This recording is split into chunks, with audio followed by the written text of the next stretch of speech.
will hold you in my arms.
And welcome everyone to the last day of Week 7 of the English coverage of the Chinese LPL. My name is Julian, page 2-time co. It's going to be an awesome final day to round out our week here. Joining with me on the desk are once again Matthew, Fish, Stuart, and Jake Spawn Tiberi. Boys, we had a really late night last night with the full 9 games. How have we recovered since yesterday? Barely? I'm going to say that we've recovered that poorly. That up until about 12 seconds ago, Fish and I were actually getting dressed. So But they didn't see that. Yeah, they definitely didn't see that. But, we made it here. We're here, and we've got 2 more best of 3s coming your way because we just love League of Legends action, especially the LPL. And they should be quite good sets. I think so as well. Definitely some trap games potentially. Teams have to be careful here because it is sort of top versus mid or bottom as far as today's matchups go. But we'll get into that later. Let's talk a little bit about yesterday because we did remember it so fondly.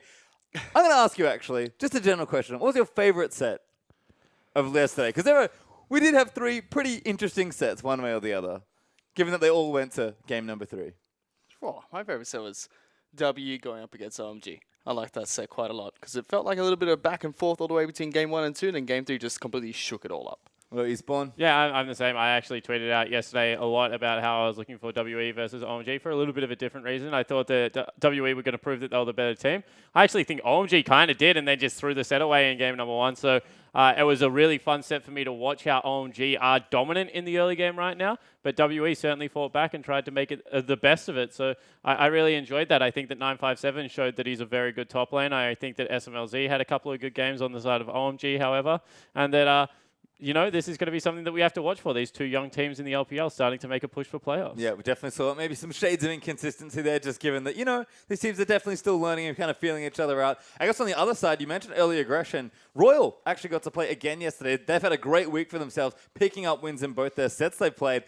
But thinking about yesterday, I have to say the Royal aggression was there, but I felt like the clean, clinical League of Legends kind of got lost somewhere in the middle of the set. Well, when Savoki just picks Blitzcrank and runs around Summoner's Rift and tries to take it to you, yeah, sure. I think they got a curveball thrown at them, and they responded quite well. Game 2, looking over the draft, M3 really did put together quite a clever team comp with the double hook out of Nautilus and Blitzcrank, and they were able to make that work against what was an immobile 80 carry in Jin, as well as slow-moving mid laner in Azir. So I liked what happened yesterday, and I think that RNG will be a smarter team because of it. Well, this is where we are after yesterday, of course. Moving into today, QG still on top of Group A at 10-1. WE now 7-4 after their win versus OMG, with Snake and M3 rounding out their group, but a little crowded towards the bottom, perhaps, as we go to the complete opposite on this side. Just cluttered at the top, especially in the middle. Royal at 9-2, but EDG, OMG, and IG all very close. 6-4, 6-5, and 6-5 with EDG a game to play today. They can finally make some distance if they can pick it up. And look, here are our matchups of today. We'll start things off with EDG versus EPA, and that is Athena sitting in the profile. When we saw this yesterday for Royal, that was Pekko playing in the AD carry position, so could see a different game 1 mid laner. But we do have 2 matches to play, of course, tonight. Not 3, so can't have 9 games for you, but maybe 6 if you're feeling lucky at home. Vici versus Snake should actually be very interesting as well. Both these teams sort of, I think, trying to separate themselves from their respective groups. On a similar vein, that's Crystal, not Martin, in the AD carry position right there for Snake. So it looks like Crystal will be starting in set number 2 as we take a look at the Chinese casters for a little bit. But the other thing is... this is really, really interesting because we just saw that Snake, they've now dropped to 3rd for the first time. WE have taken their 2nd place spot. And Snake have got a hard game today. I think against Vici, especially given how they played earlier on this week, that Snake are going to have to look at that game and really evaluate what their win conditions are, because Vici showed that Lung, when he gets rolling, is very intimidating, especially on the tanks. And Flandre is going to have his hands full. He's a good top laner, but really hasn't shown the best top laner in China carry pants that we're used to seeing out of the man. And it's a big game for Vici as well. A lot of the teams in Group B are so close together, and Vici is just below everyone else by 1 win at the moment. So this is an important game for them to pick up. Well, let's have a look at our KDA rankings. Always fun to check in and see where the players are sitting. Looper, king of the hill right now in top lane, 5.4 after a good week for the team. Was that the last one that QG still had in their favor? It might have been. Is V finally fallen? They had the 80 carries. I'm never going to take that away from them, but everything else seems to not be in QG's favor. Well, MLXG 6.2. Cluelove can maybe make some headway there, as Swift is also trying to push up from 3rd in 5.7. I like Condi and Schwan, though. Killing good lifting, especially after yesterday's series. Xiaohu, though, surprisingly on top of it. Feels like mid laners getting awfully aggressive. I'm going to say. I feel like the KDA is maybe not as nice as they would like. Yeah, they are going in really heavy right now, the LPL mid laners. And as you can see, the last part of the QG power ranking still intact. Pekko and Uzi. Uzi, of course, with 9.3, starting to catch. Now he's substitute AD carry. That's why they gave Pekko a game yesterday. Got to tank that 14 KDA down to 10 points. See if Uzi can't play catch up and get his way to the top of the standings. In support, though, 5 still reigns supreme, although more looking good at 4.3. And I'm going to give 5 the same credit that I normally give Mako or Marta now, and he's the top of it, is the fact that 5 is not appealing support. 5 is very much an in-your-face, like, get team fight started support. So the fact that he leads over more is really impressive to me, because he's had a very good couple of weeks in a row. Well, here's our MVPs as they stand as we move into today. Doinby with 8, Condi with 8. So tied for first between those two. Rookie, SMLZ, and Looper will round out the top 5 there, all with 6 MVPs apiece. Feel like you look down the respective players for their teams. This is actually pretty accurate. And it's really only EDG that haven't got one of those players in there. It's because they keep splitting them so much at the moment. So interesting to see if any of them can actually get some consistent games together. But Condi is, to me, like right now, the most improved and probably the MVP at the same time, because his team is second in Group A, and he's just been able to put them on his back so many times off a jungle performance in 2015 that honestly didn't impress me that much. So he's really stepped up in this LPL and has started to put his stamp down as a dominant jungler. We saw more of that stellar performance from him yesterday as well, and it just seems like every week he's getting better and better. Well, certainly will, as we are going to start with our first match here. We'll look over an EDG side first. Koro, Clearlove, Athena, Deft, and Mako. So suspicions were correct. Athena will be starting for game number 1. But let's start on the top side here. Koro starting to get back to 2015 form, I Captain feel. Serious. Look at him. The man is, and he has been like very focused at the moment, Koro. And his partner in crime, Clearlove. If these two fire, EDG are a world-class team. When Koro went downhill is when EDG started suffering, actually. So a lot of pressure on Koro and Clearlove to keep that form. But there is Athena in that mid lane. We've seen him a couple times, but definitely not been the same almost X factor that I feel like Pawn brings to the team. Ryze is back, so Athena should be back, right? Can True. we follow that logic? He was a great Ryze player on Ever. Well, there's Deft, of course, as well. Still solid AD carry. Going to be paired in with his dynamic duo, Mako. These two have been running amok pretty much ever since they got paired last year in the LPL. Feels like the bottom lane's just stayed as consistent as ever. And you feel like they got the biggest buff in the LPL when Sivir came back, because Deft is a phenomenal Sivir player. I mean, you remember the play pastry. You destroyed your vocal cords calling it. And now it can crit when he does that. So even bigger plays. We'll see whether they're able to use that to facilitate more Alistar, more Annie play out of Mako, get him around the map, and set up some sweet ganks. Rip Annie support. It's a long time since we've seen that particular pick in the LPL. Maybe it'll be back one day. I have to guess at some point, yes, it will. But maybe not today. I'm sad. Anyway, we'll go over to... Sorry, just reminiscing about Annie support. So I'm going to hop over to EPA. Annie support, bring it back to mid lane. No, we don't need that. Actually, Yes, fun fact for you. Shie is an Annie main in solo queue. That's what he was known for before he joined World Elite. So maybe I like him more now. later in the season, as we are going to have a look at Energy Pacemaker all. Been a bit up and down, but looks like they are going to keep the roster we've seen earlier on in the week. Gimgoon, Crisis, Republic, Romantic, and Jay-Z. How do you actually pronounce a fish? Jeto. Yeah, Nah, so that's not why we happening. call him Jay-Z. Just because someone asked me the other day, like, why do you call him Jay-Z? And I was like, well, I'm not going to tell you. But I'll get Fish to tell you on the desk. Maybe There it is. He's also Gimgoon a in the baller, top so it lane. works. Pardon? He's also a baller. He so is. it does He's great. fit. But Crisis, their jungler. Again, feels like a lot of these bottom teams have been sort of flitting between junglers back and forth. Crisis didn't have the best time last time he was out this week, but certainly a solid player. Yeah, certainly is. Republic, he is also quite a solid player at times. He's the whole EPA team is inconsistent. Like that's the only way I can describe it.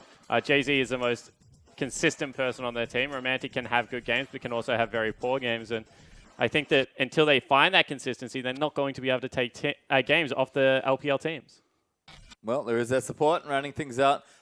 Always love the Thresh. As we talked about it yesterday, actually, how a lot of the bottom teams seem to just have superstar supports hanging out in the bottom side of the map. But I think actually thinking about the top teams and looking at the jungle matchup specifically, you look at how good so many of the top team junglers are, and I think you start to see where maybe some of the issues for these lower teams lie, where it's just like they don't have the same early game pressure that they can apply. Because all of the top team's junglers are amazing. Yeah, I completely agree. You know, you have Clear Love, you have MLXG, Dandy running around, Swift, also a very good jungler. Against the likes of Crisis, not going to get it done. So I completely agree with you. And that's the reason that last year, Condi was struggling, because he had faced the exact same trouble as a first-year jungler. And especially with a lot of the newer teams joining into the LPL as well, coming in from LSPL, really strong at the laning phase, but that might be one of the avenues that they're lacking in the jungle. Well, we'll have a look at EDG's story right now. You can see where Clear Love and Mako are stacking up. KDA looking good. KDA 20 minutes also looking good.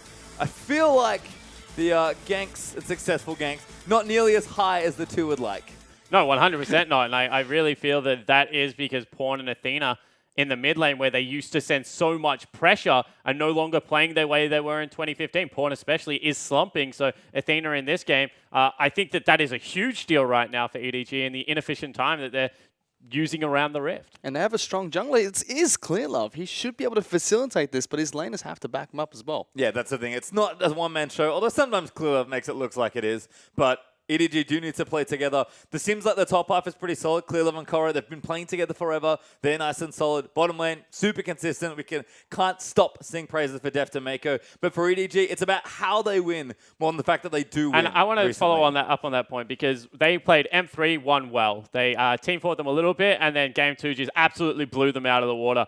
Today needs to be 23 to 27-ish clean games for EDG to prove that they're back into dominant form, because I saw hints of it last week and thought that that's what they would do, but game 1 against M3 was a little bit more of a slugfest. So against EPA, they need to clean it up. Certainly do, and of course it's good points for them to pick up as well, but EPA are going to put up as much resistance as possible, because they can steal some games here. That is great points for them as well. You can see Coach Rapid Star in the back. He's going to be handling the draft for this one. Speaking of, we are into Champ Select, so let's have a look at where the bands have fallen thus far. LeBlanc and Poppy will be the first selections for EDG, with Callista, surprise, surprise, going to join Cogmore. 2 AD carry bans for EPA. Deft not going to get either of those. We saw 3 AD carries banned in most of the games for yesterday. You're going to have to see if these two teams decide to go with that again.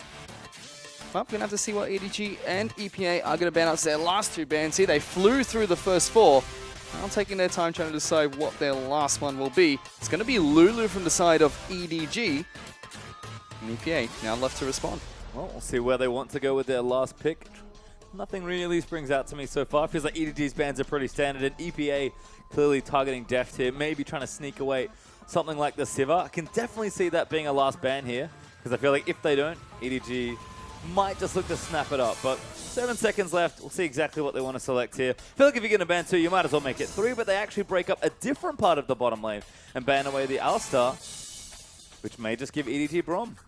That's right, Korra could definitely first pick the Brom here, but like you said, Pastry, it might be a heavy contention for Sivir as the AD carrier choice between Romantic and Deft here. And EDG do like to play Sivir, previously loved to play Sivir. Now that she's back in action in the LPL, back in action in competitive play, it is going to be their first pick. Yep, unsurprising that LPL in general loves to play Sivir. EDG are particularly proficient at it, so it makes What is sense. the best way to run at people and fight them? Sivir. Exactly. Same with Annie and Alistar support, right? Same theory. There's Rengar hover from Crisis. I do like this. Bit of panache here from the young jungler. 40 seconds though for EPA to really lock down what they want. Can't imagine with Alistar ban they won't look to take away Brom, and they are going to hover the pick here.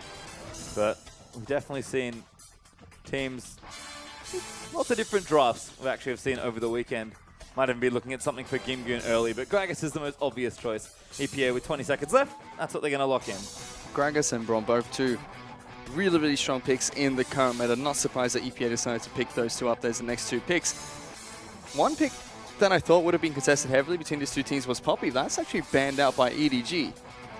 So we're not going to see Gimgoon fight over that with Korra up in the top lane. We have to see what those 2 teams decide to put back into the top lane, as Azir is immediately locked in for EDG. So it doesn't look like Athena wants to play that, and Nautilus has followed up as well.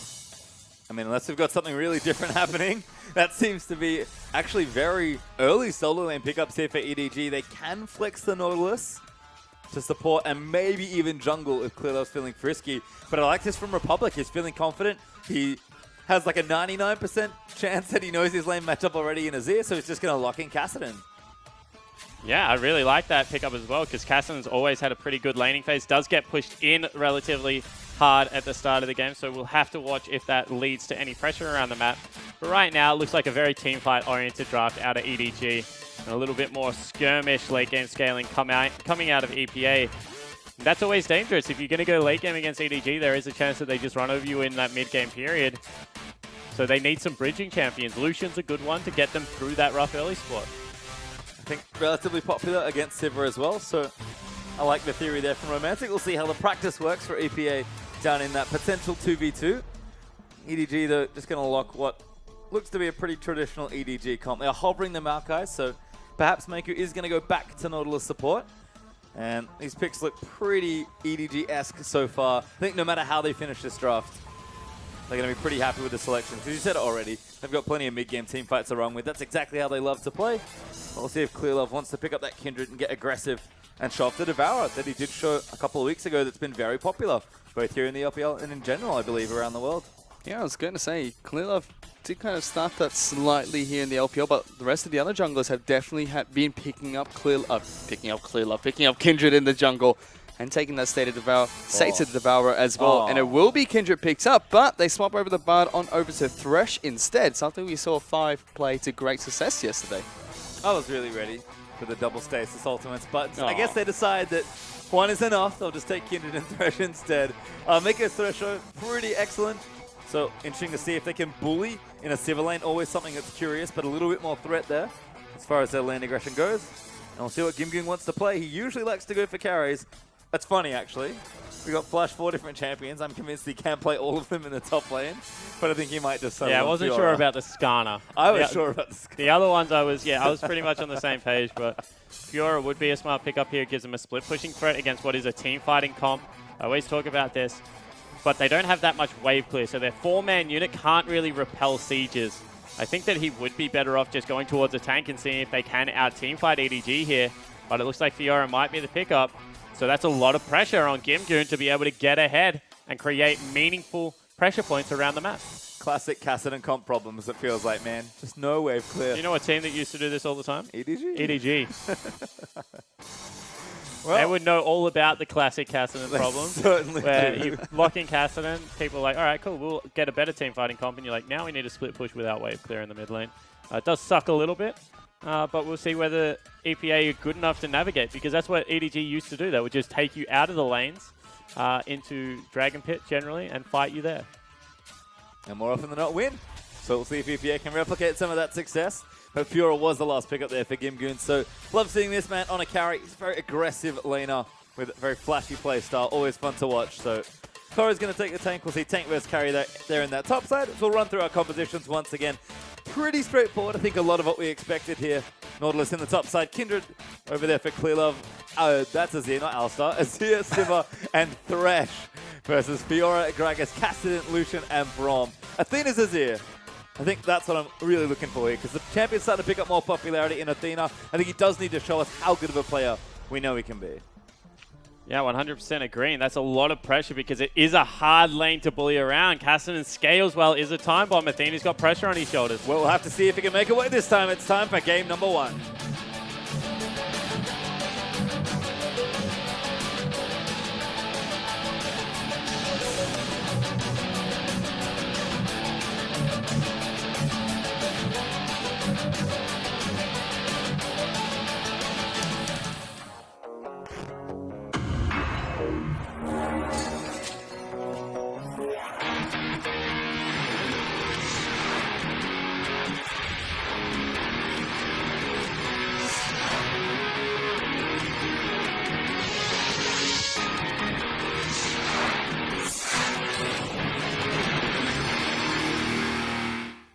And we're on to Summoner's Rift for game number 1 between EDG and EPA for our first series of today. We have 2 best of 3s tonight, but we'll start here in our first game and see if EDG can continue a recent run of form.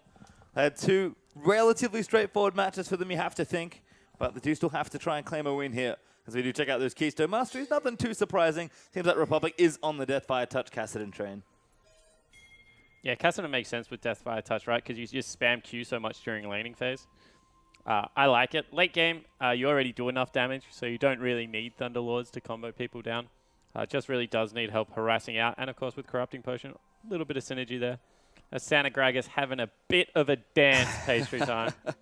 Well, Crisis definitely going to have to do some work here. Up against a formidable jungle opponent, I will say, in Clear Love. But Crisis, impressive young player.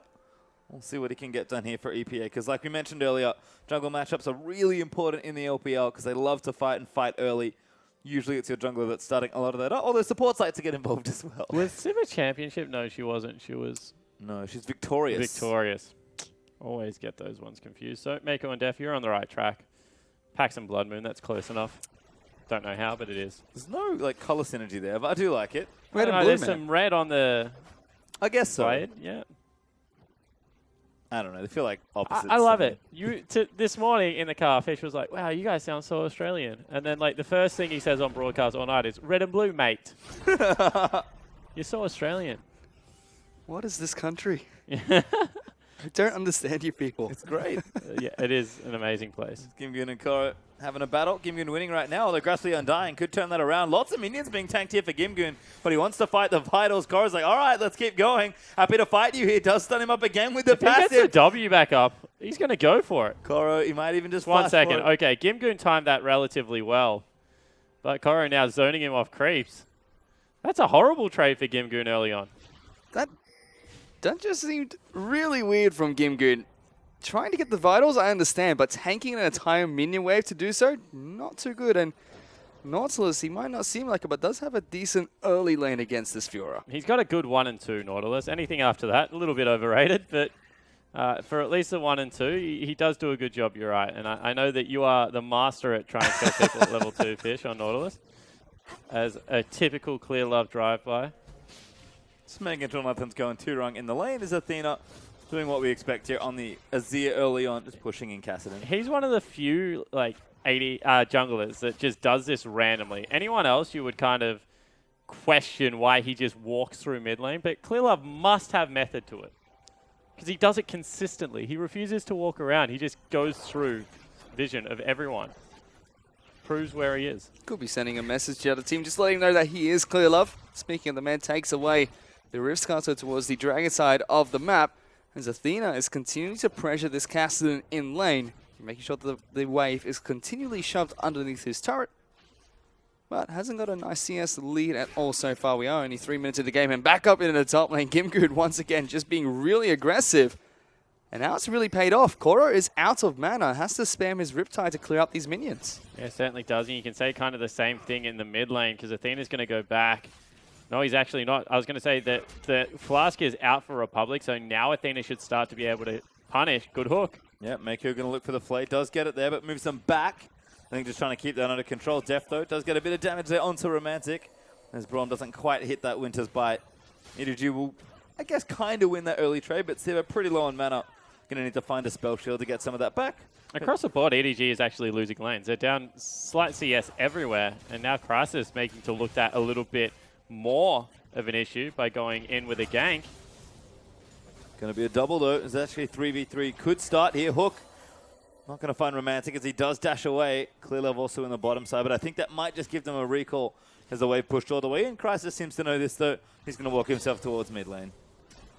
So this is a significant advantage right now for Republic in the mid lane against Athena. Athena's been shoving, but hasn't really controlled CS in the wave.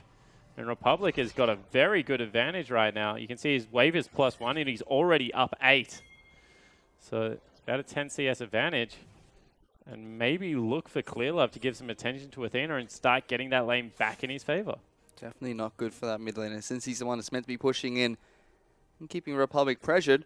So we take a look back up into the top lane. Slowly, Koro is pushing out that wave and getting it to go towards Gimgoon's turret. As Clear Love being a little bit cheeky and invading into EPA's jungle, trying to take away the Marks camp. A lot of pings are coming down onto that camp in particular. Clear Love will be able to take it away, gets the Oracle buff. Another stack for himself. He's moving towards the mid lane. Teleport is actually going to be used by Republic to get back into the lane. That might signal Clear Love to try and come in for a gank. Yeah, Republic puts down the damage, if you don't mind, and is able to stroll back out. Athena really struggling now. He's going to need to shove out and get his own shop in, you feel, because That's a blasting one, and Kassanen's still looking very healthy in this lane. Actually might look for a Oh, kill. level 6. Republic going to go in for it, but a nice ulti there from Athena. Could turn things around. Republic, though, just shakes off the turret hits. Clearlove's here, but Azir's forced out. And you can see that Clearlove kind of shows his head because he wants to get in there, but there are 3 members of EPA crowding around this mid lane now. So in the end, it's a good trade of ultimates here for EPA and EDG, but not really much action going to go down. It's teleport now. Teleport is coming in. Crisis on the wrong side of the map. Clearlove trying to deal some damage in. Republic is the one that's going to jump in. He's not level 6, so can't use the ultimate, but first blood will go on over to Azir, but a nice hook coming out from Koro will pull Republic back. The Riptide's coming in. It will be enough to take him down, and Gimgoon, he's stuck in between 4 members of EDG, has to flash out, and lives with just over 100 health. And in the end, EDG's coordination just comes out trump. We said that they were starting to lose the lanes as Deft tells him to back off, burns a heal to get away. Jay-Z still wants him. Yep, needs like one more auto and/or Q, but can't quite get in range with it. Siva able to escape that time. Romantic not even that close, and Deft just casually walks back to the lane. Yeah, now starts the 2v1, has that brush watered, so not really all that worried. And now Mako's here. Doesn't have his flash available. Throws out a random hook there, trying to get Romantic.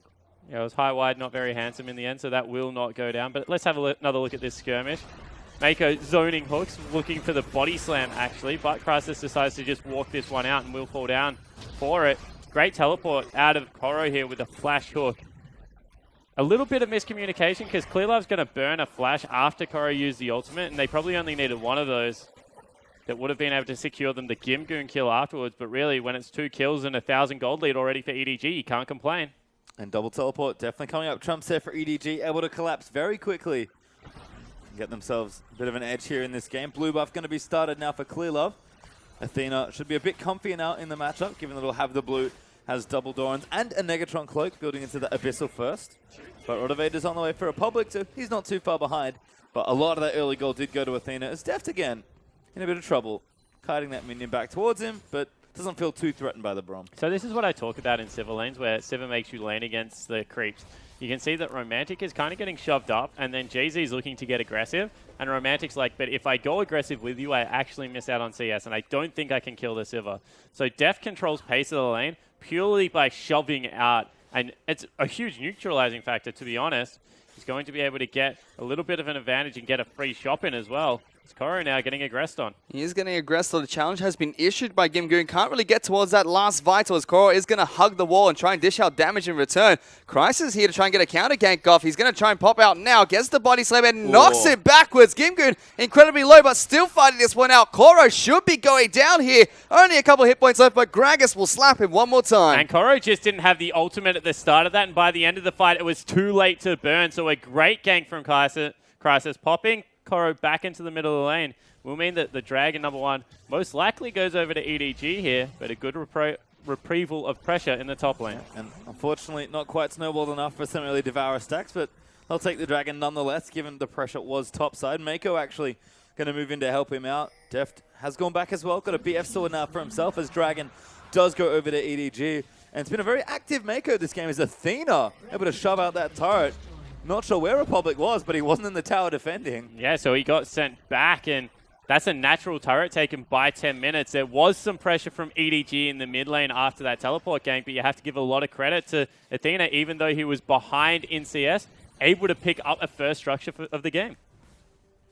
Exactly that, and EPA, the strong laning phase team, they were doing well at the start, but after that chaotic fight in the mid lane, things are starting to swing in towards EDG's favor, despite the kill that they lost in the top lane. Taking a look at the scoreboard right now, it's 16,000 gold to 14,000. So EDG do have about a 2,000 gold lead just 10 minutes into this. A single Dragon and a single turret, that natural mid lane turret falling down earlier.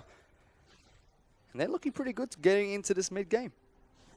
I just love that Mako's leaving Deft alone because he's playing Sivir. That's one of the nice things about the pick for EDG is it does unlock their support to do a lot more roaming. You've seen Clearlove and Mako be very active together, which has always been an important part of their success as a team.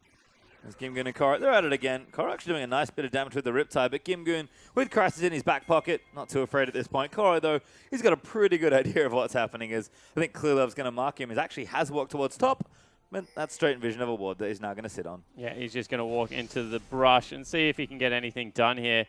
Pressure on Gimgoon because realistically, he's in dive range out of a Nautilus, and they've got a lot of pressure points across the map. Bottom lane is being shoved up, mid lane is being shoved up, so they're fairly confident that the jungler isn't here, and Gimgoon has to leave the turret. That's right, Gimgoon's been chunked down below half his health there. Did look like, even though he knew Clearlove was there, still got a little bit of damage down.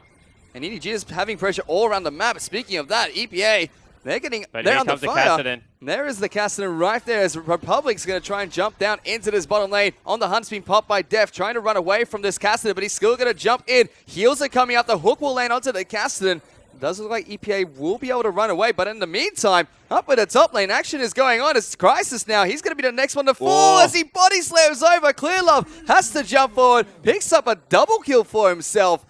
And there's action all over the map. Yeah, there certainly is. Cassidy goes bot, Azir goes top. Let's take another look at this. Koro gets ultied up out of Gingoon, and this time he gets the vital procs. Does make it over the wall into the ultimate, and that is why Gimgoon falls down. As meanwhile, in the bottom lane, we have double teleports. Yeah, we have a fight there in the picture-in-picture as Mako did actually pick one up there to start things off. TP's burnt everywhere as Athena got nice and low. Koro's here, though. He's going to look for it. Nice riposte there from Gimgoon. Should stop that out. And it's just Jay-Z going down. It's Mako that picked that one up. Yeah, so Mako, bloodthirsty support, able to pick that one up. Once again, all 4 teleports used into the bottom side of the map. And it is EDG, the beneficiary, is going to knock down another turret. And they've got the early snowball rolling. This is what we said about Cassidy. Great in the late game team fights, but if the team is aggressive early, can fall behind. Well, we'll see if Republic can recover, because right now, despite the CS lead, not having a great time. He's 0-1-0, just hanging out in mid lane with his tower down, versus 1-0 and 4 as Athena has got himself both the Abyssal and that Stinger now built up, and is collapsing nicely with the TP and the rest of his team. You see Sunfire built up for Koro now. Devourer was online for Clearlove when he got those initial kills, so 7 Devourer stacks already as he's going to donate the blue over to Athena. And Essence Reaver almost online as well for Deft. And Romantic, to be fair, who's actually gone for Boots of Swiftness quite early on the Lucian. But AD carry seems like they'll be pretty even. Gimgoon with a Tiamat working on Ravenous Hydra. Shouldn't be too far away. But you can see where the gold has gone. A lot of it's Clearlove and Athena, and they're going to pose problems in this mid-game. They sure will. Clearlove and Athena having all these items, not going to be good for EPA, as they are about 4,000 gold behind now. Only 13 minutes into the game, just getting larger and larger for EDG. And yesterday, there was a question of whether this was the LPL, but after all the action has been taking place in between replays, while people trying to talk about other stuff, this is back to the LPL. People just want to fight all the time. I mean, this is how EDG love to play. If they can play fast, loose League of Legends, they will. And with double TP, we've had 2 different 5-man collapses. As Jay-Z and Koro having a battle. Gimgoon's going to join in to make it quite unfair.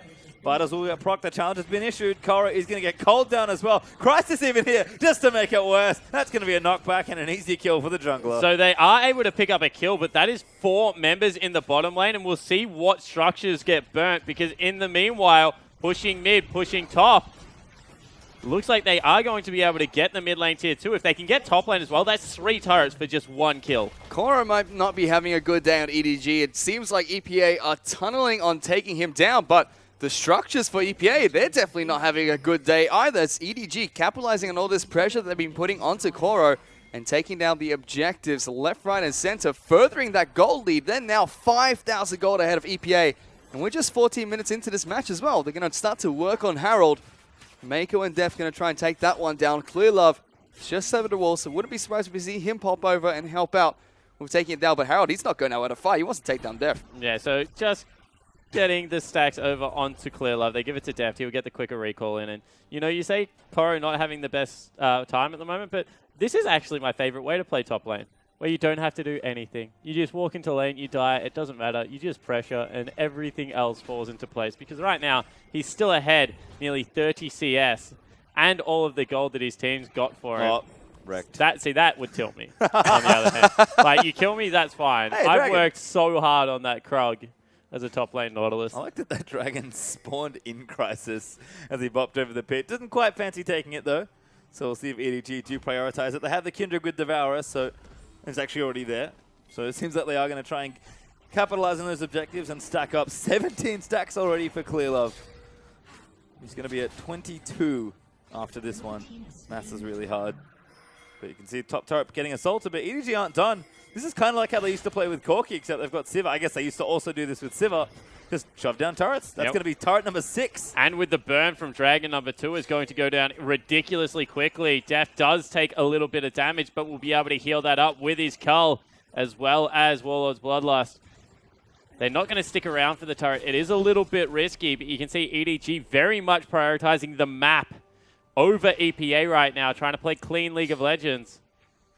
And it's working because they're 6,000 gold up, and it's only 16 minutes into the game. EDG have a massive gold lead for this early in the game. And every single team fight just seems to be going in their favor. The only people that EPA have been able to take down is Koro, and that's been in the lanes. So we're going to have to see how the next few team fights are going to take place between these two teams. Is Clearlove now going to be able to take away another Rift Scuttler? He's at 26 stacks on his Devourer, so just 4 more and it will be sated. And that's really when Kindred can put out that massive amount of damage that we see from the 80-like jungler. He already does it. Yeah. Like, he's huge. He's 30 CS up. He's got 3 kills for himself. Moving towards a Sterax, as well as that more. This is a build that I really enjoy on Kindred because it makes you deceptively tanky. I think that if you have a couple of tanks, like maybe a mid-Nautilus, something like that, you can afford to go an earlier Zeal item, like a Hurricane or a Rapid Fire Cannon. But if you need to be a little bit more of a front line with your Nautilus, certainly gives you deceptive tanky stats. And now he's just going to be able to dance around, output lots of damage. And EPA's comp was already going to struggle because they are very much a split pushing comp. I would say nearly even 1-3-1 with the Kassadin. And now that Kindred is up and running and can dive turrets so efficiently, the game just gets harder. Certainly does. As Clearlove continuing to take away camps, he'll now be sated as he takes down the Gromp. And the damage perhaps really starts now. EDG going to work on the turret that they started and almost got down just a few minutes ago. You can see them all grouped, except for Koro, who's matching Republic in his teleport. Won't take too much, but EDG not overcommitting to this turret. You're happy to take it when it's appropriate and just keep shoving out waves. In fact, they've got mid pushed as well, so even more control over the rest of these lanes. There's Koro just hanging out, Riptide down the wave. Republic can't really challenge him right now, despite the fact that there's no MR just yet for the Nautilus. Oh, Def just walks up, tries to use a spell shield to try and bait out something from Gragas. They will be able to take down that pink ward at EDG. This turret has to go down at some point. They will make that final push to take down the last outer turret against EPA. 6 turrets to 1. This is looking like a good game so far from EDG. 8,000 gold up, 5-3 on the scoreboard. But it's really the objectives that tell the story, as EDG have been taking down those objectives left, right, and center. And the difference is they've killed Koro 3 times, and every single time they killed him, the most they ever got was 1 turret. Every time EDG won a team fight, every single time EPA overcommitted somewhere else on the map, EDG took the maximum from them. And it's just built up this huge gold lead, even though they're pretty equal in kills, 5-3. That's not a huge deal. And you see the CS is relatively equal apart from the junglers as well. In fact, there's advantages in 2 of the 3 lanes. Really is just EDG's prioritization of the gold objectives and objectives in general that have given them this advantage. So credit, looks like they're finally learning to once again play the map, pick up structures, and get the easy gold. And I love that you went there, because I was just about to ask you, how close to 20 minutes do you think EDG will attempt this Baron? Yeah, pretty close. This team already does it early. Given the lead they have and the champions they have, wouldn't be too surprised to see them at least start getting vision right now and threaten it wherever possible. This is usually how they like to close out their games, and they've certainly got the ability to do so. Asterix is picked up now for Clearlove, Nash is up for Athena, and Zeal item almost completed there for Def. I imagine he's got the money, if not close. As again, it is flush with gold at this stage. Going to take down that Scuttle Crab. Def this time going to get the money, because Clearlove doesn't need the stacks anymore. As Koro, thank you, top laner things. Here we go. Baron started up. As soon as it spawns, seems like the answer. But look how quickly they do it. So even though the teleport is coming in, it's still only 3,000 health, and they're going to be able to take it down. It's gone. It's gone. That's actually going to go over to Clearlove. So EDG pick up a very clean Baron. I would have looked so silly if the Culling had stole that, by the way. My goodness. Well, it was gone either way, right? Yeah. So you technically were right. And now the shove down mid lane is going to come out. It is a teleport available for Athena, so he stops the push on the top side of the map. And we always talk about this with Kindred. Say to Devourer plus Kindred passive, ridiculous amounts of damage to neutrals. That's why they love the build so much. And now Teleport actually being burnt from Athena to just join this siege. EDG want done with this game. Pause coming out from EPA just to delay it a little bit more. Well, that might be all they get at this point. So see clear level on your screen. Just going to take a sip. Oh, another famous bottomless coffee. He seems pretty happy about it. I would too. The other thing I learned, right, so I was talking to some people. Apparently it's tea a lot of the time. Yeah, that makes sense. Apparently they don't even drink a lot of coffee. So we're just wrong across the board. You know, he deserves a good sip of tea, though. Yeah. Given the game that he's had so far. And again, we had questions for EDG. It really just feels like they're playing exactly the league we expected them to. And maybe not even talking about this game. I actually want to talk about Kindred in general, because this is a champion that I've seen a lot this weekend and definitely been picking up popularity in the LPL in the last few weeks. Every time I see Kindred, especially Kindred Sivir, I just become the happiest caster alive. Yeah, well, the Beyblade Arena is definitely exciting to look at. So I like Kindred Sivir as well. When you get the ultimate down, everyone goes low. Sivir just tears it up with the ricochet, with the boomerang blade. Certainly looks impressive. I think that the thing about Kindred that people underrate is she has a surprising amount of damage on the third proc.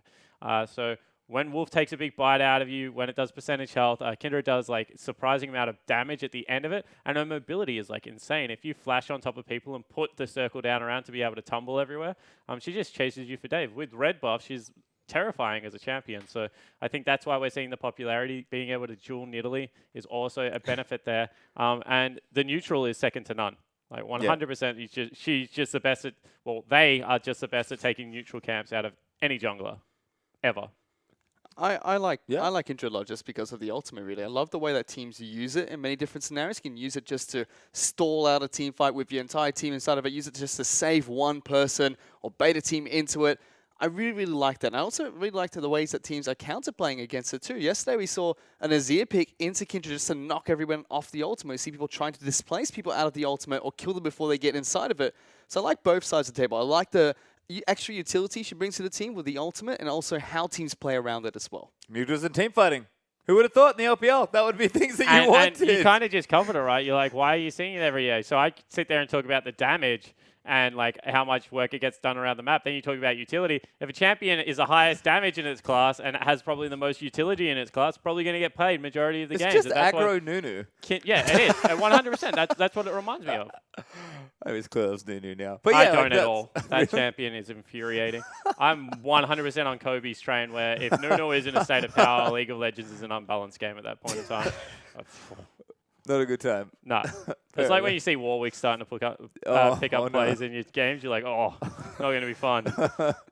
As a mid laner, not fun for you. As a mid laner, I've just gone Morello Nomicon QSS because the Warwick's all up in my grill. So not great feeling. But yeah, I really enjoy Kindred. I like it with Azir, but I think that Azir is going to start seeing more play against Kindred because of how it does ruin the ultimate stay. And I think if I'm correct, that was kind of Azir was picked before Kindred, maybe in hopes that they were going to pick it up next, just so that didn't happen. Because we saw a couple of team fights yesterday where you just scoop everyone up out of the ultimate and it's nullified completely. Yeah, and Azir definitely a pick that's, I think, picking back up in popularity. All the old Azir mains and a lot of these, especially, I think, Korean mid laners that are in the LPL, very happy, I imagine, that Azir is coming back into popularity. I've heard Rossi talk about it a lot. He just always says that the champion's been good, he's going to know how to play it well. So for a lot of these players that do clearly have a lot of talent, it's nice to see, especially Athena. You know, Ryze, Azir, these are sort of his champions. I like to see that he's able to play maybe a bit more his style now he's back on the roster. Yeah, I completely agree. I think that Azir is going to become a good pick one more time, and that especially if you're a good Azir player. And it kind of is at that edge. Beforehand, it was anyone could play Azir. Just ridiculous landing phase, lots of bullying potential. And then it went back to if you're like an Azir specialist, you could play it, but it was still risky, like kind of medium risk, medium reward. Now it's getting back towards like a favorable situation where if you can play him, he's a good champion, then you can pick him up. So I think that we'd only really seen EasyHoon play it like 3 weeks ago because he is the Azir player. Now, been hotfixed a couple of times, we'll start to see popularity all around the world. I really like the Azir pickups from multiple teams and multiple players as well, just because of the diversity the kit that Azir has bring to the table. You can be really aggressive, you can put yourself into a dangerous situation and try and make an awesome play out of it as well. You can protect people, and you deal massive amounts of damage with your Sand Soldiers as well. So I think that his kit is really, really well suited for competitive play. I feel like we have different types of Azir players as well. I'm thinking about Cool's Azir from yesterday, as in stark contrast to Athena's today. Yeah. I feel you've got very aggressive Azir players that like to make big flashy plays. Maybe Rookie falls into this category as well. Athena, I feel like is more on the defensive side of the champion. Yeah, he's an easier Hoon Azir, right? And if he ever gets the perfect situation, he will fly in there and swoop in for a kill, but he's just going to play it as a poke champion. And I think that we also see it with builds. Azir has so many different builds you can go. Some people still Morellonomicon, others are on Nash's Tooth. I think that he's a very diverse champion, and you just hit the nail on the head as well. He has heaps of utility and then does damage like an AD carry. I wonder why he's so strong right now. I think that utility is the aim of the game in the LPL right now.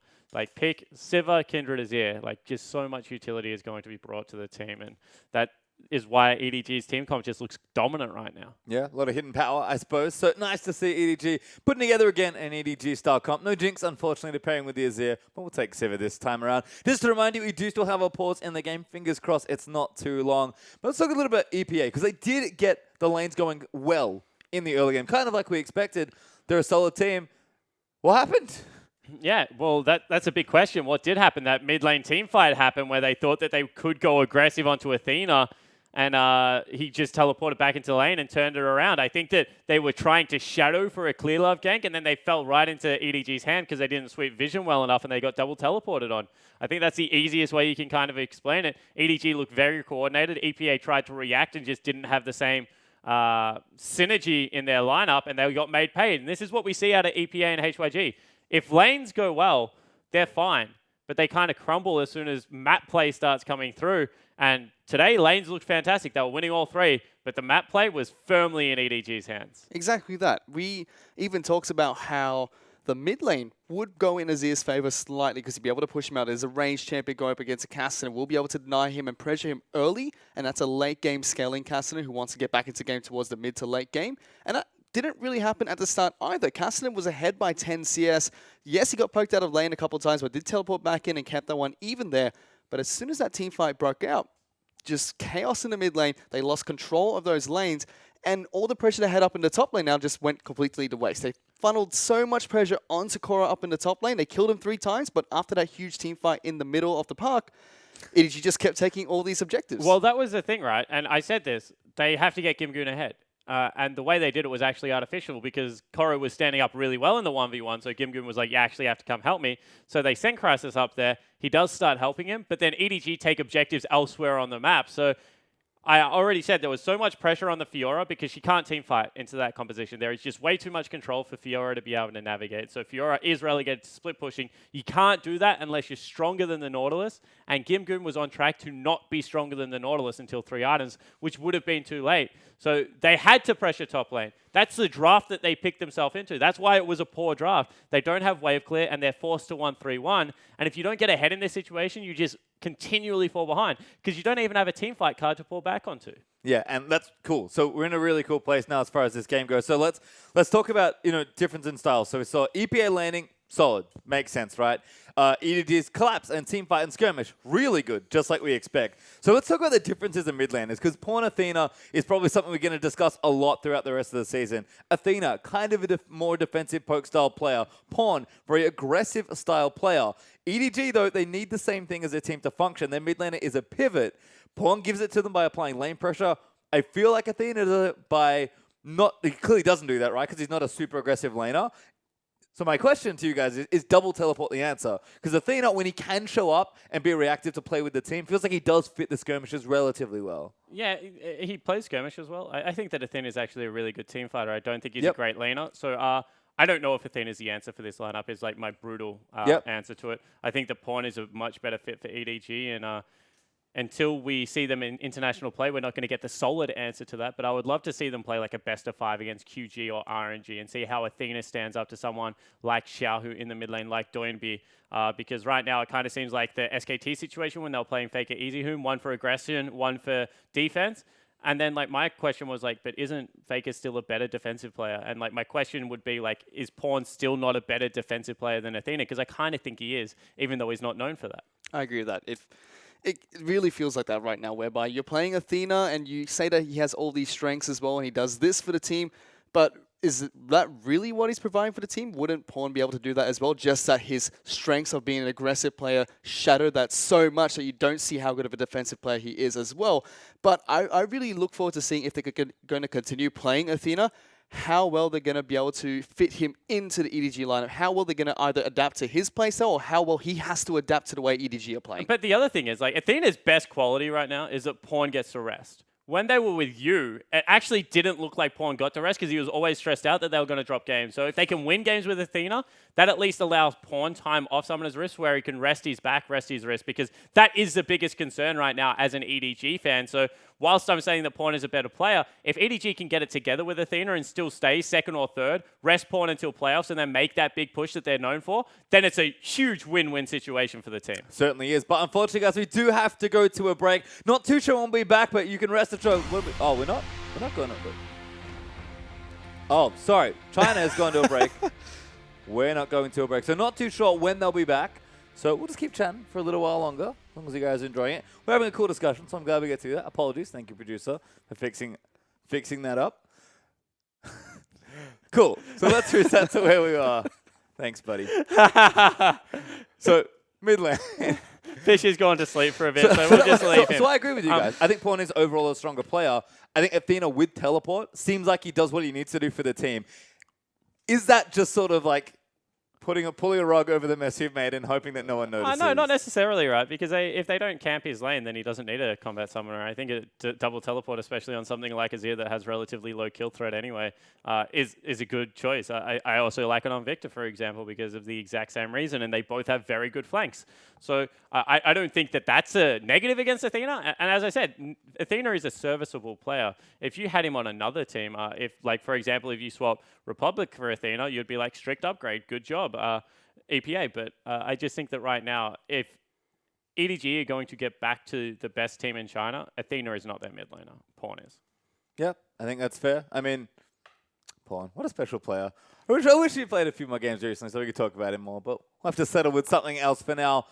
I think Koro is the most interesting player on EDG right now. Why is that? I talk about it a little bit, but Koro is kind of the backbone of this team. When he plays well, when he's able to get his tanks going, he really provides a unique threat as this big frontliner that not many other teams have.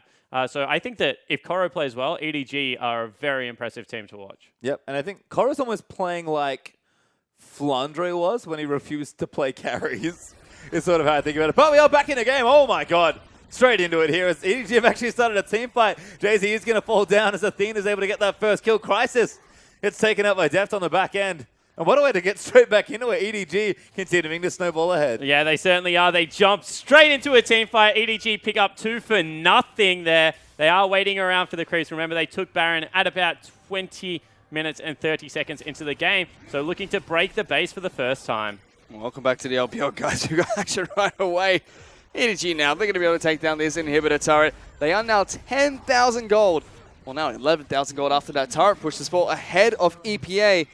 And they're just snowballing this advantage. You mentioned this was going to be, well, what you'd like it to be, a 23-minute game for EDG to show that they're getting back on form and getting back into the way they used to play. And that really looks like how they're performing now. Yeah, it certainly does. And, you know, that aggressive team play out of, like, EDG played this game the way 2015 EDG were playing. Prioritize objectives. 20 minutes hit. All right, go to Baron. Take Baron. Okay, break open the base. Where are we going from here? Go back. Get a good shot in. Group up, back around the map. Take the maximum one more time. They are solid 10,000 gold in the lead. And Clearlove actually looking for a flank on Kassadin. He's going to try and 1v1 the enemy mid laner. We'll see if he can get it done. Republic could be in a spot of bother. He's going to get crippled down. Can't quite make it out. Clearlove's going to flash forward. That should be a kill. Burn, not quite enough though. It is. Clearlove gets a 1v1. So with the smite and the true damage ticking afterwards, Skirmish's scaler coming up trumps. And now Koro's just in the back line. Koro's just hooking himself onto inhibitors, trying to lock them. It was the EPA. Crisis gets a casket off, but it just knocks everyone towards him. They take down the Santa Gragas. And EDG, they're looking to try and end this game at 23 minutes. They're pushing on towards the Nexus. They've got Gimgoon. He's stuck in the middle of the team. They're taking down the turrets. A hook onto Romantic. He has to try and duck in towards his fountain. And it's only the bot lane duo that are left alive. EDG, 23 minutes against EPA are going to take up the Game 1 victory. Well, welcome back from the pause, everyone. The game's now over. I think we kind of left it off in the spot we expected to, but wow, what a way to finish after the slight delay. EPA, we expected it to be a tough match for EDG. They take absolutely no prisoners. Dominant in their Game 1 performance, I think is very fair to say. Frostgurren had another question for EDG. I don't really, I agree with her, but I think that it's always been a problem. She was like, this year their drafting has been horrible. How can they draft against someone like EPA? Their draft today, very good, and they got the victory in 23 minutes in very clean play. So I think that so far this week, big success for EDG, ticking 2 boxes, only hopefully for them 1 game left, and see where they can close out 2 very clean 2-0 wins. Draft was definitely really clean from EDG today, but I really like the way they used that draft to facilitate their win here against EPA today. They did that fantastically. And despite all the pressure that was put onto Korra up in the top lane, they worked around that to make sure they still stayed towards their win conditions and used it nicely. That was a catalyst. Well, we'll check it with some highlights now. As EDG just constantly fought. You can see that first kill there. As Korra tries to get out of this situation. Clearlove able to at least swoop in to make sure it's all right. Yeah, so in the end, this was actually quite a good play because they were able to keep Korra alive for long enough that Athena arrives and gets a double kill here for Clearlove. And Clearlove, I feel like we're going to see these highlights again because he was my MVP. Very good performance out of the jungler of EDG. And I keep going back to it. The 2 captains, like Chloro and Clearlove, if they are the 2 players that play well, EDG are a very good side. But when those 2 players slump, too much pressure goes onto Mako, onto Deft. I kind of say this, the mid lane is a pivot. It's like kind of a distraction and irrelevant for EDG. They have great players there, but they're not really the sole carries. And when too much pressure is on Mako and Deft, then they don't play well because they get camped. Yeah, and again, we saw Mako completely unlocked in that game. You know, the 7 for Deft, a comfort pick, and a pick he can happily sit in lane by himself with. Mako and Clearlove are doing exactly what we saw 2015 EDG do. Hold hands through the enemy jungle and kill people. Yeah, 100%. And, you know, if Mako's not in bottom lane and Deft is able to absorb that pressure and still CS well, that's even better news because when Mako was roaming around the map making play, that was when EDG won MSI. Like, he was my MVP of MSI because of that reason. He was able to facilitate so much more than what Wolf got done in that series. And when teaming up with Clearlove was just unstoppable force. It certainly was, and that's exactly how EG got the ball rolling for game number 1 here as well against EPA. They had Mako and Clearlove inside the jungle. They spotted out Crisis, took him down, took a team fight to EPA immediately afterwards. If they can continue doing this and make sure that Deft is comfortable being alone in the bottom lane as well, especially on a pick like Sivir, where it's fantastic to allow AD carry to be alone and split push just like that, it means that EDG are going to be able to create the pressure they need to find these fights they're looking for. Well, a great first game there for EDG. We'll see if they can close out this series in just as strong fashion. Don't go too far away. Game's going to be looking to be pretty quick. We'll be back in just a few minutes.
Welcome back, everyone, to day 4 of week 7 of the LPLs. We just saw EDG and that man, new MVP for the match, Clearlove, rip through poor EPA in, what, less than 25 minutes, I think it was? Yeah, 23 minutes it was, nearly to the second. I was trying to watch it as it was destroying the Nexus, but Clearlove had a fantastic game. As soon as I saw the highlights, I was like, I know who's getting MVP. And he deserved it, you know.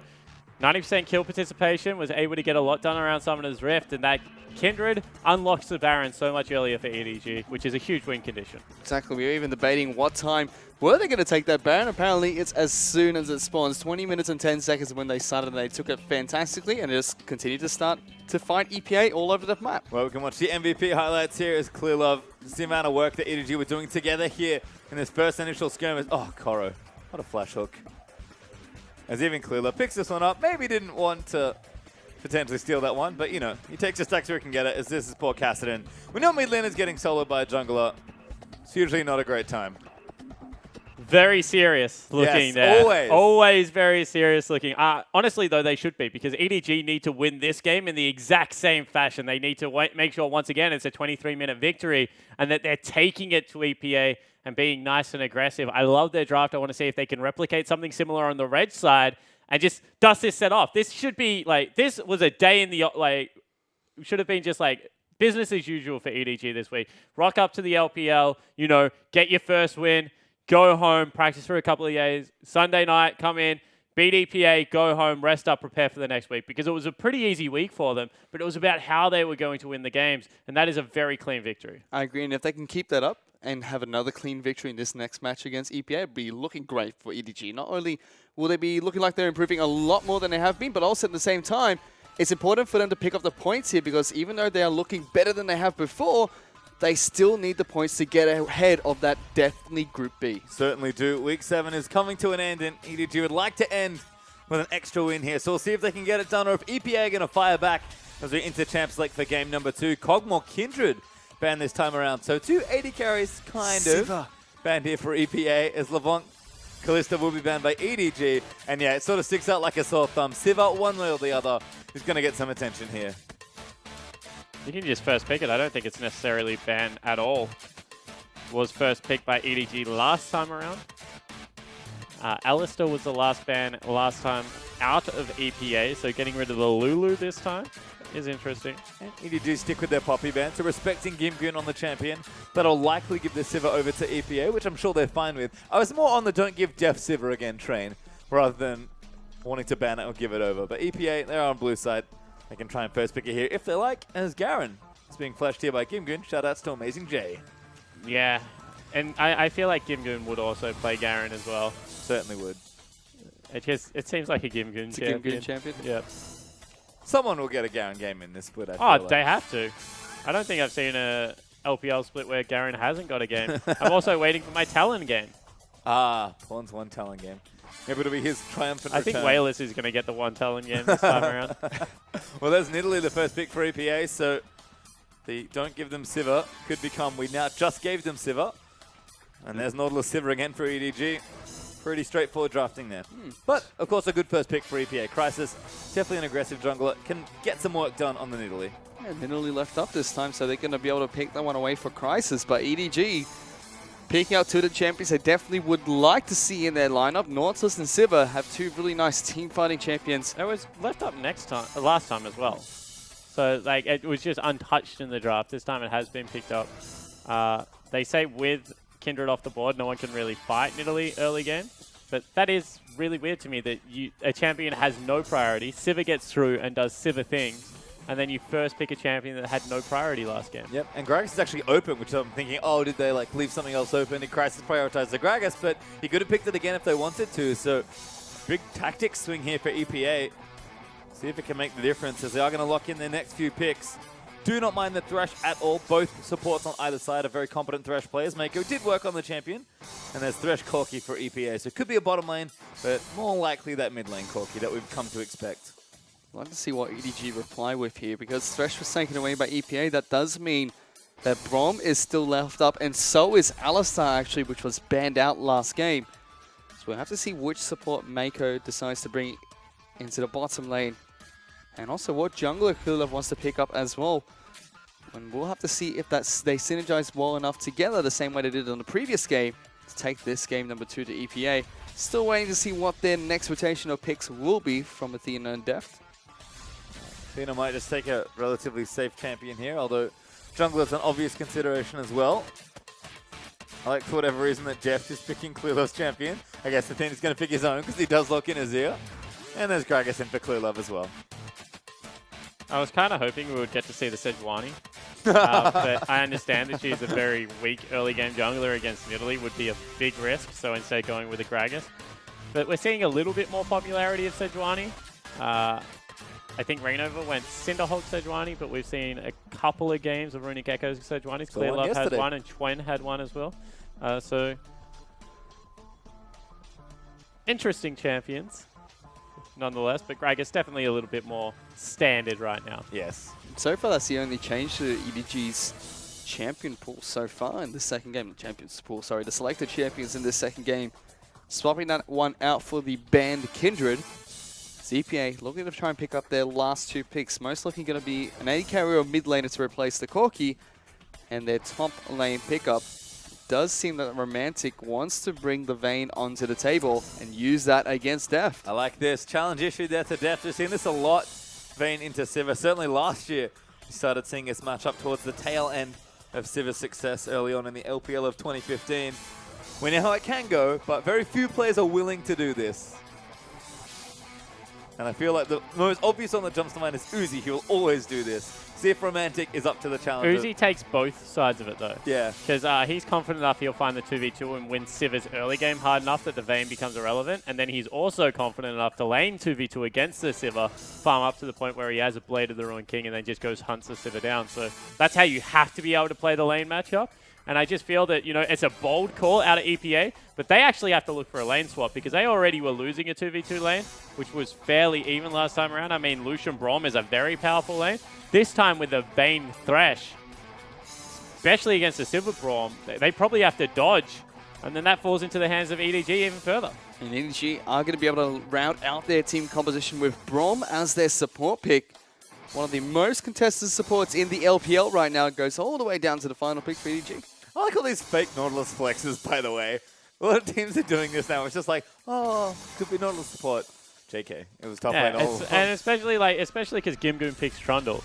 And like, if you were going to flex Nautilus, it would be out of a Trundle matchup. Go for something like a Quinn to like be aggressive on the Trundle. And instead they're like, no, it was just top lane. Yeah. That wasn't even a flex. It was a ruse. So EDG do lock down their team comp. Looks awfully similar to game 1, like you mentioned there, Fish. EPA changing gears a little bit here. Much more aggressive jungler for Crisis. Much less carry-heavy top laner for Gimgoon. And a pretty strong AD carry for Romantic that he will have to show off on if he's going to make it work here. Yeah, I agree. And I once again just really like EDG's team comp and question where EPA is going to be able to get it done, because if Deft throws one crit boomerang through that lineup, it just is going to tear people apart. So much pressure on Crisis in the early game to dictate the flow for EPA. I want to see if Romantic on this Vayne can take advantage of Mako roaming around the map and helping Clearlove out and trying to kill Deft a couple of times on that Sivir. If he can do that, might be a big difference between last and this game.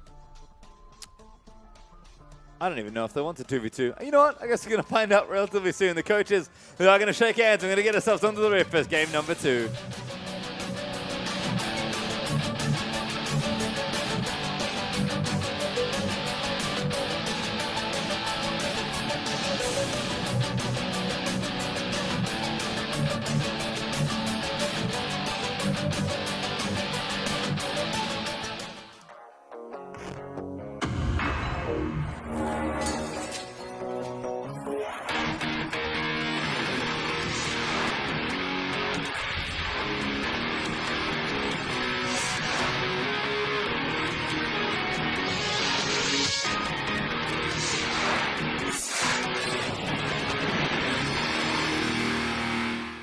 And we're out on a Summoner's Rift for our second game of the evening as EDG versus EPA round 2 will begin now. Clearlove starts things off with a barrel straight to Crisis' face as they're going to get aggressive level 1, see what vision they can put down, or knowing EDG wouldn't mind a kill against Crisis, who does have to change forms and pounce over the wall.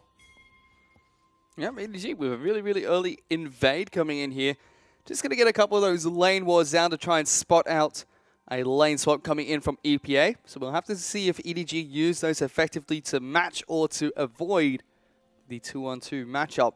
As we take a look at the Keystone Masteries, nothing too special taking place between these two teams. Warlord's Bloodlust on both of the AD carries. A little bit of difference in support, so Grasp of the Undying being taken up by Jay-Z, whereas Mako, he's got the Bonder Stone. I like it out of Romantic in particular. We saw it out of Deft in game 1, so not too surprising, but Romantic's already trying to build a montage on this vein, so I feel like the Warlords is going to help you in some of those clutch situations. And they actually go for the 2v2 lane right now. EPA send Jay-Z and Romantic towards the top lane, so they have gone looking for the Silver Brawn lane. Means that Silver will not take a cam and just go to lane straight away, try and zone away. And this will be interesting. This is a big test for EDG, making sure that they are on the right track. At the same time, EPAs are going to start at their red buff, so Crisis is going to pick up his level 2 quickly. But Clearlove has started at the blue buff against EPA, so we're going to have to see Crisis quickly rotate over on towards the blue buff of EDG's side to pick up his second buff camp. As we are into the laning phase, and it is the 2-on-2 up in the top lane this time. There'll be a 1-on-1 down in the bottom lane. Yeah, and they actually left Koro with Clearlove for a very long time to keep him healthy during his jungle clear, mindful of that Nidalee pick, and now he's going to teleport into the lane with a pink ward and some additional potions because he took the little Sentinels, gives you about 42 gold. So that's nice play there out of EDG. Just being aware that Crisis is a jungle bully right now and trying to be very, I guess, aware of that fact. Well, speaking of bullies, Deft and Mako are going to zone Romantic and Jay-Z off the creep wave for a little while. Level 2, not too threatening, although Brom can always make something happen. But I imagine Vayne is just going to have to sort of grit and bear it for the early stages of this lane. Like we said, Siva's early game almost always good. Vayne's going to want to scale up and then start killing her 1v1. As you do see level 2 now hit, things are going to get a bit safer. It's EDG just building a wave, trying to just do standard Siva PvE. Yeah, trying to deny as much creep score as possible at the start of this game from the Vayne. As I said, Siva should be able to win this in standard lanes at least fairly heavily. Does change when items start to come through. Vayne is definitely the counter pick to Siva. But we'll see whether Romantic is good enough to play it that way. And that's why I'd really like to see Romantic step up as well. As soon as he gets a couple of items, if Mako decides to roam around the map, hunt down Deft and take him down if you can. EDG now, they've shoved out this wave into the tower against EPA, and they're going to use that time to recall. Siva's going back to base, just picks up a coal and a pink ward for herself, so no fancy buys coming out, but getting that coal will allow her to get a slight gold lead later once she is able to farm that one up. It's also combat effective stats because Vayne can't really shove out and doesn't have the luxury to do the same thing. You can see how much more they're struggling to shove this lane to turret, so a cull is going to give you some combat stats, some more lifesteal from the on-hit as well. And Deft didn't really lose anything for it. You saw he lost 2 creeps. Like, that's not a big price to play right now to go get back and get a free shop in. So I respect the call out of Deft, and it means that they probably are going to play fairly passive here, and Mako is going to make some roaming plays. And EPA have to be able to punish. Yep. Good recall coming in from them. Have to see how EPA decide to punish that one. It's Clearlove. He's moving down towards the bottom side of this map. 2 wards actually spotted him out, but it doesn't matter as there's going to be a hook landing onto Gimgoon. The pillar will be nice to block Clearlove off, but it doesn't look like it's going to be enough as EDG will be able to pick up first blood. Clearlove walked over the Rift Scuttler, paused, and then walked down again because he was like, can I still go for the gank? And Cora was just like, yeah, of course, mate. I got you back. I got all of the CC here. So they come up huge for first blood. That is a huge blunder out of Gimgoon because he had the vision. He'd seen the jungler as soon as he stepped out of the jungle and just didn't respect it. I think it's Gragas Nautilus. That's a slow and painful death for poor Trundle, who burns everything, including TP, to now get himself back to his lane. Koro doesn't have his because he TP'd to the lane earlier, so he'll have to walk back down. But now with the double Dorans and a cloth armor plus refillable, should be feeling just fine. As Christ is going to do what he can and do some counter jungling and put a ward down there as well. So good vision control from Crisis. He is slightly ahead, but you have to say the kill over to Clearlove more than makes up for that, at least early game. And that's the thing that Clearlove has to do. He can't out-farm this Nidalee, so he has to go more into the Carnivore Clearlove style and start fighting in the lanes and see if he can draw Nidalee out. Of course, there's still a risk there because Nidalee is a great little skirmisher herself, but it at least gives him some even footing to fight on. We are going to take a look back up in the top lane. Once again, it's just the 2 carries farming it out. Nothing too significant taking place so far. It's Clearlove will be able to find a pink ward inside of his jungle. He's already gone back to base, picking up the components for his eventual Runic Echoes. But Crisis might be able to spot out Defty. A good spell shield will be able to block the damage. And Crisis is still doing a pretty decent job of counter jungling here. Even though he's even in CS with Clearlove, he's been taking away those camps, just leaving the small minions up, allowing the respawn timers to tick. Clearlove responding this by going into the jungle of Crisis as well, taking as many camps as possible. I feel like Def was just collecting his mana there as Mako is actually in a spot of bother, but Romantic also almost about to get stunned by the Braum passive. Mako actually fairly tanky after he uses those target stacks to get a bit of a heal down, and Romantic did not win that trade. Have to be careful, Vayne. With the Doran's Blade only right now, tough to win a 2v2 versus Braum. Yeah, it certainly is. Braum's just got so much damage built into his kit. As now Clearlove trying to skirt the edge of this ward to go for another gank. Actually, he's going for a counter jungle on a red buff. This is always dangerous against anyone, let alone a Nidalee who jungles that quickly. She's on her way. Yeah, Crisis is on his way. Is spotted out by the ward, but Clearlove, He is level 6 Clearlove. he's going to try and fight him inside of this red buff camp. He's going to be able to get the body slam off just in a second. Is able to stun up Crisis for a short amount of time. Has the ultimate available, but decides not to do too much about it. Instead, just knocks Crisis out of this jungle. And Pulls Koro this over. is why we say that counter jungling is still a team effort. Koro beats him there, so the Nidalee can never turn around and attack. And you're like, oh wow, Clearlove clearly won that.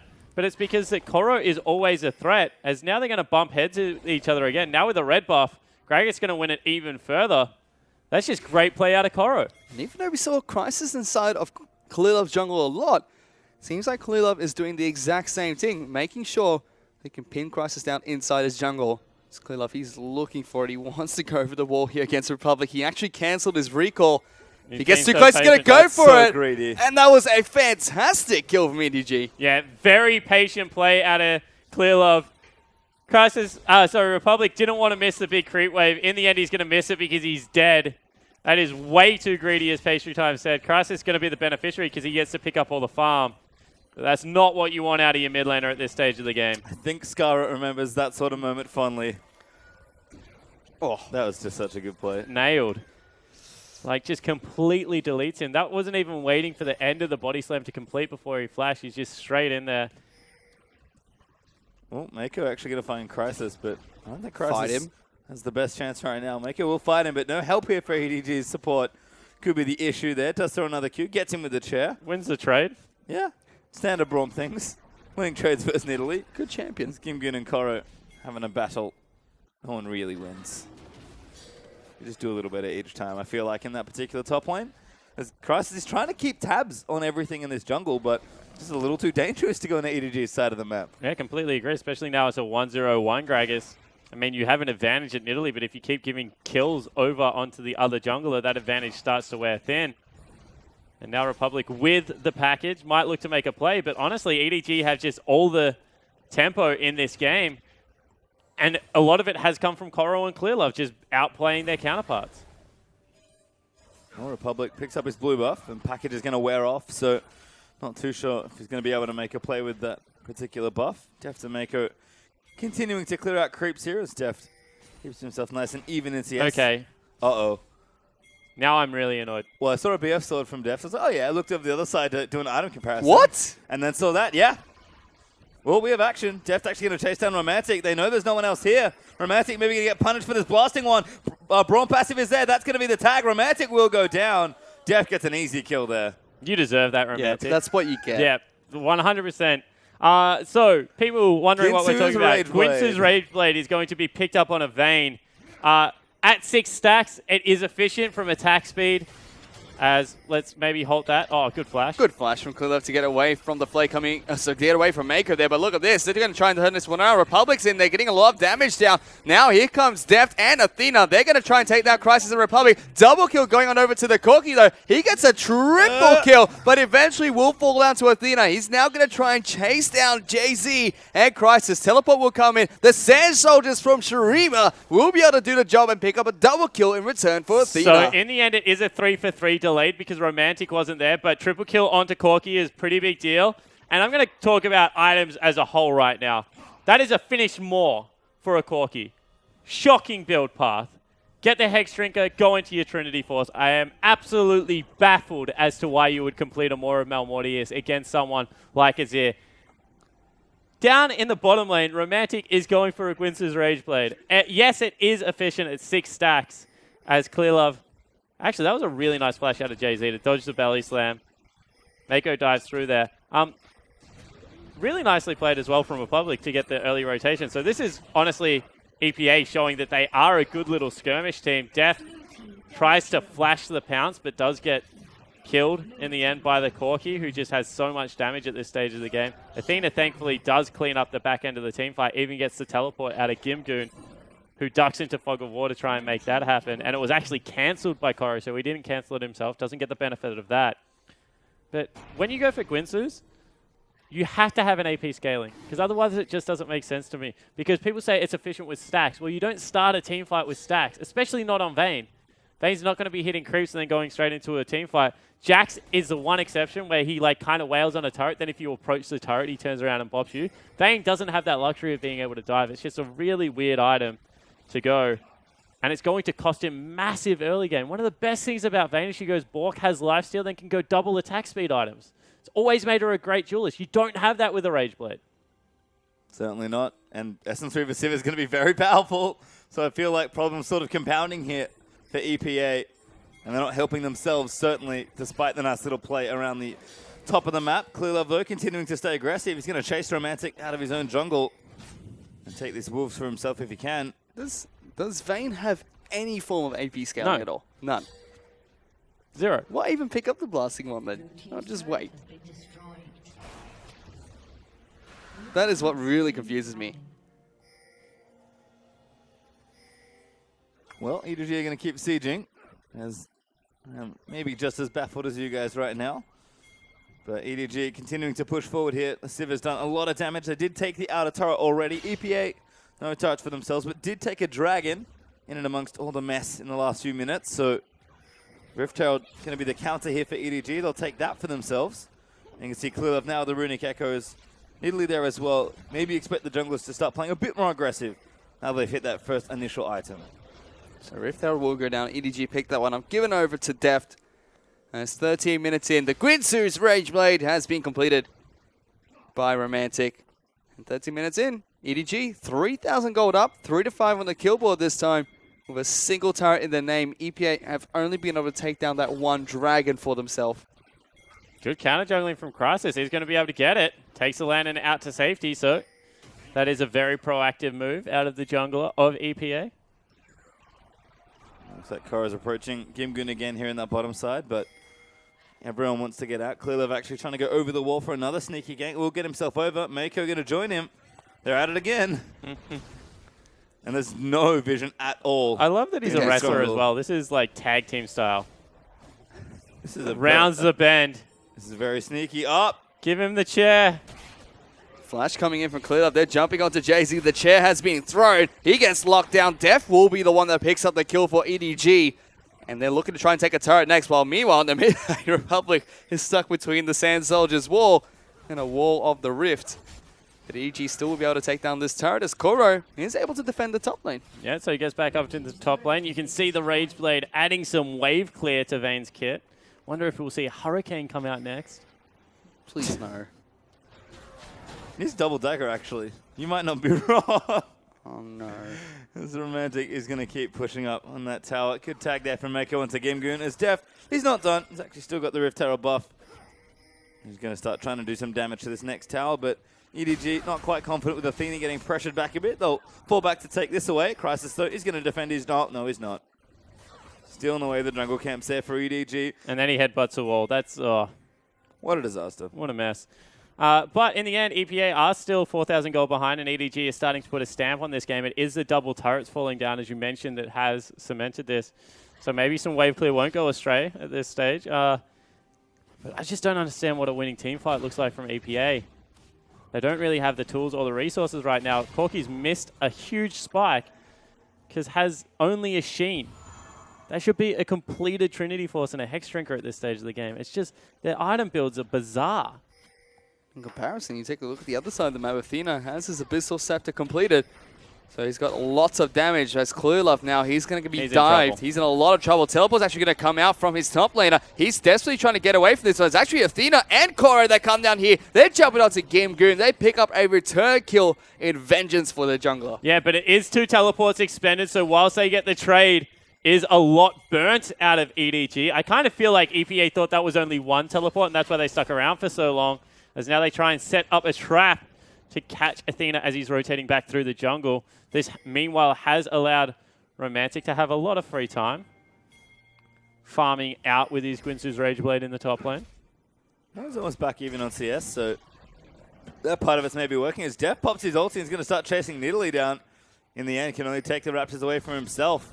And sometimes it's about sending a message. Oh, there's another message sent. Republic bails out of the mid lane as EDG looking to group. They've actually cut off 2 members of EPA right now, so this is a nice time to siege, but good wave clear from the blue buff. Corky's going to make it tricky.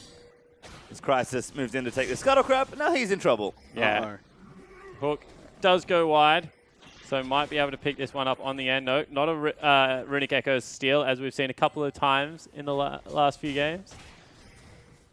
But EDG, they're going to still be able to put the pressure on for this turret. Republic taking so much damage. The Maw has been popped. JZ almost taken down by the Sand Soldiers as EDG pick up the 3rd turret for themselves in this game. They're looking for more. They're trying to pressure the middle in the turret as well. Koro is the one that's split pushing in the top lane. Doesn't have a teleport available, but with this turret from Azir, they're going to be able to stay nice and safe inside of this map. Yeah, it just shrinks the lane a little bit further, makes flanks impossible as well. The face check. Did he just fail that body slam? No, he didn't even use it. Okay, that's a little bit better. As now they do pressure in onto the tier 2. Mako blocking the skill shots. Hook lands. Yeah, Republic actually in trouble. He's dead now as Mako able to pick that kill up. Teleport going to get cancelled on that tower. So Romantic gets jumped on and every ulti gets thrown at him. 2 kills for EDG. They're not done. They'll keep pushing. Yeah, they will not be slowed down right now. 18 minutes into the game. They're going to look to break the base, take the first inhibitor of the game. You know what? I feel a shop and a quick Baron coming in as well, maybe, pastry time, because they have got some nice tanky members. Someone will have to deal with the bottom lane. Whoa! They're jumping up to JZ. The Sand Soldiers have gone in. They pick up a kill for themselves as well as that inhibitor. EDG throwing a freight train right now to EPA. You love that, don't you? I love it. It's the best. I wouldn't fight him, Crisis, as he's just trying to clear some vision out.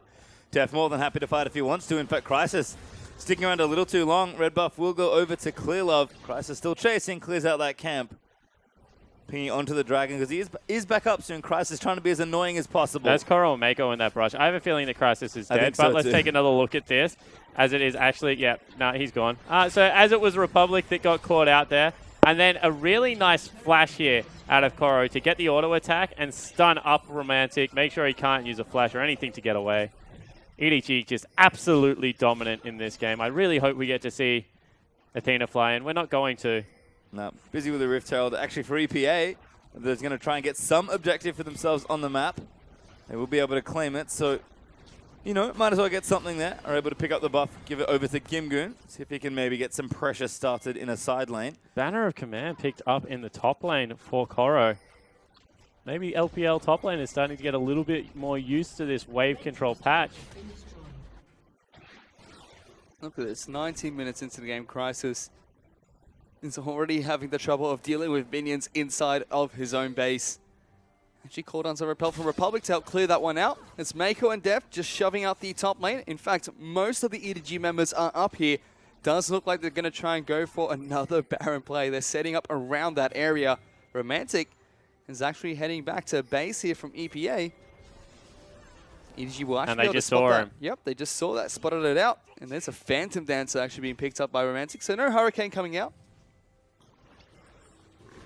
And it'll actually be no Baron play for now. So instead, just pushing down lanes. They feel like the pressure in the mid lane will be enough to allow them to siege. Rusty would be very disappointed in Def. He has gone for the Static Shiv. But with the wave clear and how strong he is right now, I don't mind it. Well, this tower's dead. Very dead, in fact. As EDG do plenty of damage when they're able to freely hit turrets between the Azir and the Sivir. Romantic going to clean up what he can. But again, EDG just going to fall back to Baron. Do walk over a nice ward there from EPA. But they'll spot that scrying all about very easily. and they have complete control of vision and the area. As EPA, I think, just trying to collect whatever farm they can. Oh, Koro's on top of a ward, though. EDG, though, find the blue buff they like. Going to donate that one over. And again, this is the right side of the map to be on. Dragon's already down. EDG, they really want to try and get this Baron. Yeah, they certainly do. We'll see whether they just go for a team fight instead. Def does have the ultimate. Can pop it whenever he wants. They're looking for a teleport's actually going to be coming in. Gimgoon's the first one to get locked down. He's trying to jump onto Def, taking a bit of damage, but the Sivir pops on the hunt. They're going to try and return onto this Trundle. The rest of EPA running away as Romantic now. He's getting caught as we see a nice flash from Clearlove to separate the team. It will be Gimgoon that's the first to go down. Romantic will follow shortly after as Crisis. He's the only one that's able to pick up a return kill. Republic's the next target. He gets taken down, and EDG just sweep through EPA. Triple kill for Deft, and what a play out of the whole of the EDG lineup, you have to say. Able to get a split front engage. Koro goes one way, Clearlove goes the other. They both get their targets, and it looks like Baron will be the call right now. Not really much response can come out of EPA when it's only Jay-Z alive. It's going to be 10,000 gold the lead. And EDG looking to roll over EPA one more time. The EDG standard, get ahead, win a team fight, run straight to Baron, and look to end the game. This Baron will die nice and quickly, although it does do a lot of damage. Koro, the main tank, will now be in to make sure the boss does not wipe the raid. But it does go down. Clearlove gets low, but he does smite it out. EDG, it's time to shop and try and finish it. Yeah, so let's take another look at this. Good teleport play. They do start it on hard mode because Gimgoon ults up the tank and then turns around to fight everyone, and they're like, we'll see if we can kill Gimdoom. The response is you can't. He's really, really tanky at this stage of the game. But this is where it's impressive. Koro goes after Romantic, who flashes. Clearlove nails Jay-Z and Gimgoon, whose ultimate has now expired. And look at how well they split focus here. Athena takes down Romantic, and Def turns around and deals with everyone else on the team. Means that Mako will fall, but they get the maximum out of the team fight because they fight on two fronts and they win them both. Well, Def gets a triple on the back end of the fight. As EDG now freshly shopped and baroned up with already one section of the map open to them, with mid lane inhibitor being down. Plenty of pressure that they can apply across both top and bottom lane. They're going to start in bottom, it seems like. And EPA structures going to have to start worrying a lot, because Baron usually does a good job of breaking that base wide open. This tier 2, it's already dead. Doesn't look dead, but it's already dead. And this is another game where you're going to struggle to give an MVP to one person on the EDG lineup. Athena 5-0 on 5, great game. 10 out of 15 kills. 6-1 and 5 for Deft. He's also had a great game. But then look at the support cast all around them as now they're sieging up, looking to close this one out. EDG are looking to try and close out this game. We are going to see the last Digitech coming for EPA. Gimgoon is going to try and engage and fight. The turret is eventually going to go down. The tanky Trundle is going to be no match for the rest of EDG as Romantic's going to get locked down once again. This time, it's Jay-Z that is the first to fall down in the fight. EDG will be able to pick up the inhibitor in the bottom lane. And look how big that tank is. Banner of Command has the Baron buff as well. They'll march it to the Nexus and start knocking down turrets. Republic going to try and make something happen. Mako getting low on the back lines as Koro taking in the front side. Crisis gets locked up by the stun zone, and Clearlove's able to take him out. Republic now caught out on the wrong side of the team as Vayne's going to go down there to Sivir. Def just doing so much damage. And EDG are going to end it. They just completely ignored Republic in that entire team fight. It looks like EDG don't care. They want to kill the front line, take down all these structures, and they're going to be able to take the game at 24 minutes against EPA. Jay-Z will valiantly try to defend the Nexus. It's not going to be enough. And EDG 2-0. Rip Clearlove's KDA does get sniped in the end by Republic, but a really convincing 2-0 there from EDG. Hey, Koro, wake up, buddy. It's all right. Don't rub your eyes. Two Nautilus You're games, good. man. Resident sleeper. Resident sleeper there for Koro. But you have to say 2 games in under an hour. I hope that Vici and Snake are ready to play because they're going to be up in like right now. Certainly If yesterday taught us anything, it's a best of 3s go for 3 hours. This one went for about 50 minutes in total. well, definitely quick work there for EDG with Athena playing in that mid lane. Again, they came into this week expecting to have a strong week and finish well. They have shown us 4 very strong games in a row as they'll move over and shake hands, go to their stage and take a bow in front of their adoring fans. You can see them in the crowd. Again, team starting to look on the rise. It was going to be a week where they were able to look good, and they do. Yeah, they certainly do. They also look good just in reality. Hi, guys. Like, they actually just look good as people as Hey, well. Hello. Look really so do those handsome. guys. They look handsome. And, Hello. hi. So I was going to talk about the uniforms. Seems a little bit inappropriate now, but I'm going to follow the train of thought. I said yesterday that WE have really good uniforms. Yep. Right? They look comfy. EDGs look badass at the moment. Oh, They're yeah. like in biker jackets. Yeah. I don't know how I can get one of those, but I want one. You want one? Yeah. Yeah. No, I'm certainly on the train as well. I want to get one as well. I'm going to nab myself one.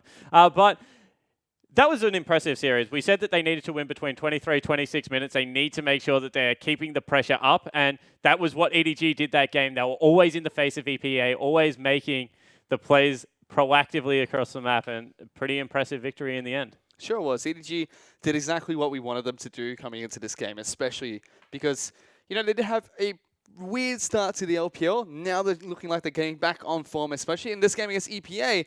They needed to try and close this one out early. They did just that, played it nice and easy the way EDG normally do. I feel like we saw the formula for EDG, especially in they're kind of playing the meta and playing it very well, but Siva being back has to feel like a big boost for this team. Def Siva, still as good as I remember.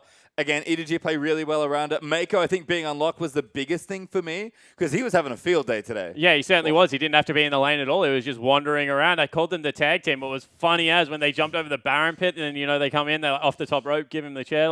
That was fantastic play out of the jungle support duo, and I think that Siva facilitates that. So I think that it's a huge pickup. I think it was a bad draft one more time out of EPA because they took Nidalee. I don't even think Clearlove plays it. He's played it, I think, at least once, but I agree with you. Yeah, he's not really a Nidalee player. He's not a Nidalee player. It's not like it's ZZR or Dandy, someone you have to take the pick off. So I think prioritizing that over Siva was a massive mistake. I completely agree, and it looked like Romantic wanted to run Vayne into the Siva and try and take him down, try and kill that Siva one-on-one once Mako decided to roam off with Clearlove and give that tag team combo to someone else. It never happened. He picked up a Guinsu's Rage Blade, just died and never got to fight him. I don't know about Romantic's plans that game. He had lots of very grand plans, it seems. I don't know about the Corki or the Vayne's plans. Because Corki has the best one-item power spike in the game right now. Trinity Force on Corki is gross. It is. More on Corki. You know what I feel like what happened? What? Where he just they won the skirmish. He's like, I have enough gold for this more. Went out and bought it and then immediately regretted his decision as he left base with the package. That's what it felt like. They won a great skirmish. I have all this gold, and then for some reason forgot to buy a sheen. Biggest facepalm moment for me was when Braum was able to actually proc that more with the Winter's Bite. 2 seconds later, when it wears off, everyone just flies in. Okay, you're dead. Yep. Useless They item. just cleaned up. It's not useless, right? It's a good third or fourth item on Corgi. It's just not a good first item. Not a good first item. And then when we're having a look at down the line, there was just even the Trundle was just not good enough out of the top lane there. Gimgoon didn't have the impact he would have liked on the series. Korra was able to keep them in check. So I really am looking at EPA and just wondering, where do they go from here? We knew that they were going to struggle, but that was a very rough game. Well, Athena actually picks up the MVP. We mentioned it certainly felt like a team effort in this particular game, but certainly a standout game for the young Korean mid laner. Athena definitely didn't show up in the first few weeks when he was playing on the team. Feels like he's starting to find his groove in the LPL. 2 Z games in a row. That one in particular was quite good looking. Yeah, I agree, and especially when he swooped in for the kill inside the base when I thought they were all but done. That was a heartwarming moment.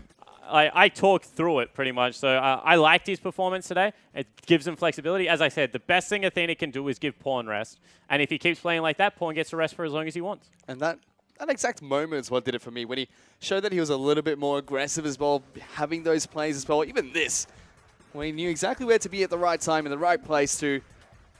I hope that Athena can keep this up for EG. Well, certainly looks like he might be able to as again, champions may be coming back. We heard about the Rise being back. We've seen it a little bit more. Feel like Athena's going to be very happy to pick that one up again if it is indeed back like we might expect. So Athena, again, a player that I'm excited to see more of. I was really excited to see him when he joined the league. It's nice seeing him winning and playing really solid. Yeah, I think that the other thing you have to look at is that ever was this team that they were a PC bong team or whatever you want to call it. They're a challenger Korean team. GSG 2. Yeah, but they were well known for their synergy, right, around the Rift. And I think that it was always going to take a little bit of time for Athena to be able to build that synergy with EDG. So maybe we were unfair in some of the criticism with him. And that now that he spent a little bit longer on the team, today looked very clean. Exactly that. If EDG can find a way to fit him into their playstyle nicely, it'd be great. If Athena can do the reverse, which it looks like he's trying to do, it's even better. And it seems like time is exactly what he needed and exactly what he's giving Pawn as well, which is fantastic. Well, to be fair, EDG's mid laner just kind of has to exist and put pressure. Like, we say it all the time, but Pawn has like the strangest games in League of Legends history where EDG still win. Because as long as you're shoving out your wave, creating that central pressure point for Clear Love and Maker to work around, generally you're doing your job. There's games where Pawn's been like 0-6, ran into lane again, shoved up, created pressure, died, and EDG have still won the game because that's how they like to play. They just like to play with this big pressure point in the middle of the map. So I think Athena can provide that. It's just whether in these team fights he can clean up the same way that Pawn does. Pawn also has just like unbelievable X factor for a player. Yeah. Like you say he does weird stuff. I 100% agree. Pawn does the most wonderful and wacky things you'll ever see on the Rift, but we've seen clutch moments from the player. Pawn's an experienced veteran, he's a world champion. Like, clearly... No, I agree. People think that I criticize Pawn when I say stuff like that. No. Pawn is the best distraction to ever play League of Legends. Like, he is so great. Like, his Morgana performance against Faker at MSI, where he just completely out-mind gamed Faker, was hilarious to watch. And like his Yasuo performance before he dove Nexus turrets was really, really impressive against LGD. Pawn, as far as raw mechanical players, is a wonder to behold. He is a very good player of League of Legends. You don't have to sell me on Pawn. I'm a big fan. But Athena, I think, starting to become more of a fan of him as well, because that was super solid stuff from him. Going to be a while until he evolves into the next Pawn, if that's going to happen at all. But again, a very promising player. Ever a really hot team coming off the back end of last year. Seems like a strong pickup for the team. And again, finally gelling. And EDG, you mentioned that Ever was sort of that, big like best friends club. EDG are also a lot like that as well. Oh, 100%. And they're actually vocal that's how they play as well. They get along like a house on fire. Deft and Pawn were two of the players that we heard were like, yeah, we're really happy in China. Like when we were hearing that a lot of players would go back to Korea, the likes of Flame, Mako and Deft and Pawn were like, no, we love our team. We love playing with Mako. We love playing with Clear Love and Koro. Now that Koro is back in form, it doesn't look like they're going to have a rotating roster in the top lane. I think that's great for the team. And I think that their spine, as I call it, is just so strong. They're able to play around any lane depending on the patch. And this patch suits them very well because it's a Sivir patch. And that's great for strong teams as well. When you have a team which work well together, like working well together as well, it just means fantastic things are going to happen off the Rift, and that's going to translate to great performances on the Rift, like we saw today against EPA. When communicating well with one another, good things are just going to happen. I think the other thing to think about, and it's great that you mentioned the patch, is that EDG are definitely a team that kind of adapt to new patches in one of two ways. Very well or very badly. Yes. And I think the worry is that, especially with Pawn out of the lineup, that when the meta shifts again, and it's been shifting smoothly but quite a lot within this particular season, that EDG could just start to come into the same issues. But I also think we're coming full circle. I think that if you compare the patch now to what we were experiencing in spring 2015, that we're nearly getting back there. Oh, yeah. Like, we are we nearly... saw Victor yesterday. I'm like, oh, baby. Yeah, we've nearly come full 360. Where's Zareth at? Yeah, where is Zareth? That would be the really interesting one. But I think that this is something that will suit EDG a lot. And now I'm worried about QG because I thought that when we first kicked off the season, it was QG's patch. They had so many cool picks, especially with Ezreal and Pekko. But now I think that it's swinging a little bit away from them. And that's why I want to see that cross-group match, but I'm not going to get to see it until the finals. No, certainly not. But playoffs on the horizon now as EDG do end their game. Still more games to come, though. Don't go too far away because Beachy and Snake will play for our second series right after this.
And welcome back, everyone, to the English coverage of the Chinese LPL. We have one more best of 3 to play here for week number 7. As you can see the signs out in the audience, Vici versus Snake will be our next match after EDG took a convincing 2-0 versus Energy Pacemaker All. Just to refresh, my name is Julian Pastry Time Card. That's not me. There's me. Joining me is Matthew Fish-Stewart, and that man you just saw is the handsome Jake Spawn-Tiberi. Handsome today. So handsome today. I just, the compliments keep rolling out, and I'm going to take them all. Max calls me lovely all the time. You call me handsome. I'll take it. What's your pet name for me, Fish? Do I have to give him Yes. one pastry time? Goodness. You can think about it later and give me an I'll think answer after about game that. Well, one. that's why we don't duocast at the moment, because you just can't get your stuff together. Come But on, this man. is going to be an exciting series. I'm really looking forward to watching Vici take on Snake right now. Snake, a team that seems to be struggling a little bit, but when they get it together, it does look good around Summoner's Rift. Vici, on the other hand, are a team that have one of the strongest top half of the maps I think we will ever see, and one of the weirdest duo lanes ever. Where do you want to start then? Because I agree. I think there's definitely 2 distinct halves to Vici's game plan. So we'll see exactly which half is maybe reign supreme in today's matchup. Let's start with the good side. Let's start on the top. Dandy, Easy Hoon, Lung. Yeah, what a trio right there. And, when Easy Hoon gets into the top lane, facilitates Long to be this big tank and start fights around Summoner's Rift. It is very good news for Vici right now. And I think that Lung is the impressive player in this, because every single time he gets given a lead or creates it himself, he's been able to use it to succeed around the map. And I think that Flandre has actually been one of the most inconsistent players, because he doesn't go between bad and good. He goes between excellent and fairly decent. But that is strange for someone like Flandre. Certainly is, and consistency may be haunting him, but we'll check in with the Vici lineup to kick things off. Lung, Dandy, Easy Hoon, Endless, and Caveman. We are going to start in the top half, like we mentioned. As we are going to start with Lung, who's certainly been on the rise, a promising player when he came onto Vici. Feels like he's finally stepping into that role once again after a decent start to his season. He's been looking good. In fact, he's on fire. Yeah, exactly that. And yes, and a good matchup. Well, a good matchup. Here's a matchup against Flandre today, and you have to see which Flandre really shows up. Well, there's Dandy, of course. Not too bad in the old jungle position. Certainly feels like once his top half of the map succeeds, Dandy is the man behind a lot of that. But Easy Hoon starting to really show up as well. Back to the rise. I will say they're throwing 3 bans at him at the moment, 2 or 3 bans, then picking away one of his champions. We saw both times Swizz Fate, Lulu taken away, then pick the Azir, force him onto the rise. So that's why there has been so many picks. Makes sense there, but here's the bottom lane that we mentioned before. Endless, their AD carry, and there's Caveman, their support. Unfortunately, it feels like a lot of these mid to bottom teams in the LPL just can't find consistency across the Rift, and it does seem like the bottom lanes are the ones, especially as the meta shifts, starting to really, show up and maybe show a bit of that weakness. And I say the same thing about Invictus Gaming and Vici. If you're going to beat them, just pick on their bottom lane. There's no point ganking their superstars. They're too good. Unless in Caveman, they just shove out. If you get into the bottom lane and gank, it is good news. However, Dandy also sets up some traps down there, and we'll see whether that is something he can do again today. I agree. I like their bottom lane for all the wrong reasons. I love the way they shove it out and just walk away, but that is not how you're meant to play great League of Legends. And teams are picking on that time and time again. It just seems like the key to taking them down. Well, maybe they'll get the safety Sivir. We saw IG actually use that particular strategy in one of their wins over the weekend. But we're looking over the opposition for our final match of the night. It is going to be Snake Esports, a team that had such a great 2015, looking a little up and down here in 2016, but Flandre, Zizia, Tank, Crystal, and Ella will be our starting 5. Yeah, and this is a team that, once again, has a very strange power flex. Flandre, very good top laner, good split pushing top laner, can team fight as well, plays a lot of tanks at the moment. I will say good things about him, but I'll also say that inconsistency is one word that I'll use for the first time about Flandre. Hasn't really been there. This man, however, been very good lately. And that's something that's great for Zizia, because his start to the season, perhaps not too impressive. Felt like Beast was missing from the lineup, but certainly Zizia has been stepping up. Tank's the other player. I'm just not too sure yet. Seems to be a little bit up and down as well. He reminds me of Gosu. He's like Gosu, but on a great team. It seems to be a good, 1-on-1 he's good, 3-and-3 he's good, but 5v5 he seems to struggle a lot. Yeah, well, there's Crystal. He's been back in the lineup. He was their big star AD carry, and he's going to be paired back with Ella.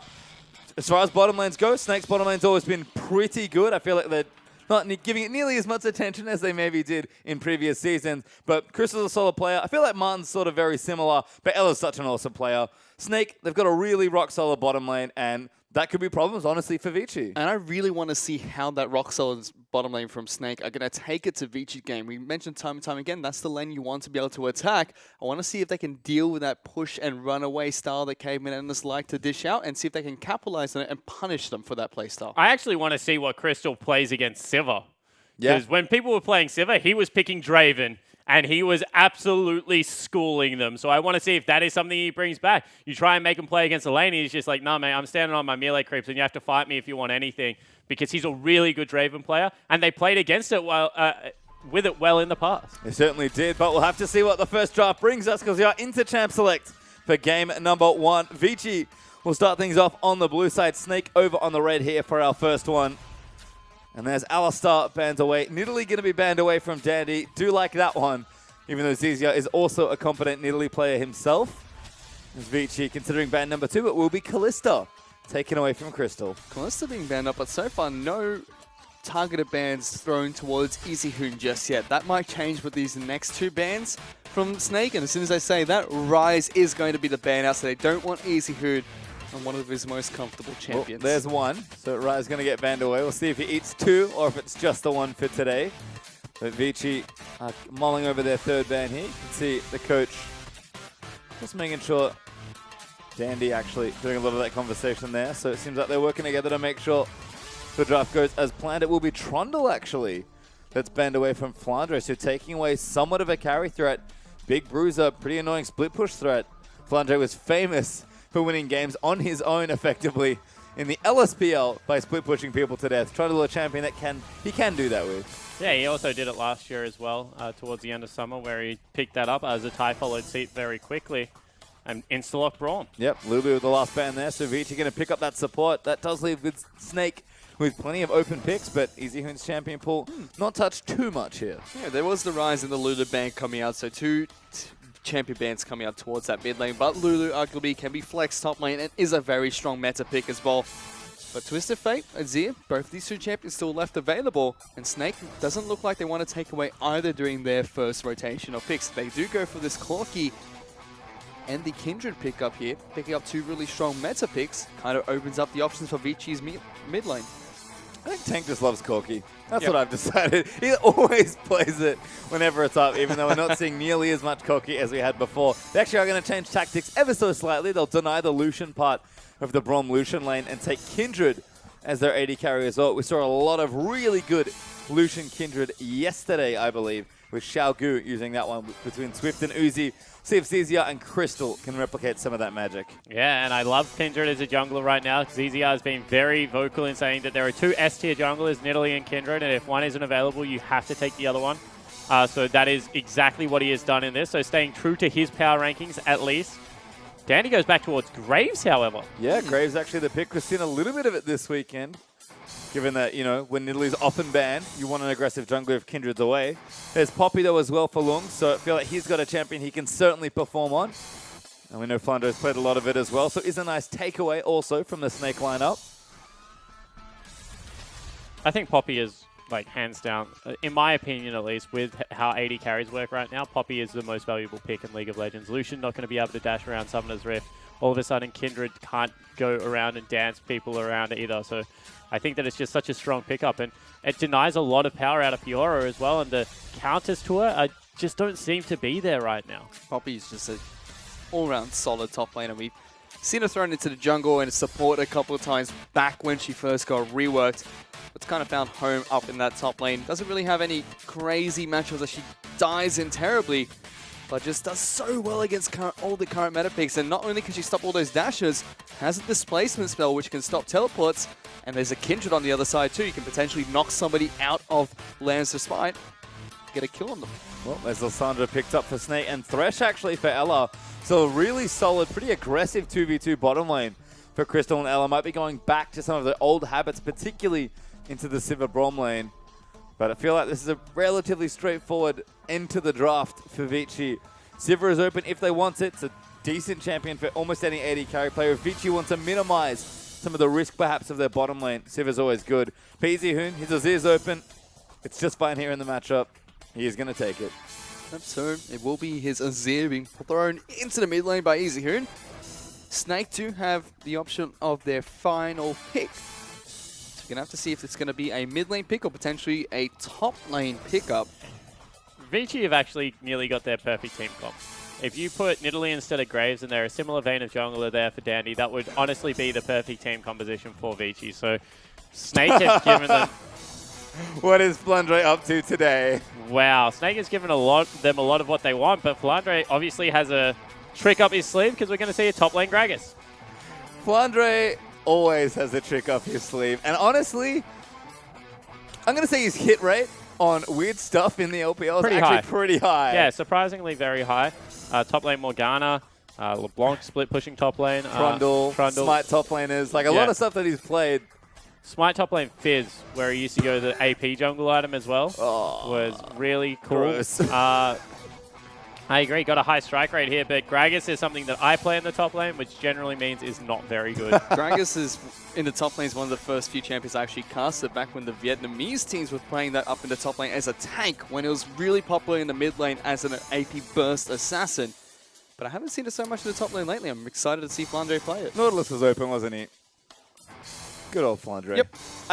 He just it's like, I want a tank, guy. It's like, Nautilus, I'm like, no. Give me the other one. He's like, what? Yeah, give me Gragas. Well, coaches shake hands, think they may be shrugging shoulders about the draft, but let's find out how Gragas does. It's time for game one.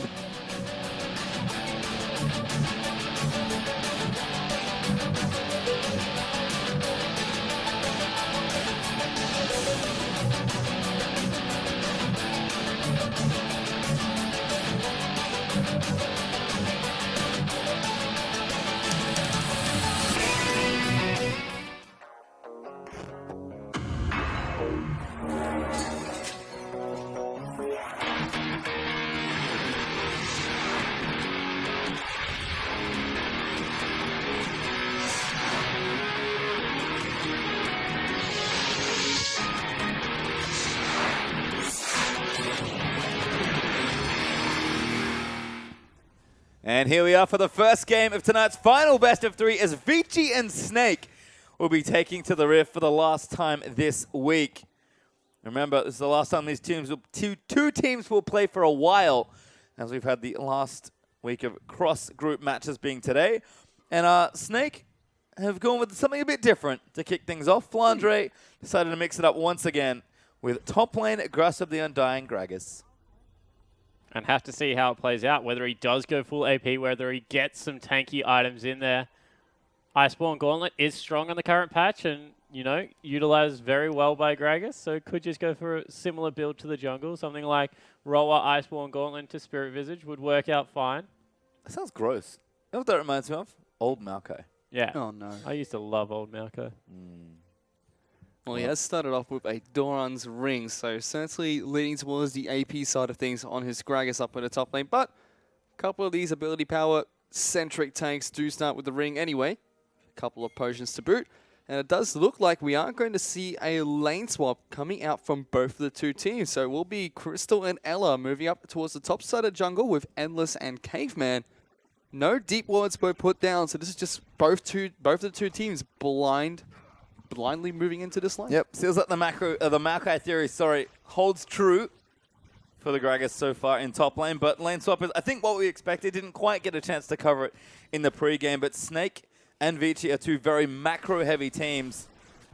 I expected a team to start a lane swap, but we're actually going to get standard lanes as Snake make their duo up to that side as well. You have to think that with Lucian and Thresh, they do want to play aggressive. We'll see if Crystal and Ella can bring back some of that aggression they were known for. Yeah, I'm looking forward to that as well, as Flandre's actually missed a lot of creeps in the first wave, but has been bullying Lung quite successfully.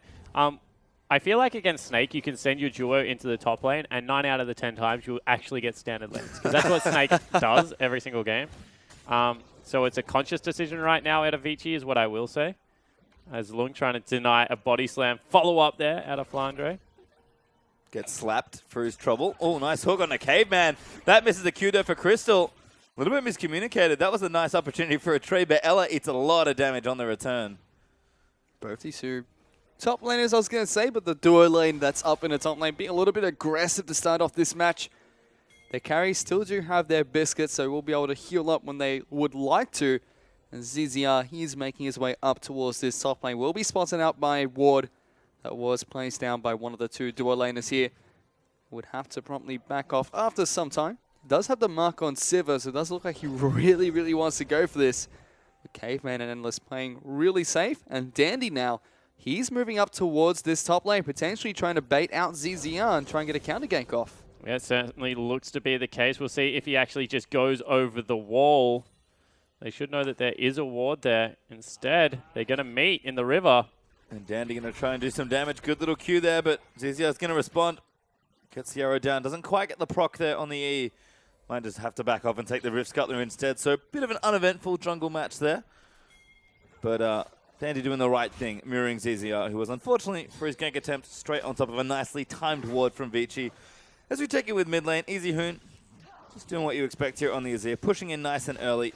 He was sort of the OG guy to bring out Azir back in the LPL, I feel like, this year. So no surprise to see him back on it now that it's open. Yeah, 100% agree. And I had my rant about it last time, but he's a very good Azir player. So I love watching him pick up this champion one more time, control Summoner's Rift, make sure he's dictating the pace of the game. I think the game that really sold it to me was against Fnatic, I believe, at MSI, where they were down about 12,000 gold. Fnatic were doing a great job, and Easy Hoon's Azir definitely carried out that game. So he's a very impressive Azir player when he wants to be. We're going to take a look at the bottom lane really quickly as Flandre and Lung fairly even down there. Flandre does have a slight CS lead, but that's a big wave crashing in towards the turret. Lung will be able to equalize that one really shortly, but the Gragas in the bottom lane, nothing too surprising just yet. We're going to have to see what Flandre can bring to the table with this pick later on in the match, but fairly quiet between all the lanes so far.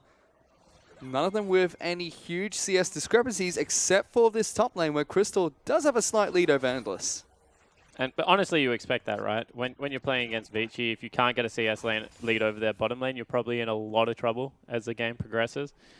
Endless will just continue to shove out waves and stay relatively safe, so there's very low kill threat unless ZZR is able to impact the lane. But credit to Ella and Crystal being nice and proactive and starting to build a 10 CS advantage. ZZR is going to come back now as well. See if you can maybe pressure them a bit more. Ella does get a nice play down, does pop them with the auto there. As Caveman and Endless are going to back off. ZZR does return. It has a sweeper, but it's on cooldown at this particular point. So he's just going to take that Scuttle Crab away instead. Is marked, I believe, for Kindred. So going to get a nice little stack there for his trouble. So he gets his stack. We'll see whether he goes to... Ooh, this is a face check. You don't want to face check him. He's going to take one more auto attack to the face. He's going to continue chasing this Kindred. A Lantern is going to be able to pull ZZR to safety. But he did face check them, took quite a bit of damage from that Graves. Yeah, so in the end, it is going to be ZZR probably having to go back into his jungle and try and farm up. Dandy uses this time wisely to get some counter jungling done. Graves is still an incredibly healthy jungler.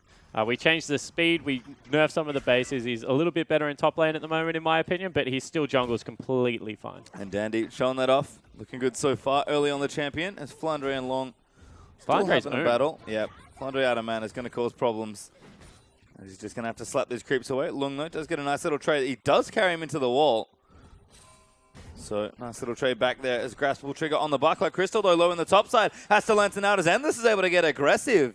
2v2 Vici almost get themselves a kill, but Caveman got really low as well. Yeah, he certainly did, and Caveman's actually going to have to go back because he doesn't have the ability to heal up. You can see that Crystal still had that potion to chug. So, in the end, that is a win for Snake Esports. They burn a summoner spell and get 2 back in response. As Dandy, level 6, still looking to be the aggressor onto ZZR. ZZR only has, I believe, 11 or 12 stacks so far. At 7 minutes into this game. That's another snack that will not be going on over to him. His tank will be able to take his blue buff away. But Endless decided to stay up in this top lane. He's now 20 CS behind Crystal. So that CS lead is getting larger and larger by the minute. Lung teleporting back in towards this bottom lane against the top lane Gragas, so to speak. And he has picked up a Catalyst, so looking towards going for a RRA. And I love it. Potentially. Spawn the Maokai Specialist. Maybe well on the money here. There's another item that builds out of that, of course, Righteous Glory. You haven't seen it in a very long time, but I do not put anything past Flandre. He is a wizard. But Rod of Ages makes a lot of sense to me, at least, which probably means it doesn't make sense to anyone else. Maybe you and Flandre are secret top lane bros. Because I've been trying to sell some wacky stuff You this certainly weekend. have. Have I told you about Iceborne Gauntlet? You have. Okay, so in all seriousness, how would Rotovator's Iceborne Gauntlet go?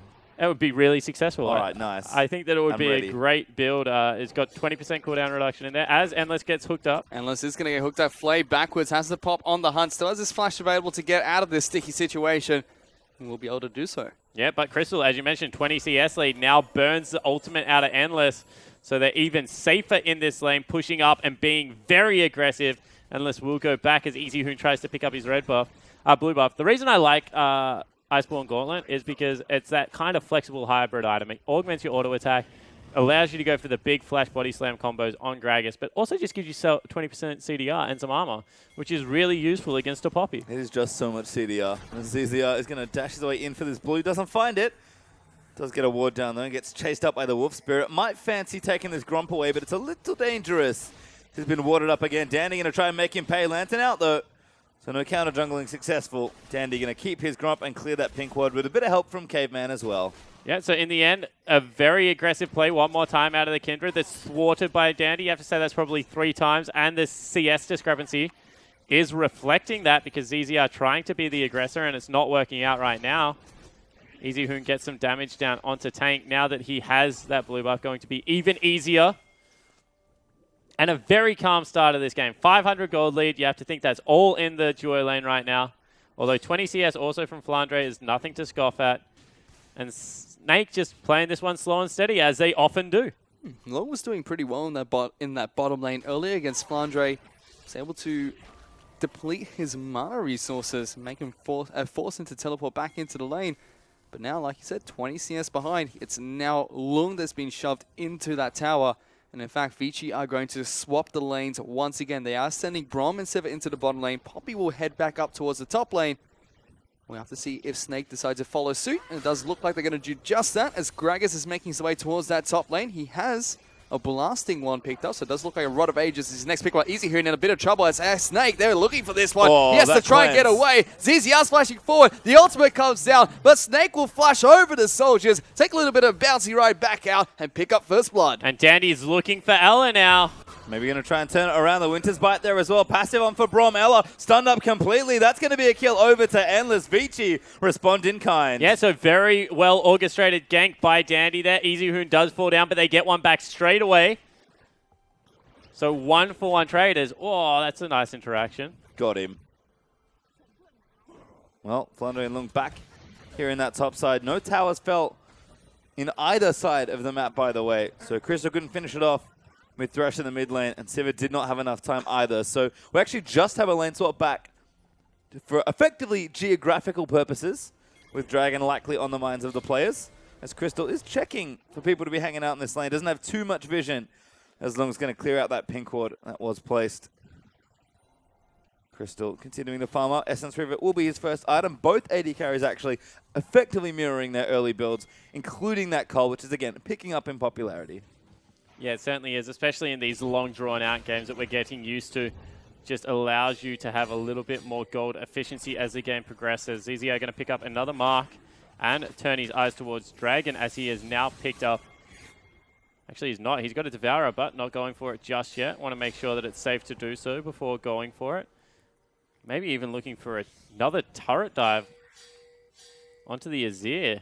He's poising for it. He's going to be able to take the Raptor Camp away. Raptor Camp away. Raptor Tank. Raptor Tank. Oh, what a camp that would be. He's got 2 wolves following him. I honestly think that's why people build Sated Devourer. So Wolf isn't lonely. WTF 2 wolves. Makes sense. But then they get sated and he disappears. Wolf gets sad. Did we decide that's what happened? I don't. You know what? We're going to find out this game. We're actually going to remember to check. Yep. Because look at the Wolf dancing around right now. Oh, is he going to do the thing where it runs around Dragon again? That was the best. That was cool. Yeah, I agree. For anyone who missed that yesterday, when you hop over Dragon walls as Kindred. Devourer Wolf does not come with you. Nope. He Big does not Wolf have, comes. He doesn't have sick hops, unlike Kindred. As Sad. Dragon actually does go over, by the way. So 5 Devourer stacks in and amongst all the banter. There's the good news there for ZZR. Goat legs give you sick hops, mate. They do. Dude, those things jump high. Don't even worry. They scale mountains and Goats stuff. are aggressive. Have you there's a website. I can't remember exactly what it is, but it's like goats in weird places. And it's just like Yes! picture of goats like standing on sheer mountain faces. Like those things are bonkers. They're adventurous, I swear. They belong in the jungle. Yeah, makes sense. Tank is wave clearing out in that mid lane with the blue. Does have an Abyssal now. Nashor's first for Easyhoon was actually his choice, so not wanting any early MR. Might actually skip the item. We'll see where he does want to go with his item build. Motivators has to be pretty close though for Flandre as Lung aggressively ports back to lane just to get in and amongst the creep wave again. Flandre does have his TP and he is going back home. So I imagine he'll also TP back to lane because he's got a roller to buy. As there he does pick it up. Just under 14 minutes. Can have a nice charge time on that one as a cloth armor is the next thing. So it could be anything. Could be Iceborne Gauntlet. Could be. As he also teleports back into the top lane. ZZR is here. Lung's in trouble. They're looking for an aggressive play. Lung is now trying to jump onto Dandy's ZZR. here. Dandy has caught up with the rest of his team. ZZR's the one to take a lot of damage, but now Dandy, he's been jumped on by Flandre, gets knocked back. The Lancer Spine is coming out to try and keep ZZR alive. Will jump up before the heal, but it's not going to matter because Tank is up here as well. Lung has been locked down. Dandy did escape with a sliver of health, but eventually Lung will fall down. Really? Really? Yes, he will. That will go on over to Flandre. Lung lasts for so long because that is all AP damage once ZZR was gone, and he's got 2 AP magic resistance items. So finally he will fall down. But that took a little bit too long, and I think that that's what they've got in store for them this game. Meanwhile, Easyhoon shoved out mid lane. He's going to be able to take down the turret, it looks like, on the next wave. But good gank execute on the side of Snake right now, and you can see it in the gold advantage. Still slightly ahead, 1,000 gold right now. So nice little movement there for them, but Easyhoon is going to get the trade and even that gold right back up. Tank not going to be able to defend. He's actually going to get aggressive as Ella's going to try and make it work, but Easyhoon flash surfs his way to safety. In fact, no flash needed. That was just all skill. Yeah, look at the moves. He is so fluid on the Azir. Gets maximum distance off that combo. Flandre actually takes the top lane turret. And remember that Crystal put a lot of work into that earlier. So that's good news for Vici. Extends their gold lead out to 2,000 exactly. Speaking of Crystal, he is still 20 CS ahead of Endless in that bottom lane. Does have his Essus Reaver picked up. Endless is still waiting to try and get the remaining components for his. Both of them probably have their cull completed by now. We'll get that extra 300 gold. Still keep it in inventory for all of those combat stats that it provides. And the dream is being kept alive, Spawn. Flandre goes back, gets himself a Sapphire Crystal. That is 100% Iceborne Gauntlet. All right, cool. So we've been selling them all weekend. Sell me on the build. Rod of Ages, Iceborne Gauntlet here to start things off for Gragas. So the theory behind Jungle Gragas with this, right, is that Lichbane is a great item on Gragas because it augments your W that already does so much burst damage. However, it only gives you 10% cooldown reduction. What's better than 10% cooldown reduction, I hear you ask? 20%. 20% cooldown reduction, which is provided by Iceborne Gauntlet. Synergizes very well with repetitive spell usage. Gives you that mana that you're missing out of because you've got the Glacial Shroud. And then it gets better if you have to go armor item. So I'm expecting this hybrid pseudo-tanky Gragas in the top lane. He has some wave clear because he's got a roller. But now with the Iceborne Gauntlet, going to something like a Dead Man's Place, he'll be a big brawler that can go in the front line and chunk out Endless as Sivir. Love to see what he decides to pick up next, but Vici in a tough spot as it's going to be Snake trying to collapse on this bot lane, do it underneath the turret. Endless gets chunked down incredibly low. Crystal's going to take the Dark Passage out as Endless tries to kite, but it's not enough. Caveman is the next to go down in the back lines. It will be Dandy with a nice pickup, but Easyhoon gets the stun onto Tank, then drops the Emperor's soldiers as Dandy picks up 2 kills. Yeah, so really nice play out of Dandy. Fires his ultimate from Frog of War. ZZR doesn't have a chance to ulti. That means Easyhoon has time to sweep in. They're still going to go and try and pressure this turret. Teleport is not available for either top laner. Could be problems here. Easyhoon, so much damage. Crystal, one auto, and he would have died. Abyssal Nash's Azir is not messing around. Yeah, it certainly is not. Let's take another look at this one. So Endless and Caveman do a great job because once again, their job is to live as long as possible. So they're dancing around this turret, making sure that's the case. Caveman especially kind of splits focus here. Dandy sweeps in, able to get the first kill, and then Easyhoon flashing for just a stun so Dandy can get the damage down, grab kill number 2. They would have loved a couple of those to go over to the Azir, but Dandy having them definitely no slouch in his own right, goes back, picks up a Hex Drinker. This Graves well and truly a rove in the mid lane, and Vici have their first lead. Did you do the first lead is once again Easyhoon? So the change we made to make it go that far is that as long as you don't hit the end, you can move. So as as you E, you have until the very last second before you stop to move it with your Q. And you should see the freakish amount of distance this man covers on his ear now. He zooms all over the Rift. Certainly does, and EasyHoon's going to show that off here in this game. You have to think he already has some highlights here in this game, but tower is going to fall for Snake. They continue to play reasonably well around the map. 2 for 2 now in turrets as the goal pretty much evens back up. Dragon back in 3 seconds there as well. ZZR has his eyes on it to help him out with the Devourer stack. Snake are actually going to sit here and start it, but Vici are prepared to fight. Yeah, this is risky because of how strong Dandy is right now. You can see that the collapse is going to come out potentially. No, they let it go. Not sure I agree with that play, just because Dandy has a serrated Dirk as well as a Hex Drinker. He's massive. So Vici will give up the second Dragon of the game. And will be a blue buff going on over to Tank once again. ZZR donates that one over. Dandy actually used his ultimate to try and steal that one, it seems. Not quite able to pick that up. But now we're going to see what Vici and Snake decide to do next. They still have Long up in the top lane. ZZR is still farming out in his jungle. EasyHoon here will be still trying to push out this mid lane as fast as possible and keep Tank underneath this turret.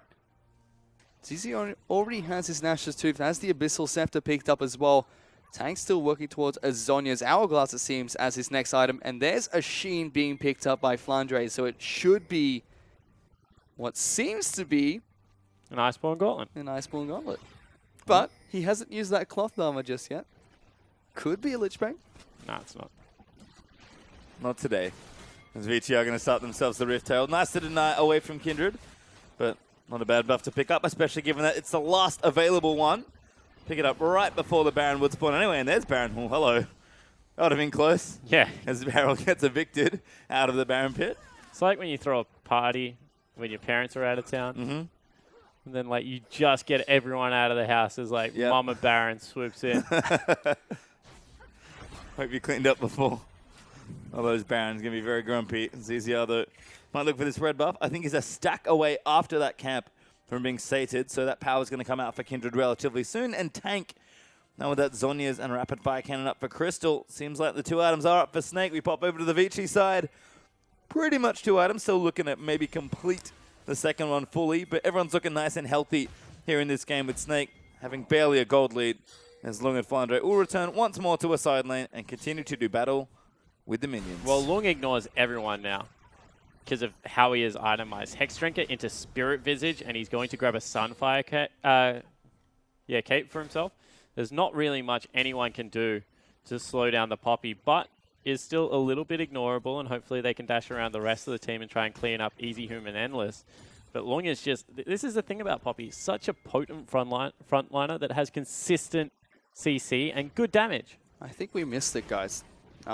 ZZR, if I'm not mistaken, just got sated, so we didn't get to see what happened to that wolf. No! Not mistaken, it happened on screen as well. Now we can see if he doesn't have it anymore. Ah. That's That's what we want. We don't care what happens at the exact moment. Cool. So that's something I might know, because when ZZR gets his second auto attack off, which procs Sated Devour, you see like a ghost image of him, which is the same color as the wolf before. So maybe the wolf becomes Here we go. ZZR? Well, it's gone right now. I think you're lying Hit to a me. champion, ZZR. Hit someone. No, he's not. He does not Yeah, Wolf's listen to lonely. your rules. So Baby Wolf is gone. You were correct. Did he evolve into Mega Wolf? Is that what Wolf has now become? You played way too much. I don't know what you're talking about. Mega That's one evolutions gauntlet are not a thing in is my world. done for Pastry time. Flandre. You get 3 stages. That's it. This 4th and 5th one, I have no idea what you're talking I just about. don't think you can count past 151. I cannot. This Tank now in a side lane does have TP, so is available to provide pressure if he is needed. Might need assistance in the bottom side as Flandre and Lung having a scuffle. This is going to take a while. Certainly is. Lung's winning though, because Poppy, Iceborne Gauntlet, not quite enough power here for Flandre. Lung's really taken over this lane now. And this is where the issues could start for Snake, because Lung is a real threat in any side lane. Yeah, completely agree. He is farming up nicely. 207 CS at 22 minutes. Flandre is still ahead of him, but like, there's a reason that you see a lot of Poppy, and this is the first top lane Gragas game I've seen in a very long time. Poppy just seems to be a little bit better of a pick, as we now have a collapse coming out into this top lane. Did it look like Endless and Caveman wanted to move up there and get position on towards Tank.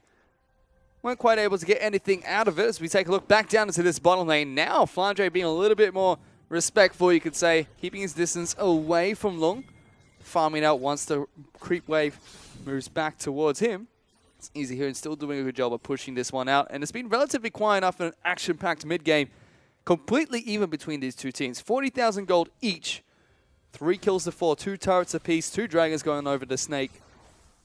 And just seems like both these teams want to be a little bit quiet, farm it up as much as possible. Endless will take his red. So let's have a look at what the teams are actually trying to achieve in this composition. Vici have a really good rush comp with Lung and Siva, but they also have control. Dandy creates a field with a smoke screen that you can't really enter. Easyhoon does the same thing with the Emperor's Divide. And they are going to be able to control neutral objectives relatively well. On the side of Snake, they have the double stasis. We talk about this a lot. You know, Tank has the ability to ult himself as well as use that Zhonya's Hourglass. And then ZZR has the ability to put everyone into stasis on his team. So they have these big areas that they want to fight in and then ulti up. So really good 5v5 team fights out of both teams. One more of a zone control composition that will clean up really easily because it is a Siva. And on the other side, you have to say that the execution comes down to ZZR and Tank and how they can keep people together. The one thing I will say about Gragas top kind of shares a similar vein as Azir in the mid lane when you have it with a Kindred. If people try and utilize your Kindred ultimate to stay alive, Gragas can just drop the ultimate in the middle, boot them all out. No more safety. I think in general, Flandre is going to want to try and team fight, but right now he's actually fighting Lung. There's no help coming, actually. Just doing a nice job on his own. Pulling Lung around a little bit. Somehow winning initially, but again, Poppy will almost always be fine. As Dragon's back up, maybe that's where the teams are going to look to next, as Vici are the first to the area. See whether they're able to utilize some of the damage that is currently on Graves to pick this one up. They're waiting for a face check, but I feel like right now, Snake just don't really care that much about the objective, so they'll let it go over to Free. Actually, no. Teleport coming in. Teleport is coming in behind Vici. It will be Flandre trying to get on towards the backlines. Easyhoon's being caught out, gets knocked back into the rest of the team. He tries to flash over, throws the soldiers, but misses everybody. And it looks like Snake, they're still strong in this fight despite losing their... No, not losing their mid lane here, so they're going to try and jump onto Lung now. He's in a lot of trouble, taking a lot of damage. Tank moving on forward, but Vici just get obliterated. They only lose L on the side of Snake. They're still trying to chase for Caveman. A little bit far away. Tank wants it. Not quite able to get there, but that's 3 members from Vici going down. Yeah, 3 for 1 in favor of Snake right there. Very clean teamfight execution. They want Baron because once again, ZZR does it incredibly quickly. They don't have a tank until Flandre gets there. He's going to wander across. This is going to be awfully close, but it looks like Crystal can take it up for long enough. Yeah, should be all right there. Good trading of the Baron aggro there, as Snake are going to take it out for themselves. Baron does go over to Snake as they win a decisive team fight around the Dragon area. So, I was right, by the way. Whenever ZCR goes for his proc... I love that that's what you go back to. Yes, because I was watching for it. Whenever he gets this proc, the purple wolf comes out as a shadow of ZZR, so a shadow of Kindred. But no one's debating whether you're right or wrong. I love how you're like, you guys are wrong, I'm right. We said we don't know. Yeah. So, like, great. So I'm not saying you're wrong. Just saying I'm right. I've tilted spawn, unfortunately. I don't know about some of the things you like, to be honest.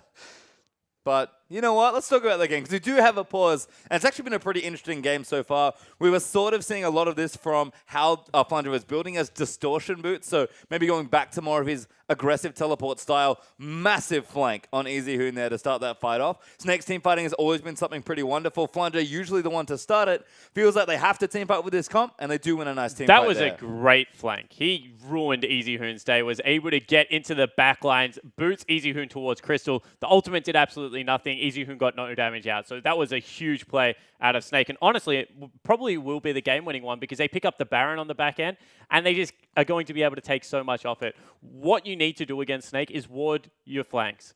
We always talk about it. And Easyhoon should have burnt the ulti the other way. As soon as he saw Flandre, the goal was to keep Flandre out of the team fight and let everyone else take care of it. But that was just great execution out of Snake. It sure wasn't. Easyhoon was in a perfect position at the start of the fight. Flandre's flank completely ruined just that. He tried to be a little bit cheeky, jump over towards blue buff, didn't execute that properly before he threw out his soldiers, but exactly that. Flandre with a great flank crippled them. Well, we are back into the game now. So, nice short delay there as Snake in a position of power, most certainly. They're at 3,500 gold up or so, but looking to make that more. They've got the Baron buff. They'll charge down these lanes, see what damage they can get done after their fresh shops. And Vici going to have to hold on for a few minutes and weather the storm.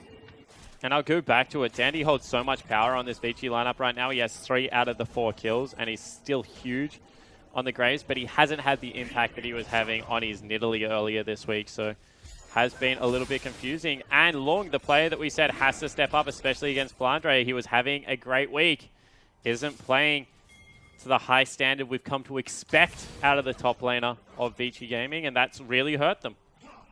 Getting Flandre a bit as well. Flandre's actually had a surprisingly strong laning phase. In fact, he's going to keep fighting here, but Long is going to win without the minions to help Flandre out. Snake still looking to crack this mid-outer. It's actually sort of unfortunate for them that they haven't been able to get it just yet, because it's going to buy Vici time if nothing else. I think it's the Easy Hoon's wave clear is phenomenal. Got the Rylai's now as well. As Long and Flandre are still at it. Baron up minion's going to help out, though. And I want to see if he goes for a banner of command here. I feel like it would be a very Flandre item. Try and get some side wave control against this Vici lineup that is pretty famous for being able to control objectives around the map. And as you mentioned, they got a good team fight. They got Baron, but it still is only 5,000 gold, and it's 30 minutes into the game, so it's a sizable lead, but nothing that really says this game is out of reach for Vici right now. And with a Sivir, the late game scaling always going to be relevant, especially when you throw in a 0 on top of that. They still have to try and climb through a 3,000 gold lead that Snake currently possess against Vici.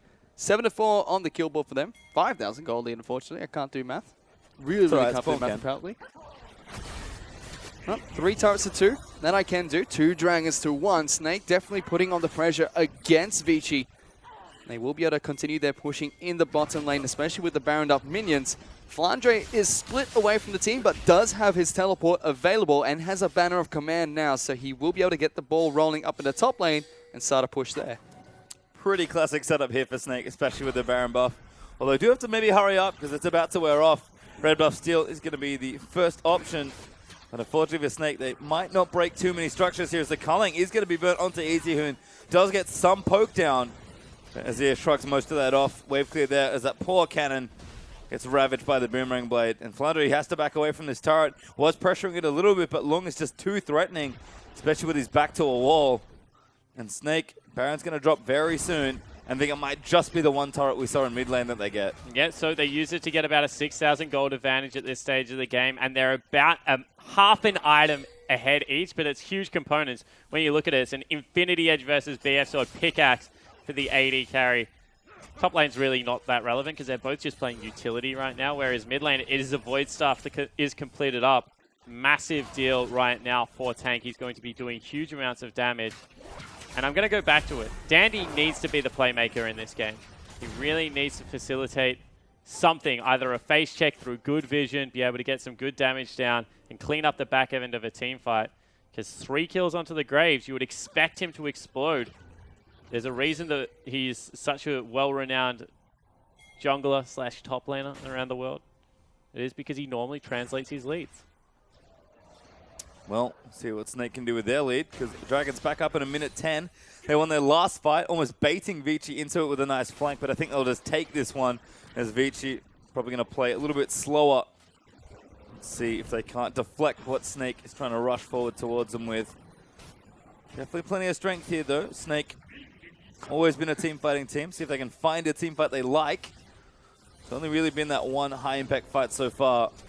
And Vici likely not going to make a similar mistake. So Snake going to have to force them into action here. As long as in that top side, getting the push down. Hook on a Caveman is going to get some pressure. But again, it's just all a dance here. As Tank actually positioned nicely. And out of vision there, Vici look a little afraid to go near this dragon. 30 seconds till that dragon comes up. So Vici need to try and decide if they want to try and contest for this dragon or just give it up to Snake. This is dragon number 3 for Snake. If they take it cleanly, Vici are positioned around the pit to try and contest for it. Flandre still split pushing up in the top lane. Lung is going to go up to match him, and in fact it is the Gragas going back to base now, so he will have the home guard buff as Easy Hoon gets chunked out here. Double summoner spells actually burnt for Easy Hoon. Endless is low. That's a free dragon. Flandre stops his recall. He's like, I don't have to go back to base now. I can just follow in my banner of commanded creep. ZZI going to be able to solo this one out. It will be Snake picking up cleanly Dragon number 3. And it really felt like, I think, the Crystal solo show on that one, because looking down the cooldowns, didn't see what happened. Feels like it just sort of forced them away as Snake will rotate themselves down to this bottom side of the map. Once again, after taking the Dragon, Flandre still working on top side, but Lung is going to go and meet him, try and stop that split push. Again, the wave clear here for Vici is excellent. And Snake are really having trouble busting through as Lung and Flandre do battle once again. Flandre real tanky though, and does get nice damage onto that turret, but still no dice on this siege here. Maybe the next Baron is where they look to, up in about a minute from now. Yeah, and Flandre is a monster right now. He is unmovable in that top lane. Level 18, first on the map. Lung is just behind him there, but Lung just can't hurt him enough. As they tried to chase Flandre off the blue buff, and maybe a little bit of a skirmish in the bottom lane. Even takes that blue buff away. He's going to try to move up to try and stop that. Not going to work. Tank's now split away from the team, so Snake are 1-1-3 at the moment. The rest of the members of the bottom lane will head back as Easy Hero is still trying to clear out this wave. And look, just still staying up in this top lane. Flandre and him have had, you know, they've been staring down each other a couple of times now. And we thought this was going to be a long set. As far as like international standards of play, Vici and Snake are the closest we've got to, I guess, Korea or Western teams in style of play. Not skill level, I'm not talking about that at all, so don't yell at me. But they play a very slow, measured style of game. They lane swap quite effectively. They control vision quite well, both teams. And they go for these big flank teleport plays and try and win out that time. It went in Snake's favor, but the items are still there. So Vici, all they need to do is win one teamfight game. We'll be back on it completely even setting. And you can see that they're looking for it right now, trying to dance around, assert that vision control that we've been talking about, and make sure the flank doesn't come out of Flandre. Well, Lung actually looking to get aggressive. ZZR going to have to run himself away. Sun Turret falls to Crystal as Vici trying to make sure they're on the right side of the Baron control game, but Flandre starting to slap down these turrets. It does a pretty significant amount of damage. Banner's up that creep as well, just to try and make sure he gets it down.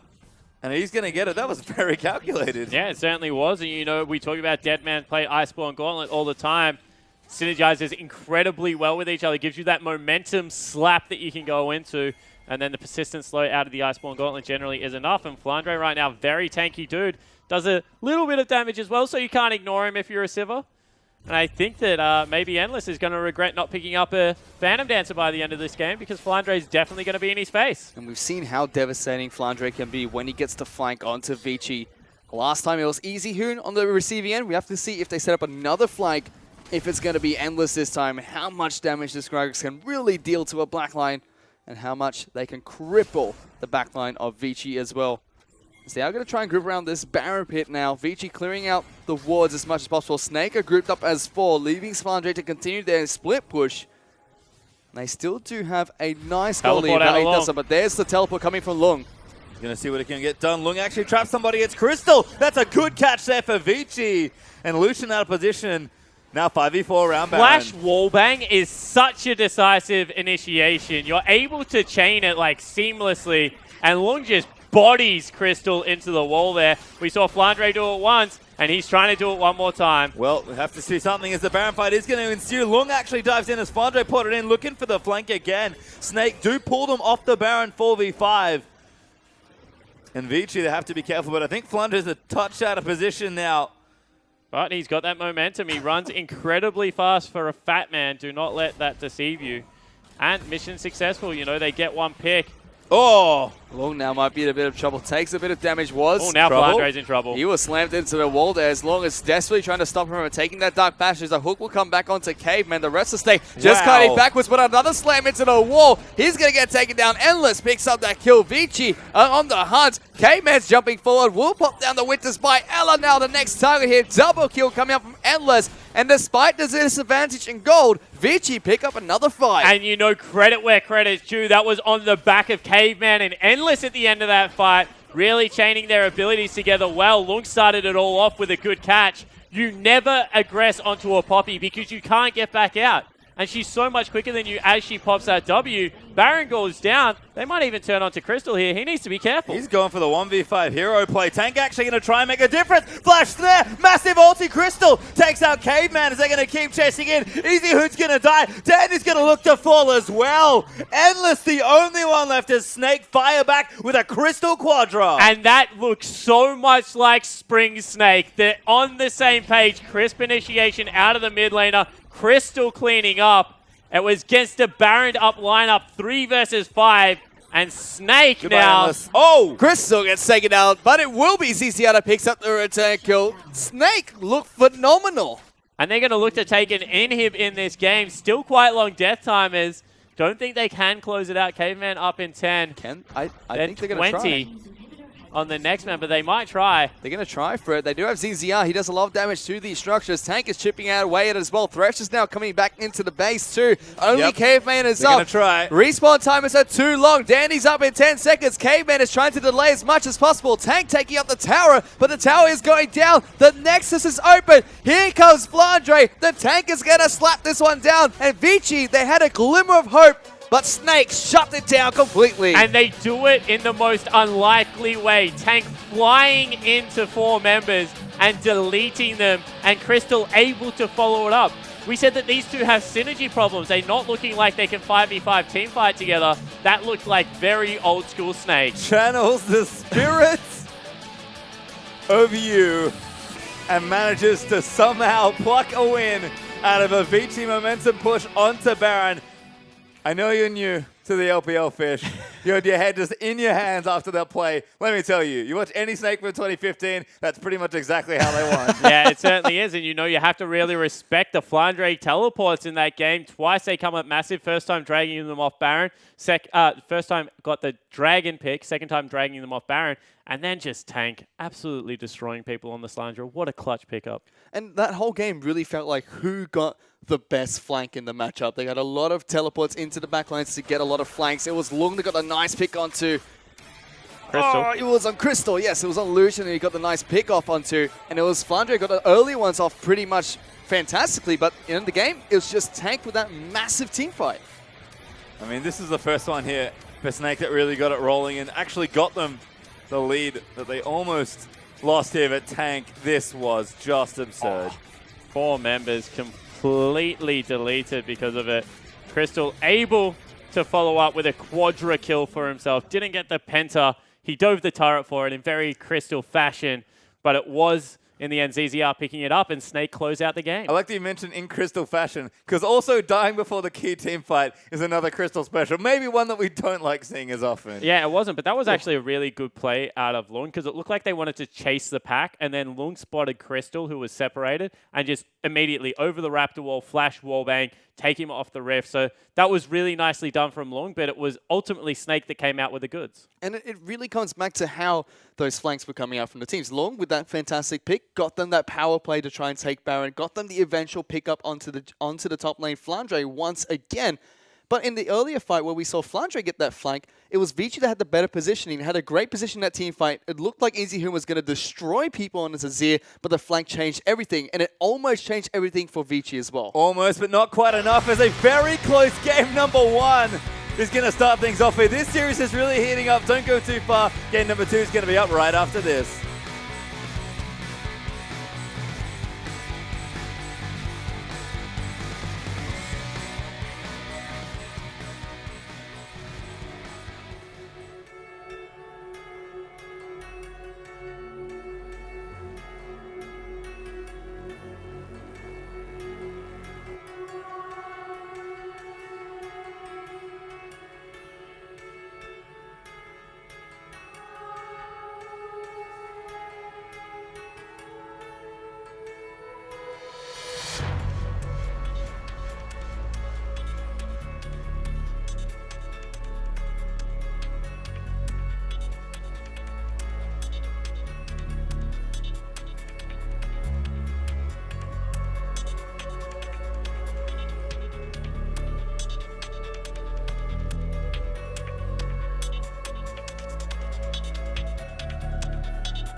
And we're back here as we're going to look at the MVP from our last game.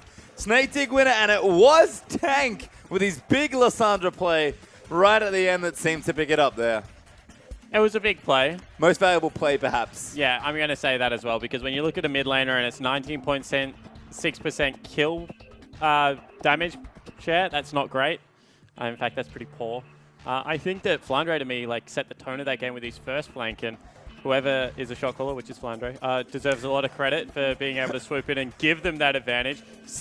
Tank saved what was going to be a good comeback with that flank at the end of the game and being able to dive in, but I think that that's a little bit of a strange MVP. I agree, but still for me, if Tank can make a play like that, that single-handedly ends the game after all that advantage that was given to Snake, and then Vici on the turns to comeback, which is this play right here. I think it deserves it just for that reason. But, so this is my perfect example, right? They're going to show us two plays. They're the only two plays we're going to see. The game went for 40 minutes. If you made two good plays in 40 minutes, I'm going to say that you probably weren't the most valuable player on Summoner's Rift in that game. Look, I certainly don't pretend to understand how the LPL MVP No, none of us do. works. I think that is the most charming thing about our MVP is that our colleagues over in China have a formula that they use consistently to confuse us. I think is the easiest way to say it.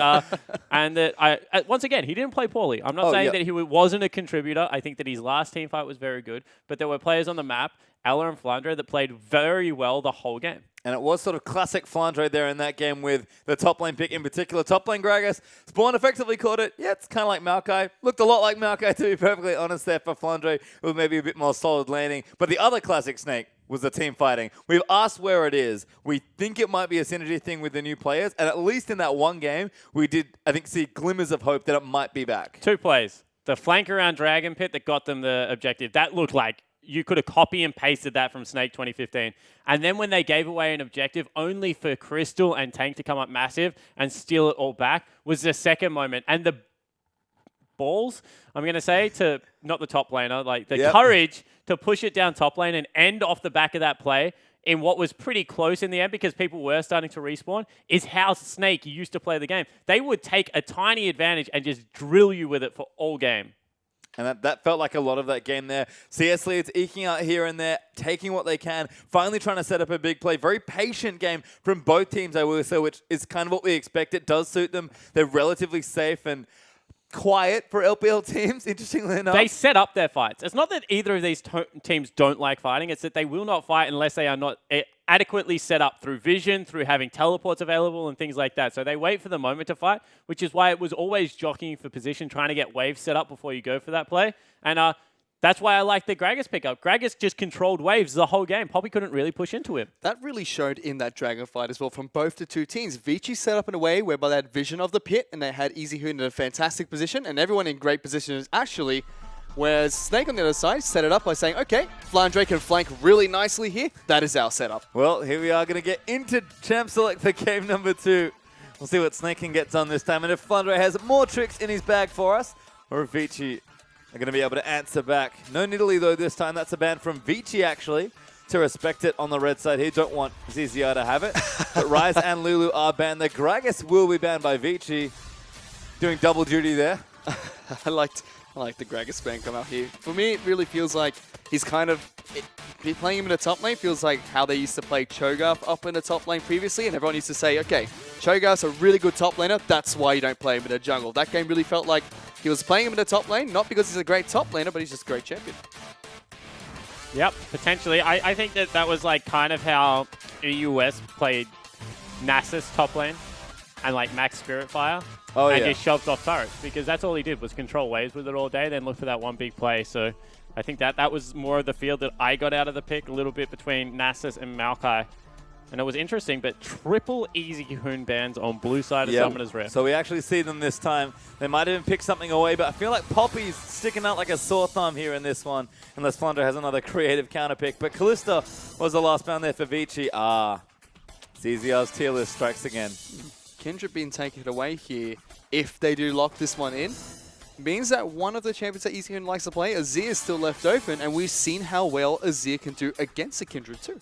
Yeah, potentially, but we also saw in that game that they gave it over and were absolutely fine dealing with it, right? And we've always said this about Azir. If you're coming towards him, fantastic. If everyone's attacking from one direction, Azir is really good because he controls that direction. If you flank against Azir, he is in a lot of trouble. And we've already seen how well Flandre can do just that. So this game, it's going to be interesting to see, one, if Easyhoon gets that champion, and two, if Flandre can continue to do what he did in Game 1.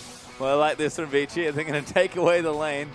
But I think gave them a spot of bother in the last game. Braum is locked in. Lucian could also be the pick here for Endless. Pretty solid bottom lane, and they are going to take it. That does leave Sivir open if Snake wants it. So we could reopen the Beyblade Arena for business. But Snake have plenty of time to decide what they want here. And once again, Poppy also sticking out as far as strong picks that are still available here for Snake. Yeah, Poppy, Nautilus, both available. Both very strong picks. Oh, Echo. I don't know. Zizia, whoa. No, so that would be Flandre's champion. That's true. And he does play at top and he plays at AP, so wouldn't be surprised to see it. Yes, please. Every time with the talent. Now CZR's on it. I think tank hovering Lissandra makes sense. So they actually might just take these both away. Easyhoon also plays Liss, so maybe that's the thought about wanting to take our solo laner so aggressively here in this game. Poppy, Lissandra are good champions. You do give a lot of information away, but Snake might be happy to sacrifice it, although not yet. They'll actually get Alistar perhaps, hide the top lane pick, but potentially give that Poppy away. No, never mind. They decide to give the Liss over instead. I think that's the right play. Yeah, I agree. I think that Lung's undisputed best champion right now is Poppy. And you saw that when they did look to turn the game around, it was actually on the back of a very good Poppy play. So interesting to see whether he goes towards Nautilus, which is his tier 2 pick. Wouldn't be surprised to see him pick that up. I also think that Easyhoon has to blind pick here. Because he needs to know what the team comp is to kind of understand what he needs to play. But he locks in Lissandra. That's risky. Certainly is, but that's what he's got. Vici might even lock down another solo laner here. Yeah, Nautilus is locked in here, so we'll have to see if that's going to be what we normally see. Nautilus up in the top lane with Lissandra in the mid lane because Braum was already picked up as the support. They could get a little bit funky and throw Nautilus into the jungle, but I think that would be a last pick jungle coming in for Vici. For me, that sort of signals that they're either somehow afraid of the mid Lissandra pick, which I'm not quite, mid Nautilus pick, excuse me, which I'm not quite convinced by for Tank, even though his name is Tank, which would be great. Or maybe thinking that they want to give the counter pick to Dandy, which is actually quite a lot of respect shown to the player. We saw him early pick Graves in the last game. Couldn't get quite as much done as he's normally able to, perhaps. And Snake, they're just trying to lock down these last few picks. We've got a really good core with Kindred, Alistar, and Poppy. So what are their carries to sort of complement all of this? Multiple AD carry comps make sense in a lot of Kindred-based comps. And Ezreal Corki looks just fine to me. I like the Caitlyn Hover from Crystal, but they're going to stick with Ezreal instead. Now it almost feels like Easyhoon picked up Lissandra just to take it away from Tank so that they couldn't get it during this rotation. They are going to get Corki instead.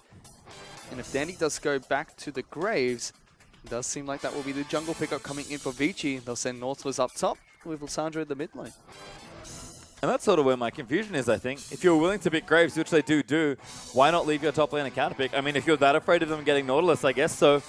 Vici's draft order, perhaps a little strange here, but I think they get a comp they're happy with. Snake, on the other hand, get a really difficult comp to play properly, I will say. Can't pin them down, though. Like, they have just so much flexibility here.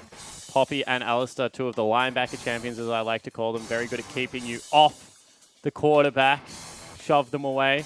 And they've got three quarterbacks, like three very good 80 carries. So I think that this is dangerous. I also think that they're great at rushing if they ever get going forward right now. Something like a package into Headbutt Pulve and the flanks that can come out of a Poppy, very dangerous. So I like Snake's composition. And Vici's just seems to be lacking a little bit of range. I don't know how they get out of the danger zone that is Ella and Flandre. Well, it could be complicated as we're going to run through the comps again. Poppy, Kindred, Corki, Ezreal, Alistar for Snake. But for Vici, Nautilus, that's not Gragas, Graves, Lissandra, Lucian, and Braum. Like you said, little short range there. Yeah, so it's a good comp. They have lockdown CC, they have good follow-up damage, but execution is going to be key right now, especially on Caveman. Triple AD carry with Braum, Braum needs to be on point. Certainly does. We'll have to see if they can, because Vici, they're playing a game behind us to get ourselves into game number 2.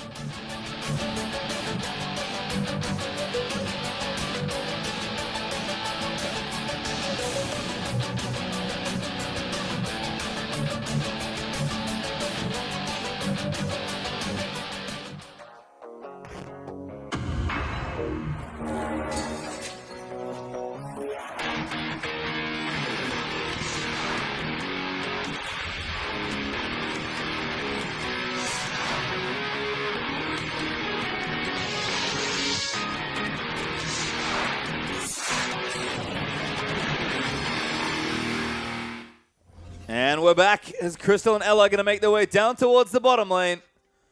And we'll start ourselves game number 2 of Snake versus Vici. Crystal and Ella moving down towards the bottom lane. For now. Sounds very foreign to me. It's a new sitcom. And I'm meant to be the new one that here. Snake are trying. Oh, could be trouble. Caveman and Ella going to do some fighting. Endless actually with a nice bit of damage.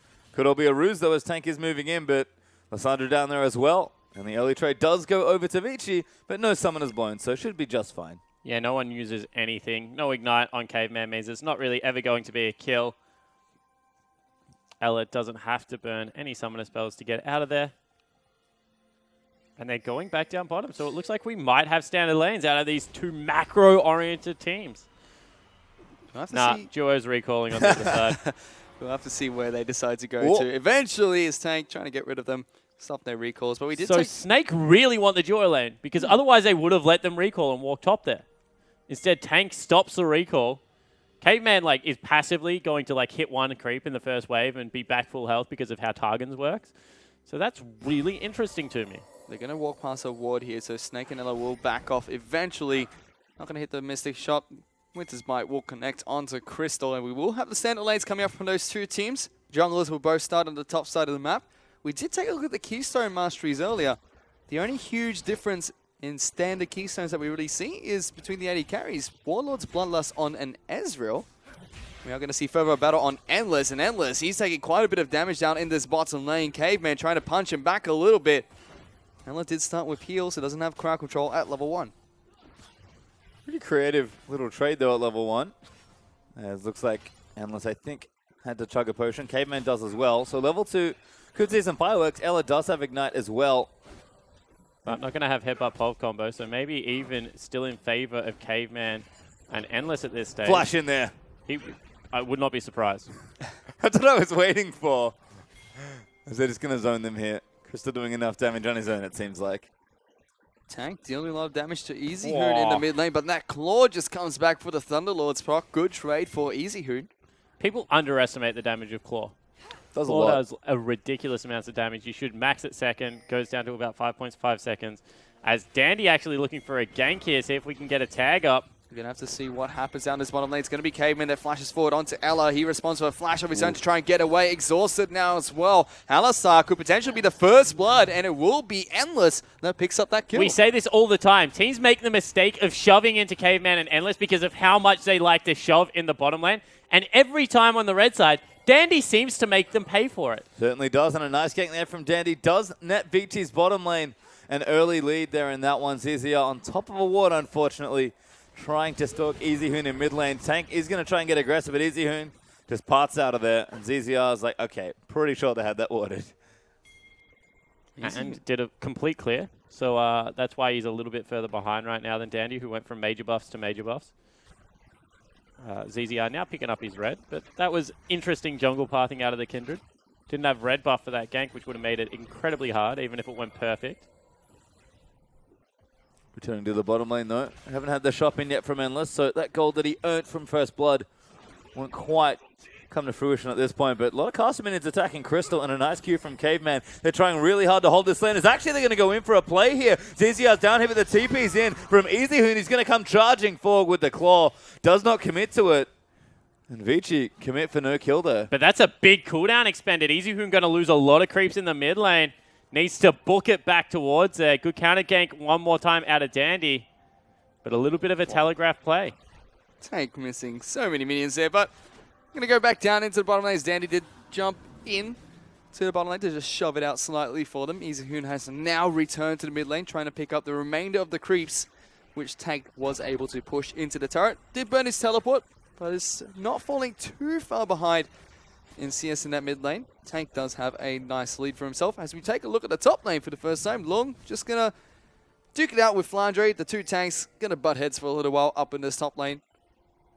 And I don't know how I feel about Doran's Ring on Nautilus. I think Corrupting Potion's still better. I think that you can get one on your first back if you feel the lane's not going fantastic. But I really do think the trading power with W and Corrupting Potion is like a little bit underrated. Shoving power definitely better with Doran's Ring because you can spam me a little bit more, right? But I do like the trading power and being able to go toe-to-toe with Poppy in the top lane. And we've seen a lot of this lane recently. Seems like the power shifts pretty rapidly back and forth.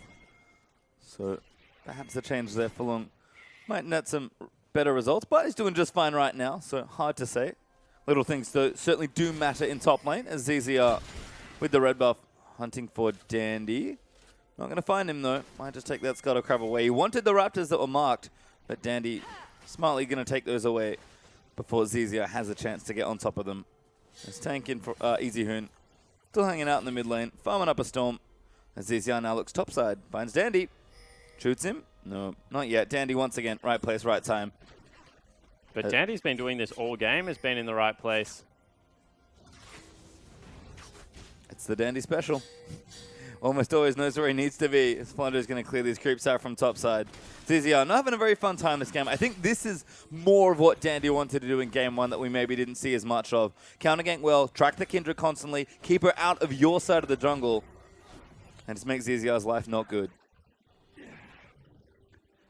Moving back down in towards this bottom lane again.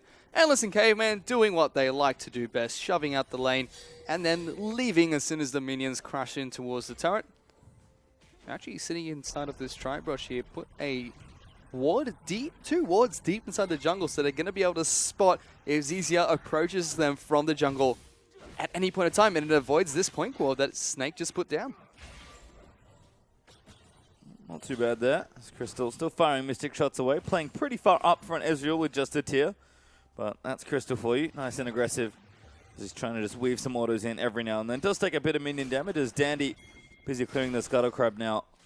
Should be able to take this away with a relative ease. Graves still very good at farming through that jungle. And we have a quick check-in with some early items in the mid lane. Abyssal Scepter on the way there for Easy Hoon. Got both components there. With an early Sheen there for Tank. And the Phage coming up next by the looks of things. So no surprises just yet. And once again, we're going to settle in likely for another standard landing phase, but probably one that's a bit quieter, as these two teams do like to farm up, play a bit more conservative, particularly in the early game. Yeah, definitely. And it is going to be a battle over that vision. You can see in the bottom lane right now, the triangle vision set up for Endless and Caveman to continually shove. ZZR has been very much tied down by Dandy controlling the pace of the jungle, and now he might be looking for a potential blue steal. No, was just ducking his head into the jungle. Now he'll back away. That will be picked up by Tank, who's going to return in towards the mid lane to go up against Easy Hoon again. Taking a look at their items really quickly. Easy Hoon looking to try and complete that Abyssal Scepter. Tank has his Sheen available, so not going for the Hex Drinker first before the Trinity Force. ZZR now moving up towards the top lane. Long is stuck in this river, has a pink ward inside his brush, deciding not to clear out the wards just outside of it. Looks like he's trying to defend it. Well, a valiant stance as Ella in trouble in the bottom lane, actually. Good stun there onto the Alstay. No ulti, that's probably no hope. Good flash there from Crystal to try and maybe turn it around. The ulti's there, he will get the trade, but Ella's already dead as Caveman going to get chased, but Crystal completely out of mana pretty much. Yeah, really nice play there out of Crystal to turn that one back around, but unfortunately didn't get the kill. It was Ella's Ignite that secured it. So Crystal, even though he did a lot of the hard work, as Lung now might be a little bit caught out. He is being caught out here. Has to flash away from the wall slam from Flandre. So some of the spell burnt. We are going to go back down in towards the bottom lane where Crystal, he's the last man standing, so to speak, for the side of Snake in this bottom lane. We'll be able to shove the minions in towards the tower. Tried to deny that away from Endless. He wasn't able to pick up the kills. At least we'll deny some CS away from the bottom lane AD carry. And one more time, that is a 20 CS advantage. So really only the 2 kills keeping Endless in this lane whatsoever right now. So even luckier that Crystal was not able to pick that one up for himself. Won't get any of the creep wave on the back end of it as well. So hard game one more time for Vici's bottom lane. It is a slight gold advantage for Snake right now. even though kills in Vici's favor. And even across the map, really just that bottom lane with a slight edge. Well, you can see Dandy going to start this blue buff up. Easyhoon's going to go ahead and collect it, which is nice timing, given that he was running a little low on mana. Crystal now with a Sheen returning to that bottom lane as well. It does have an extra Sapphire Crystal to build in towards that Glacial Shroud and the eventual Iceborne Gauntlet, but goes for a bit bigger of a mana pool, wants to maybe spam a few more spells. Not interested in as much combat stats with the Cloth Armor, but kind of splitting hairs with the components, to be honest, as they kind of do all about the same things. It's really those two items that you're looking for, as Endless has just stacked up AD. He should be just fine, as Crystal is doing a nice job keeping the lane in a good spot so he can continue to farm safely. Ella healing up the creep wave there as well. Windspeak is helping out. Also, as again, they'll just try and keep this strong farming game they've shown already. And Endless and Caveman really want him dead. He's sure looking like it. And that Crystal now, he gets locked up. A teleport's actually coming in. A good pulverize from Ella to stop their advance. The ultimate used a little bit late there. Keep you alive for a bit longer. And it's not going to be enough as Easyhoon picks up a kill. Yeah, nice teleport out of Easyhoon, going to be able to secure that one. So a lot of pressure being put on by Vici's bottom lane. That was a little bit of disrespect, as now Lorne going to be under fire. Oh, it does get to the wall though, but Flandre is going to pop the W and go on top of him. Nice little knock up there to try and secure the kill, as they will chase him out under the tower. ZZR does have his ultimate, so Lung is going to die easily. ZZR picks up credit for that one. Yeah, persistent damage is just too much out of a Poppy and Kindred. Lung did his best to try and get back towards that turret, but does fall down. So Easyhoon not having his teleport to save his top laner, instead made it with an aggressive play on the bottom lane. See whether they can get back down to Crystal. Once again, Braum and Graves are looking to tag team into that bottom lane. And Snake actually pressuring into that top side. Endless will take the turret down on the bottom, but Lung's still dead for now. They're trying to force the TP out of Nautilus. They will get it, but trouble in the mid lane now for Tank. Easyhoon is going to get straight on top of it. Ults himself as the support is in there. Dandy blows him up. What a play out of Easyhoon. Knows that Tank has the cleanse, so doesn't ult him. Ults himself. That means there's no way Tank can kill him. Has to burn the flash to get out.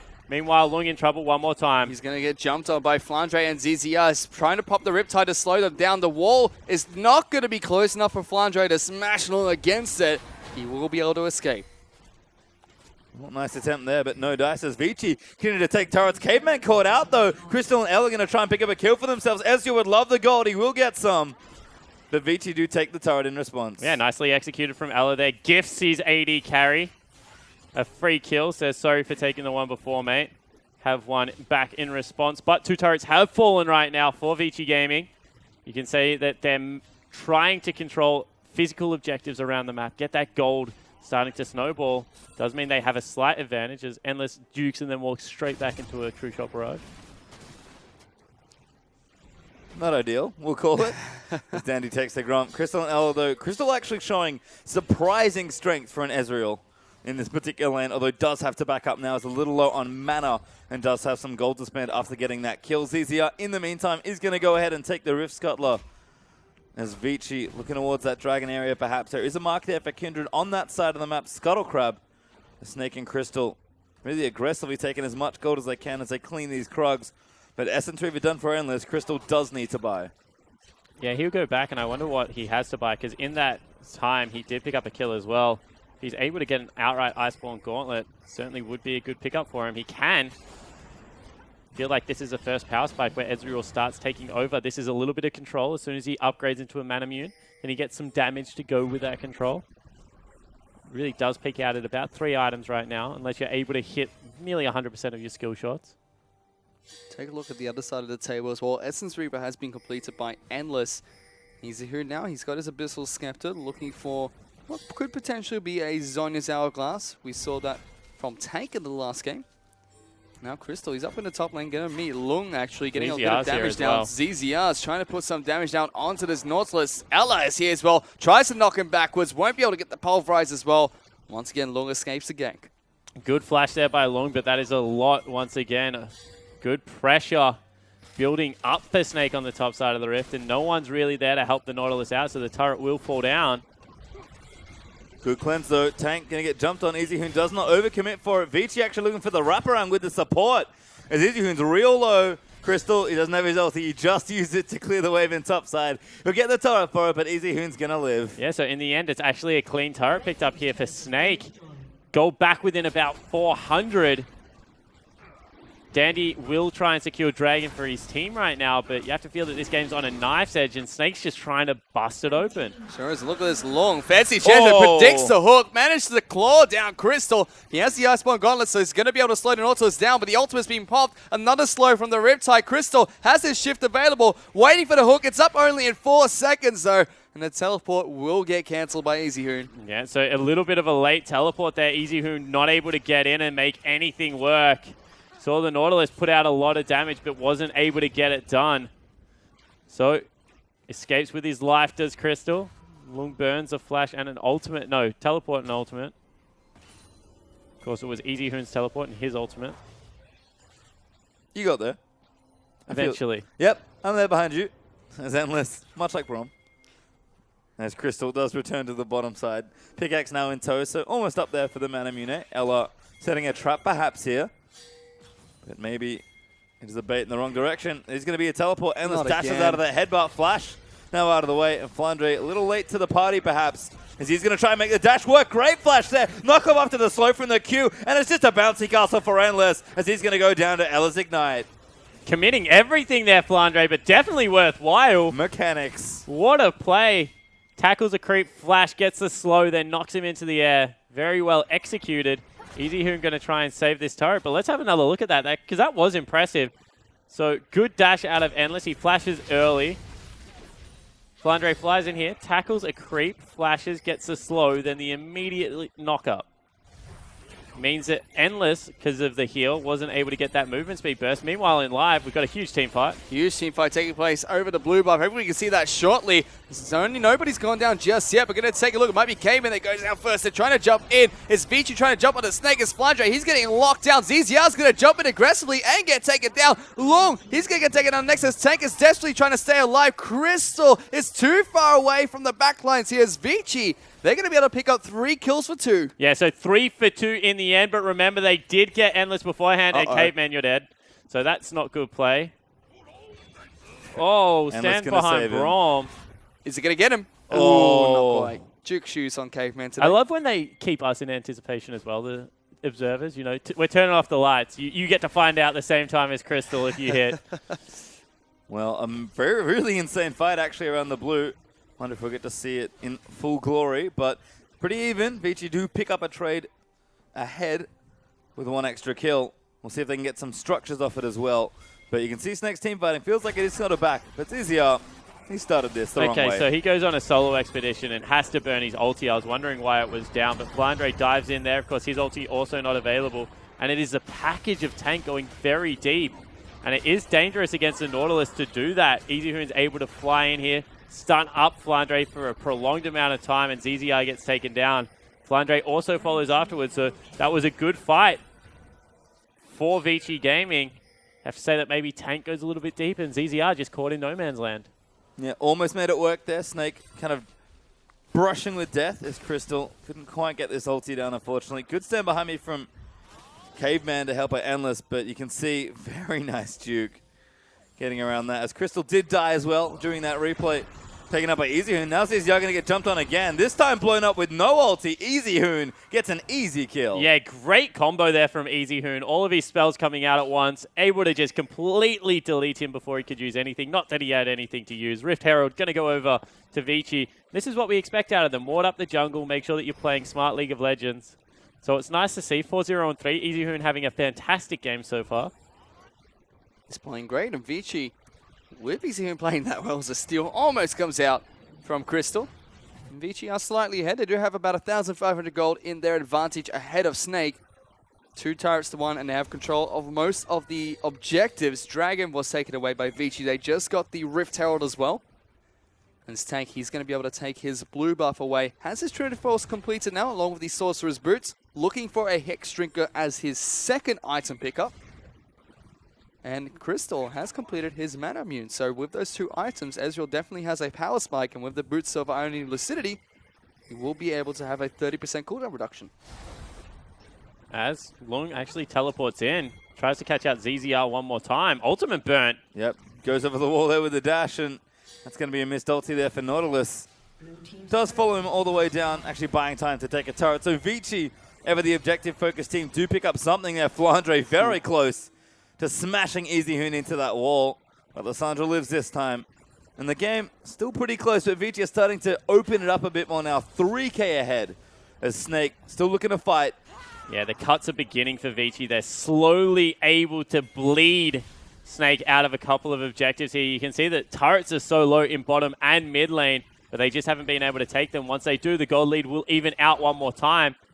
But relentless in their defense is Vici, so Snake are not going to be able to grab it right now. And it means that there are these windows of opportunity where there is maybe even a falsified strength for Vici to be able to capitalize on. Well, you can see Crystal going to get the red buff. And the difference it makes for a Sadie Devour when you don't get a dragon. Vici have the only one of the game right now. Is that number 2 will be back in about 12 seconds. Ziziado getting stuff stolen from him left, right, and center. Dandy really running a clinic this time around on how to keep someone down in the jungle. ZZR, we heard it from him before, where he's all about the Nidalee and Kindred. Nidalee was banned again. Kindred looked great in game 1, but Dandy showing much more up on the Graves pick this time around. Teleport is coming in from Snake though. Flandre trying to get in a flank on the back lines. He's going to try and pop the ultimate. Doesn't connect with anyone. And looks like Snake don't really want this fight just yet. Flandre's not going in. It's going to be Ella that gets jumped off first. It's now Flandre in the backlines. It's Caveman. He's taken down low, but Flandre will fall down to Dandy. The rest of Vici jumping forward. It's Endless jumping in towards the backlines. Crystal and Tank are separated. Easy who's going to jump in. Flashes forward for ZZR. He gets taken down. And Vici are trying to clean up this fight. Yeah, they certainly are. They get to maybe throw their eyes towards the Baron buff. Is going to be dangerous, although Corki going back to base. Tank, I don't know about that decision making because they have gone towards it. No, they all pull off. Recall, don't want to get it done right now. So it will be Snake living to fight another day. Good team fight for Vici. They also pick up the Dragon. Have to question once again, ZZR, early ultimate, not looking fantastic on the Kindred this time around. I agree. No, just not being able to have the same impact that he was. And it is a difficult comp to play for Snake because you have a lot of carries. Your comp can do a lot of different things, but when one piece falls away, it pretty much collapses in from under itself. It's just a little too fragile, perhaps. So Vici being able to play the fights well, pick the key targets. Flandre this time wasn't able to find a big flank with the Poppy. I think was trying to kick the jungler out of the pit for a steal on the Dragon, but ended up turning into a fully one team fight for Vici as they'll get the blue buff over to Easyhoon one more time and just continue to strangle Snake off of Summoner's Rift and keep them down for as long as possible. And that's what it kind of feels like, that Flandre tried to get a little bit cute, knock one person out, and then try and win a 5v4. But he split the middle with that ulti. Feel like if he had just been able to dive onto a carry and tie them up for a little bit longer, it would have given ZZR the time he needed to execute. But in the end, it was not to be. Crystal, of course, with those 2 items and now a transform Manamune, going to be quite strong in the next couple of team fights, but just hasn't looked to be the same fluid gameplay out of Snake this time around. He has his Quicksilver Slash as well, so should be able to cleanse away some of the crowd control that Vici can dish out onto him. Tanks cleanses up as well, so both of the carries on the side of Snake can get out of those sticky situations during team fights. Vici now have a 3,000 gold lead ahead of Snake, 3 turrets to 1, and the second Dragon picked up just there. Save to Devour has not yet been completed by ZZR. He's still just on that Devourer with a Hex Shrinker and a Dirk. Gonna have to see if he's gonna be able to pick it up shortly. 22, so it's not even that shortly. 1 stack a minute. Yeah, ZZR's got Dandy this game. Just completely choked out of his jungle. It's Crystal just trying to clear these creeps out of mid lane. ZZR, oh there we are, there's a stack as he takes out the Raptor camp. But Vici thinking about, I think, bigger buffs at this point of the game. Baron is an option as we move towards the 24-minute mark. We'll see if they look to maybe shift control around that area, especially since the Dragon is down. Snake, though, still again trying to give ZZR those stacks. And I feel like they're just looking for a big team fight, but Flandre's TP down for a little while longer. No distortion upgrade just yet for Flandre, so it does have to wait kind of a while between cooldowns. Snake kind of have to set something up here, but it is Vici with a lot of momentum. Have to worry that Snake, when they don't have initiative, have to really dig deep like they did in game 1, I suppose, to see if they can close this one out. Otherwise, Vici are going to do what Vici do best, and that's methodically end games. Yeah, and look at the power in the core of Vici right now. Dandy 4-1 and 2, Easyhoon 4-0-4, 3-2 and 4 for their AD carry. They have a lot of damage. And you're right, there's just not the tank, because Flandre is a little bit behind. 200 CS. Hasn't got any kills for himself this game. He's not going to be able to withstand all of that damage that is coming out of the lineup right now. And it is Vici's momentum right now that they are trying to use to push objectives around the map, like the Baron that they're now setting up for. We'll have to see if that momentum can snowball for Vici. So they're still 3,000 gold up. Snake are doing a good job of stopping the bleeding for now. Question is, how long can they continue to do so? As Vici do have vision control over this Dragon Pit, have put down quite a few pink wards. Caveman and Dandy clearing out every single ward that the rest of Snake trying to put down towards that pit. They even have EasyHoon split pushing in the bottom lane to try and match Flandre. And look, that's what I was going to say. There is answers from Snake right now to stall out this game. They have good wave clear in Ezreal as well as Corki. They're going to be able to pretty much instant clear every wave.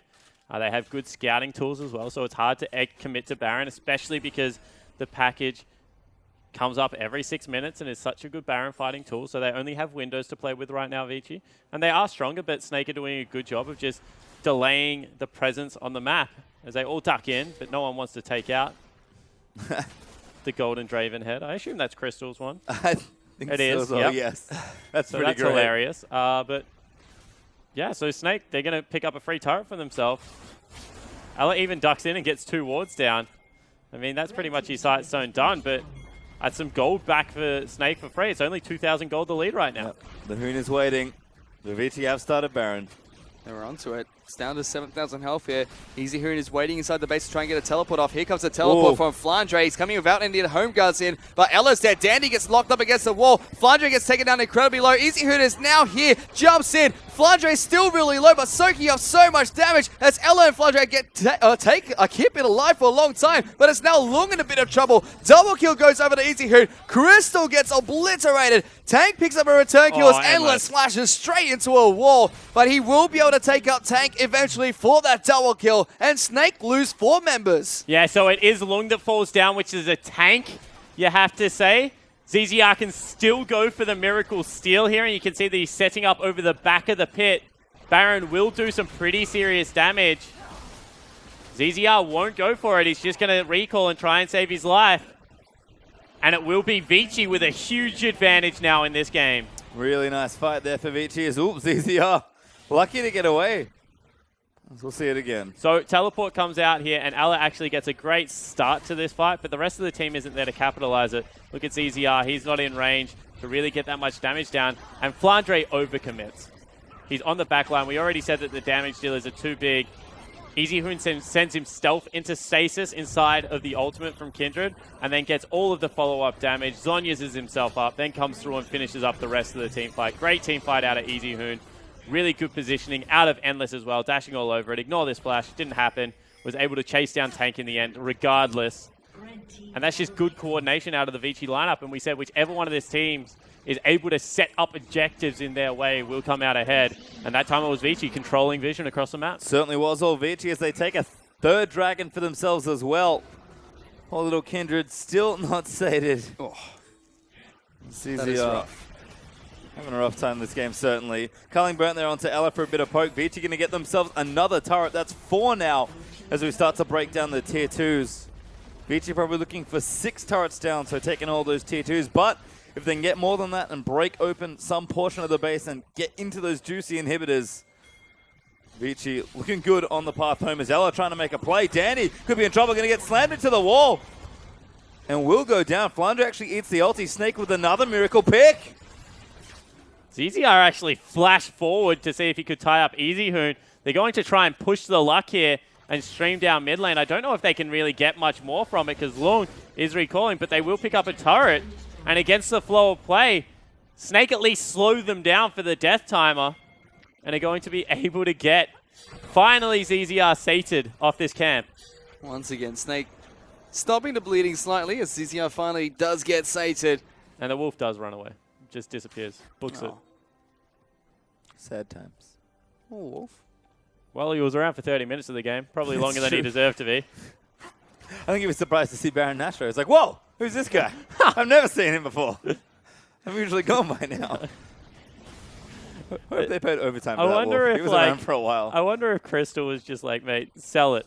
Oh, he actually tags Endless there. It's good damage. Get a warrior in chat. You're not going to get sated this game. I actually looked down and thought I saw warrior, and then I saw the purple wolf, and it was all okay. Yeah. So he does commit to the build, finish off the Devourer. And again, it feels like Snake, whenever Vici get Baron, somehow get a buff. And we're able to find a few picks here. Vici, though, not done yet, and still have Baron on a few members, so Snake are going to see what they can do to stop them. Easyhoon heading down bottom side. Going to stop the tide of minions pushing in there, get something started, and have his TP ready. Vici still in complete control of this game, but Snake, they're still fighting despite being behind. Yeah, once again, this is a 30-minute game with a 4,000 gold lead. It's not insurmountable. It certainly is a gold lead, and it's worth noting, but 3 items onto Crystal means that there's still a winnable team fight here for Snake's lineup.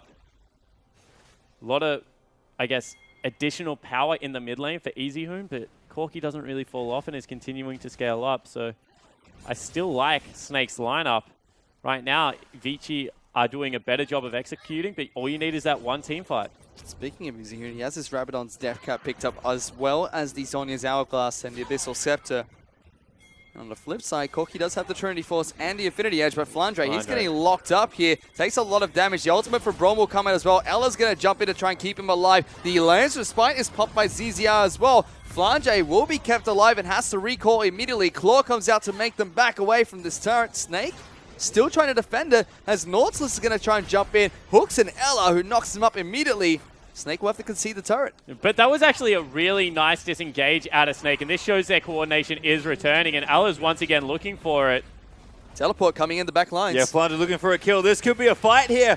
Flandre, who's he going to lock down? He does find Endless, but he gets ulted instantly by Easyhoon. He is almost going to go down, but Ella gets a massive 4-man pulp. Crystal, though, locked up on the other side by Long, and Flandre's just too low. There's Tank going in with the package. Looks for Easyhoon, who pops the ulti. Endless, massive positioning over the side as they finally take down the Braum, but Vici go massive. That's a Quadra. Endless gets himself a pentakill. And what good positioning out of the AD carry on Vici's lineup. Gets himself over the wall. 3 hits for a little bit, and then is able to clean up a Penta and go re-aggressive. We complimented him in Game 1, stepping up one more time in Game 2, and it looks like we're going to go to Game 3. Game 3 between Vici and Snake is inevitable, as Long, he's going to be teleporting back into the base, charging down. Vici are looking to take down these structures. They're working on the Nexus turrets. The death time is way too long for Snake, and it's 1-1 between Vici and Snake, and what a play from Vici. Well, Vici, they play their own game there, and Endless really steps up to pull them over the top on that last team fight. You felt like Snake knew what they wanted to do, and they are certainly playing like Snake used to. But execution all game long was lacking, with a difficult comp to pull off, and even in that last team fight, they had all the makings of another miraculous Snake fight, but that weren't quite all on the same page. Yeah, I completely agree. It was like half a second too late to get in there from the package. You saw that Flandre went, and then if Tank had gone at the exact same time, that's a great team fight to look at. But instead, Flandre goes, maybe a couple of seconds later, Tank finally arrives with the package. Crystal's caught on the side, too many minions around him. So, look, it was Snake trying to play Snake-style League of Legends, but I think they were too aggressive in this game. It almost felt like Vici were able to deal with the flanks a lot better in this game. They denied Flandre from getting those key targets and kept him locked down for enough time that when the rest of Snake tried to react, it was a little bit too late. I actually completely disagree, because if you watch that last team fight again, Flandre gets 3 people and Ali gets a 4-man headbutt pole. It was like not the reaction, it was just the fact that like Tank isn't there, because they had forced him back. It was just a poor time to go for it. It was over-aggression. Like if you have a look at this again, Ali goes in. Rest of the team's not there. This isn't Vici dealing with it. This is just Snake not being in the right spot when they're hitting the go button. All the carries really trapped around that corridor as well as Vici clean out the rest of this team fight. But I imagine we'll see the last one here as well, as Easyhoon went massive in this particular exchange. You felt like that top half of the map was back for Vici, but the bottom lane was also here as well. So have a look at this. Flandre goes in, gets 3 people around him. Alla dives in, 4-man headbutt pulverize combo. It's just that the rest of the team's not there. Look where Tank is. Tank's a tier 1 turret. Like, hold on a second, guys. I'll make it eventually. Now finally arrives, and it's Endless that ducks over the wall with a great piece of positioning, not standing on that equalizer. Red carpet not welcoming him. And he just absolutely cleans up the rest of the fight. Ducks back over, gets a pentakill for himself. that was Vici out executing Snake. Snake had some great engages still. Flanks were still there. They just didn't execute on them well enough. Yeah, and it felt like definitely execution-wise was looking great there. But what a awesome play from Dandy in particular to really get the game rolling. Yeah, I just think that Vici this time around, like, we're able to get like a little bit more cohesion together. It looked like game one that they were caught off surprise, and this time that they were ready for it and had burnt too many worthwhile spells before the fight actually started. Well, a great game there for VTs. We are going to push ourselves into game number 3 for another time over the weekend. Don't go too far. Our final game of the LPL for Week 7 is coming right up.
And we're back here for our final game of the evening, but let's check in with the MVP of Vinci's win. It was Endless and his pentakill, and I do agree with the committee this time. I do, because he played really well in laning phase as well. Think back to the start of the game where he was culling down in the bottom lane, making sure that they were always pressuring and getting kills. I think that they played much better. Abuse the Ezreal pick that doesn't get going at the start of the game. And Endless and Caveman, the unsurprising heroes Vici deserve in this game. Certainly do, and you can see these fights of Vici were much cleaner this time around. They forced fights on their terms around objectives, and it's just easy cleanup for Endless every time, who's standing in the right place, which is always a good thing as an AD carry. His positioning is actually really good. Sometimes he doesn't auto-attack when he's positioning well. I think it's something that people have noticed. Sometimes he headbutts walls. But, you know, in the end, it doesn't even matter. Certainly doesn't, as this is a beautiful fight here from Endless. Snake, they tried, but a little too far behind and not quite together on this one. Gives Endless an awesome Penta, and look at this. This dash was just sick. Yeah, actually getting over the wall, being able to stun up tank again, he's just outputting so much damage. I always say that Lucian is a hyper carry, but he just doesn't have the range of one. If he ever free hits, Lucian does sick damage late game. Certainly does. You can see him here as he cleans up Crystal with the last crit for the Penta. Endless is there on your screen, chatting away to his team, because Vici do need to win one more game if they are going to pick it up. Snake, of course, in exactly the same position.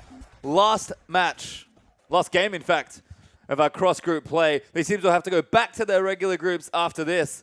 So we'll have to see which team is going to take it out, because we are in the Game 3 very soon. And this is a big match for Vici as well. In Group B, they're sitting at second last place, but just above them are teams with only one win more than they have. If they pick up this game against Snake, they'll effectively go 6-5 and tie up with a lot of the teams that are fighting for those playoff spots. Yeah, tie themselves up with Invictus Gaming, I think, is the most important one, which seems to be slumping right now. So if Vici can continue to ride some momentum, might be able to catch IG. Well, they're on the blue side here for this game, so we'll see if momentum is in their favor. Snake on the red side, of course, for tonight's final game.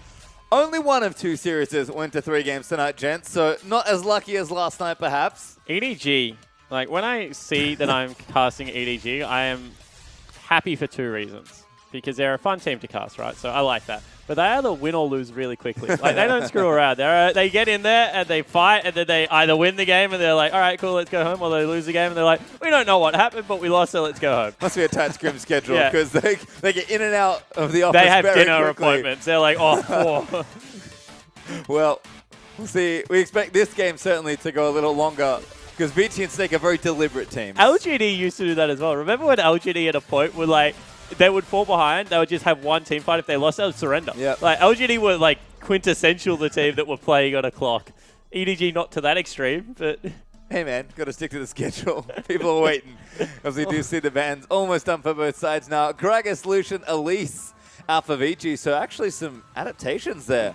Maybe taking comfort picks, expecting Snake to pick them up later, but Alistar, Rise, and Nidalee are the 3 bans from Snake. I don't think Elise has been banned or picked during this series, actually. That is correct. So they're expecting Nidalee to be banned. I was actually going to say, so then they take Kindred. Because, like, then, like, what do you play against Kindred? But that's not the case, so I'm not going to say that. Well, Kalista picked up instead for Vici, so taking priority on that champion, but seems like we're going to get Braum and Kindred. Yeah. In this particular... Oh, Lulu's open. Maybe not. Did miss that one there in the bans. And the initial team comp that brought the Juggernaut over to China. I understand that KT and Rox played it a lot in LCK beforehand, but this is a team that very much like to play Juggernaut style League of Legends. It is still 6.4. Kog'Maw is up, and Lulu has been locked in. And no, whoa. Whoa, what? Everybody calm down. Flandre. There we go. I was confused for a little second. And Lulu has been locked in, so it definitely can run that composition because Kalista's on the other side of the rift. Lulu Kindred as well. Maybe adding a bit of extra protection. And a secondary threat also from the jungle. We've heard it from ZZR. Nidalee or Kindred are the strong picks. I will take one if they're available. Nidalee's banned. So holds suit there for his 3rd Kindred game in a row. That does leave Lissandra and potentially Braum as well. So have to see if they take away that support from Ella and deny that lane. And depending on what team you talk to, Braum is either great against Kog'Maw or horrible against Kog'Maw. Because you have to remember with Hurricane, he shreds through the Unbreakable. All 3 bolts hit him and he dies incredibly quickly. So that durability you're used to out of the Unbreakable is actually not there for Braum. At the other time, I always say that if you just tag him once, if you just get that one hit onto him, he's able to get it done. But I don't know why I'm talking about it, because Crystal probably going to troll me and lock in Jin. Well, maybe. I wouldn't mind to see the Draven, but against Kalista, maybe not feeling it. We do see Graves and Lissandra there for Vici. So Dandy once again will run back the matchup. I like it. We're going to get a tiebreaker on jungle matchups here. Dandy's done this twice now. One for a win and one for not. And it was a very different game too when he was controlling pace of the map. Certainly, he kept ZZR locked down for so long. In fact, the entire Vici squad kept ZZR behind for so long that I think he only got sated past 30 minutes Crystal! into the game. Stop misbehaving! He's a big troll today. Oh my god, they are doing it. Lulu Jin, welcome to the new combo. As Thresh is locked in as well for Ella, which I also like. Thresh Jin is a great lane. We saw this yesterday from OMG, but I don't know why they have a Lulu on their team. Well, they also have Kindred, right? So can buff up the Kindred, and Kindred's an auto, right now, attack speed 80 carry that they use out of the jungle. So just going to go absolutely nuts and shoot bolts everywhere. Hopefully get a Hurricane in there or something funky like that. So I don't hate it. I think that the reason being is that Jin's just such a lane bully, and against Kalista, you need that lane bully. Ever since the nerfs, Kalista's kind of like the 80% champion, I call it. You need a jungler or a support that can do the 20%, and then she does the 80%. She can no longer 100 to 0 people. She used to be able to, really, really easily. But you need a helping hand down in the bottom lane.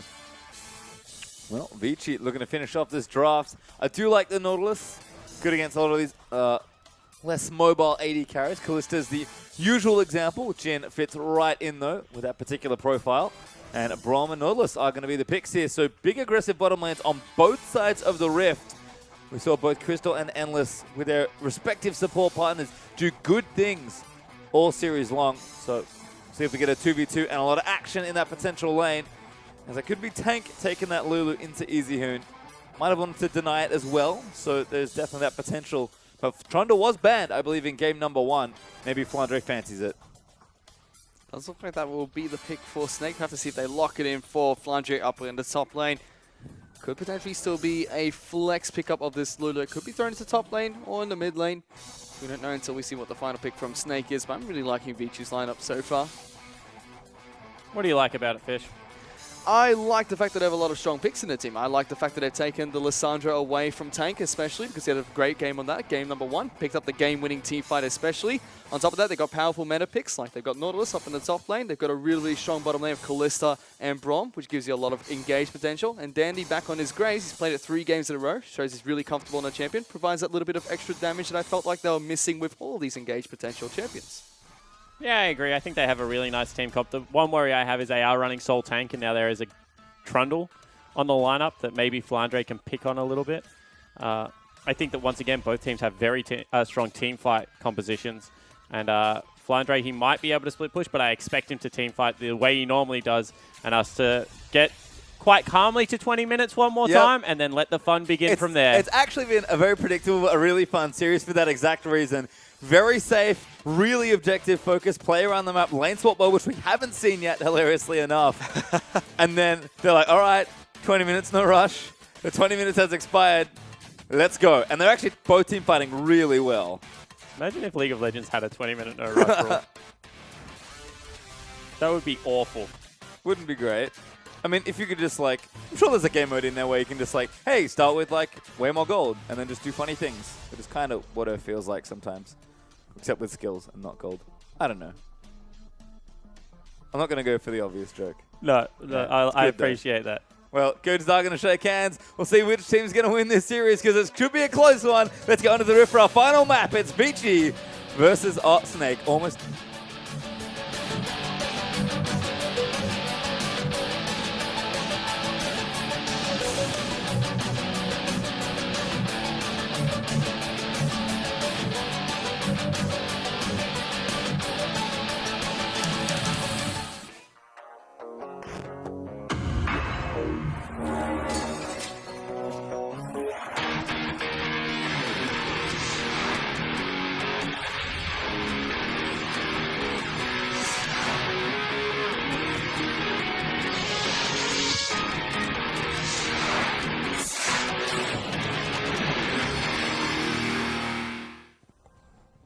Well, here we are out into Summoner's Rift for our final game of the evening, and in fact of the week, as Week 7 will be coming to an end eventually. But we have to decide who is going to pick up the win and the point here between Vici and Snake as they split two relatively close and long games.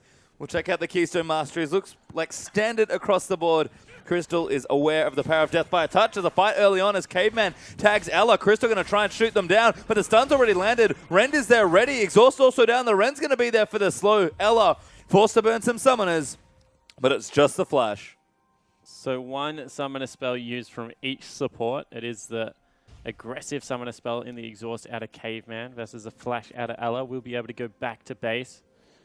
That's will be important if it's standard lanes, not so much if it's a lane swap, because if it's a lane swap, you generally avoid each other for the duration of that flash regardless. So we'll see exactly which way that works out. So far, based on the map positions, both the teams are looking to go for standard lanes once again, which is surprising, seeing that this is Vici going up against Snake. And Crystal and Ella will walk over that ward and potentially take a camp for each of them. So Caveman and Endless will start on the Krugs, whereas Crystal and Ella will take the Gromp camp away. And both the junglers starting on the top side of the jungle will be Danny take away the Gromp, and it's Kindred working on the red buff. Well, pretty easy take here for the camps as Endless and Caveman will finish up a little quicker. Poor Jin has to reload that gun, but he's actually done relatively fast as well. Yeah, Crit Bullet, never underestimate it. It steals jungle camps all the time, terrorizing solo queue since day dot has Jin been, but also does the first camp relatively quickly, so gets down to lane, and now we have the bully lane. Oh my god, Hook almost lands in. That was close there for level 2, but now Caveman's going to dive in. Ella looking for the tag. There's the stun out into the Braum, but Crystal does so much damage. Yeah, he certainly does. He's not done as well. I'm ready. Oh, he wants to flash so bad, but the heal's up. That felt a little bit hyper-aggressive coming in from Cayman, and is trying to abuse the flash that Ella burnt at level 1. And this is why I'm so happy Crystal's playing Jin, because Crystal is known for two things. Being a strong late-game hyper carry with a lot of support from his team when Snake's team fought excellently well together, which they're showing a bit more of today, and hilarious amounts of aggression. I was about to say, being a crazy man in lane is the other thing that he does. And you can see that he just did not back down from that fight. Even when Ella was running away trying to use that Ignite defensively, Crystal was like, nah, I reckon I still got him. As ZZR gets the Dream, starts off the Scuttle Crab, and it's marked. And a Sentinel. Value Town. Is Dandy hanging out mid, looking for something onto Lulu. Might be pulling an old Clear Love, looking for a bit of drive-by pressure. Oh, almost. That was close. Nice attempt there from Dandy, but it's easier. He does claim the camp. So a huge CS advantage right now in the bottom lane for Crystal. We'll be able to pick up some of it here, Endless, but he's also going to get crit a couple of times. So it looks like it's going to end with about 10, just under 10 CS advantage for Crystal in this bottom lane. He was really aggressive at level 1. Endless had to go back to base, picked up a ward, pink ward for himself, but in the top lane, Dandy now going aggressive against Flandre. Lung losing a lot of his health, but Dandy's here to try and get some damage now. Flandre just wants to fight Lung. He picks up first blood, 2-on-1. What a fight from Lung. This is why we say that Flandre is a really smart top laner. So he gets ganked in the top lane. He recognizes it's Graves, and Graves can't shoot through creeps. So instead of running away, he stays in his creeps. Graves does no damage except for end of the line, not adding anything to that gank, and is able to win the 1v1 against Lung, and then goes down. But he gets the first blood. He's going to be able to teleport back into his wave because it was pushing, pick up all the extra farm. That is definitely in favor of Snake right there. Kept his flash as well. So Flandre, again, it feels like Snake is starting to shake off a bit of the dust and rust that they've accumulated in that offseason and in the early start of the year. A nice gank there from Dandy, but very well played from Flandre to get the trade. Dandy's still around that top side of the map, so maybe looking for a revisit, but for now he's just going to take down that Scuttle Crab. As Flandre does return it with a pickaxe, now ready to battle Lung once again. He certainly is, and if he's already showing that much aggression with the jungler in the lane, he's going to see how they're going to do it again in the top lane. But in mid lane, Tank taking a lot of damage, has to flash out of there. Standy was close by and threatening to try and take him down. It's easier though, clearing out that Raptor camp.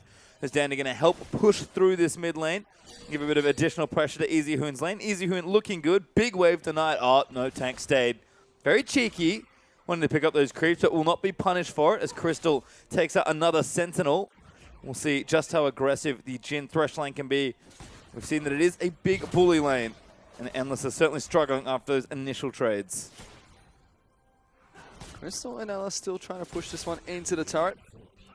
Caveman and Endless not able to play the way they want to. Oh. Look at this hook coming onto Endless. He's going to get locked down, flayed back as well. Gets ignited on top of that, taking a lot of damage. Not going to quite go down. Has to pop a couple of potions to try and stay in this lane, but a good hook from Ella. And this is what I say. Jhin, like with layered CC, just is abusive in bottom lane.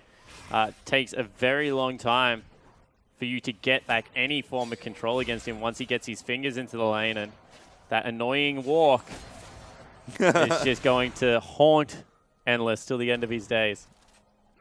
Well, lane looking good so far for Crystal. Has found himself another CS lead in the lane. Still about 20 as Flandre and Lung fighting again. But that's a level 6 Trundle, I believe, and Lung's in trouble. Flandre still with the flash, but the TP from EasyHoon is going to come in. He's got his ulti there as well. The Claw's going to move in. Flandre going to turn around, get a grasp proc, but he gets locked up by the ultimate. Hook down as well. Now Flandre will flash, try and make it under his turret, but EasyHoon locks him down. Such a late teleport out of tank.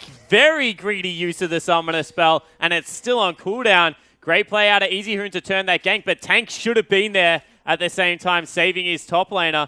Vici hit back. They're still behind, but they're starting to claw advantages out of this map. I honestly just assumed Tank had Ignite.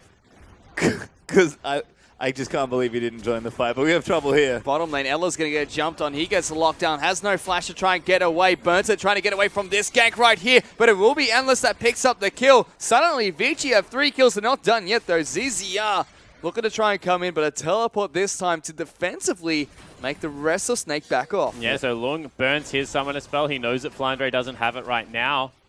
As Dandy still looking for Crystal, has the ultimate available, so wants to maybe utilize that. Well, this is struggle street here for Jhin. He's going to try and get as many creeps as he possibly can. Does save the bullet there for the cannon. Crits it down. Nice little dancing grenade. So actually, nice Jhin mechanics here from Crystal. Gets most of them. Well, he does miss that last one. Still staying in lane though. Still a nice CS lead, but he's going to have to get a shot in sooner rather than later. As Endless has gone back. Bilgewater Cutlass now completed. Picking up a nice kill for himself there on the Callista. Should even the lane back up once more. Dandy there to make sure the bottom lane's going okay. And this is just a camp out of Dandy. Like he is putting so much emphasis into getting around into lanes. We saw him swing top. It went a little bit awry. Then he was in mid lane. Now he's twice into the bottom lane. He's just honestly trying to match pressure as much as he can. He's got a kill and an assist for himself because of that fact. But CS advantage is starting to creep up in all 3 lanes for Snake. And that's why they still have the gold lead. Well, feels like EasyHoon is doing well, trying to move around, make some plays. It's easier though. He's going to look for a bit of counter jungling of his own. Dandy kept him well down in that second game. It feels like Dandy's saying, "Nuh-uh, it's my jungle." Maybe be able to take that Raptor down for himself. Ella, though, on the roam, looking to try and make something happen. Everyone's in fact, Snake completely grouped up. Flandre can join as well. Having a fight on the top side, though. Ulti pop there. Flandre going to try and turn things around. So much damage on that Trundle when he burns the ulti. And this is a thing, right? Well, as we It's got an a fight. engage coming in. Tank's going to get knocked down by Caveman. He's going to be stuck inside the Kindred ultimate to keep him alive a little bit longer. EasyHoon now forced back into it as well. Look at that. It's going to be Kindred that manages to get out, but Endless still picks up a kill. The Callista's not done yet. Bouncing forward, trying to get in front of the rest of the Snake backline. Double kill going on over to Endless. And we said it. You know she's 80%. If you get anyone else there to help her out, she is going to be able to pick up the back end of team fights. Dandy's still chasing. Still going to try and run away. Does manage to walk himself out. I'm sure Dandy is. Ooh, curtain call pop. That's a call. I think he's wave clearing. Yeah, he's trying to. Caveman says no. He's trying to dodge him. Give me the wave. Well, get some of it. Endless and Caveman, though, with the help of Dandy, really putting the hurt on this lane. Despite the CS difference, 3 kills for Endless. As Crystal, what are you doing here? That's, yeah, a little bit of greed coming out of Crystal. They are backing away in the bottom lane, so he won't be punished for it. If any of you new to the LPL, that's also another facet of Crystal, so we're going to watch this again. This was a great double knock-up. They prioritize the right side as well. It's the utility not to damage, so they tie up the Lulu, they tie up the Kindred, and they layer their ultimates. In the top lane, meanwhile, I believe it gets interrupted. Yeah, it does. Nautilus hooks him right there. So Trundle doesn't get through, and that means that Endless is able to clean up the back end of the team fight. They were relying on the Trundle to come in and get some disruption with the cones and be able to tie up the Kalista. And right now it looks like Endless, another game in a row, is getting rolling. And you never want to give Kalista an advantage with lifesteal. This is why you do not go funky builds on Kalista. With the Blade of the Ruined King into Hurricane, you have such a good 2-item power spike. Lifesteal, a heck of a lot of damage, and the ability to put spears into multiple people. And Endless is just around the corner from making that happen. He sure is. 3 of the 5 kills onto that 80 carry. Definitely going to be able to farm it up and get a nice advantage as Vici are 2,000 gold ahead, but Ellen now getting chased on by Dandy and Caveman. Winter's Bite was not able to connect onto the Thresh, so he is able to scuttle away, scotch-free. Dandy now going to work on this Rift Scuttler, try and take that away, get some control over the Dragon Pit, and also deny another stack away from Kindred. Slowly looking like a game where ZZR is not going to be able to get sated just that quick enough. Well, he's not going for it. He's picked up a Caulfield Hammer. He's just given up on trying to ever get sated against Dandy and said, all right, I'll go Warrior. It's still a good item build. And I actually like the adaptation because Dandy's got back ahead. So now Easyhoon in trouble. Yeah, looks like Tank and ZZ are going to try and make a play here. Easyhoon though does have his ulti. He's going to use it on himself. TP cancelled though for long, and that's going to be problems. I think Flandre managed to get the cancel. Tank claims the kill in mid. Yeah, so really well done. And as I was going to say, like, I like the fact that he's just recognized the fact that he needs power right now. Caulfield's Warhammer gave him that in that gank, was able to do a lot of damage. And Flandre with a great pillar knocks Lung out of the teleport. So they're 1-for-1 now and wrecking each other's great teleport plays. Teleport's being denied all across the map here between Vici and Snake, but still, it's Vici with a gold lead, 1,000 gold ahead against Snake, so not a drastic gold lead, but a gold lead nonetheless. More importantly, most of that gold is being funneled onto Endless. He did step up in the last game. He'll have to do it again here to keep the ball rolling for Vici, and it's an important game for Vici to pick up here as well against Snake. To bring them back into playoff contention standings and put matters into their own hands as we end the cross-group conference games. Well, right now playing a little far back because Jing with the BF, so it's still pretty scary, especially in any sort of poke war. Kalista Brom should win any sort of extended trade, but Endless and Caveman respecting the power of the lane, especially because ZZR's coming for a visit. Junglers are back here one more time. It's a party down on this bottom lane. Both the junglers have been invited. Caveman's going to start it off by flashing forward, getting an auto attack and stunning up Vela. Here comes 2 teleports members from Snake. They're all down here. Kurt's core has been popped. They're trying to chase down the remaining members of Vici, but they're just running away as fast as they possibly can. And somehow, Vici escaped that. And so this time, Snake come prepared. They're all out of sight when they use the teleports. They get everyone down here, and I feel like we're not done yet. Certainly not. There is Caveman actually going to eat a hook. Jin W not going to connect. And the wave clear is pretty good for Vici. And that Snake getting nothing from that bottom engage. Yeah, so in the end, they burn 2 teleports, and it is done. They get absolutely nothing. They try to force, but good wave clear out of the Hoon means that that's not possible. Flandre, in the meanwhile, has to book it top lane, try and catch this massive wave that Lung's just shoved into the lane. You have to say that that gives Crystal a little bit more of an edge because he's picking up CS. But it's still Endless with those 3 kills. It is going to be very annoying as this game progresses. Definitely is. And a little bit of the bleeding has been stopped by Snake by using those double teleports, but they're getting absolutely nothing out of it and still back into the same spot they were before. Endless now in towards this mid lane. And they still have Tank in here, who has a Rod of Ages on his Lulu. Just decided to pick up that item. His counterpart, Easyhoon, has gone for the Abyssal Scepter, the same item we've seen all of the Lissandra games so far, both from Easyhoon and Tank so far, picked up first. Vici now working on towards this Scuttle Crab. Dragon's still up and available to be taken. We'll have to see if the 2 teams try to contest for this instead. Looks like Endless, though, starting to really farm up. Blade of the Ruined King is not far away, although Infinity Edge for Crystal also most of the way through. So AD carry is going to start to hit some points of power. But there's plenty of play here for Vici. I like the early distortion from Easyhoon as well. Knows that teleport plays may be key to this particular match, and they steal the blue buff. Very tricky there from Vici Gaming. And better yet, force Crystal off turret one more time. In fact, they're looking to take it down. And Crystal, who at one point in this game had a 30 CS advantage, is now only up by 15, and it looks like it's going to shrink even further. Takes the dark passage to get away from the rest of Vici. They were collapsing on towards the bot side. But that tower should be going down shortly as Caveman and Endless are making another push to get it taken down. Couple more attacks from the Callisto will be enough, giving Vici an even stronger gold lead than they already had. 2,000 gold ahead of Snake. So slowly finding advantages everywhere they can on the map. And this has been like the fastest paced Vici/Snake game I've seen in a very long time.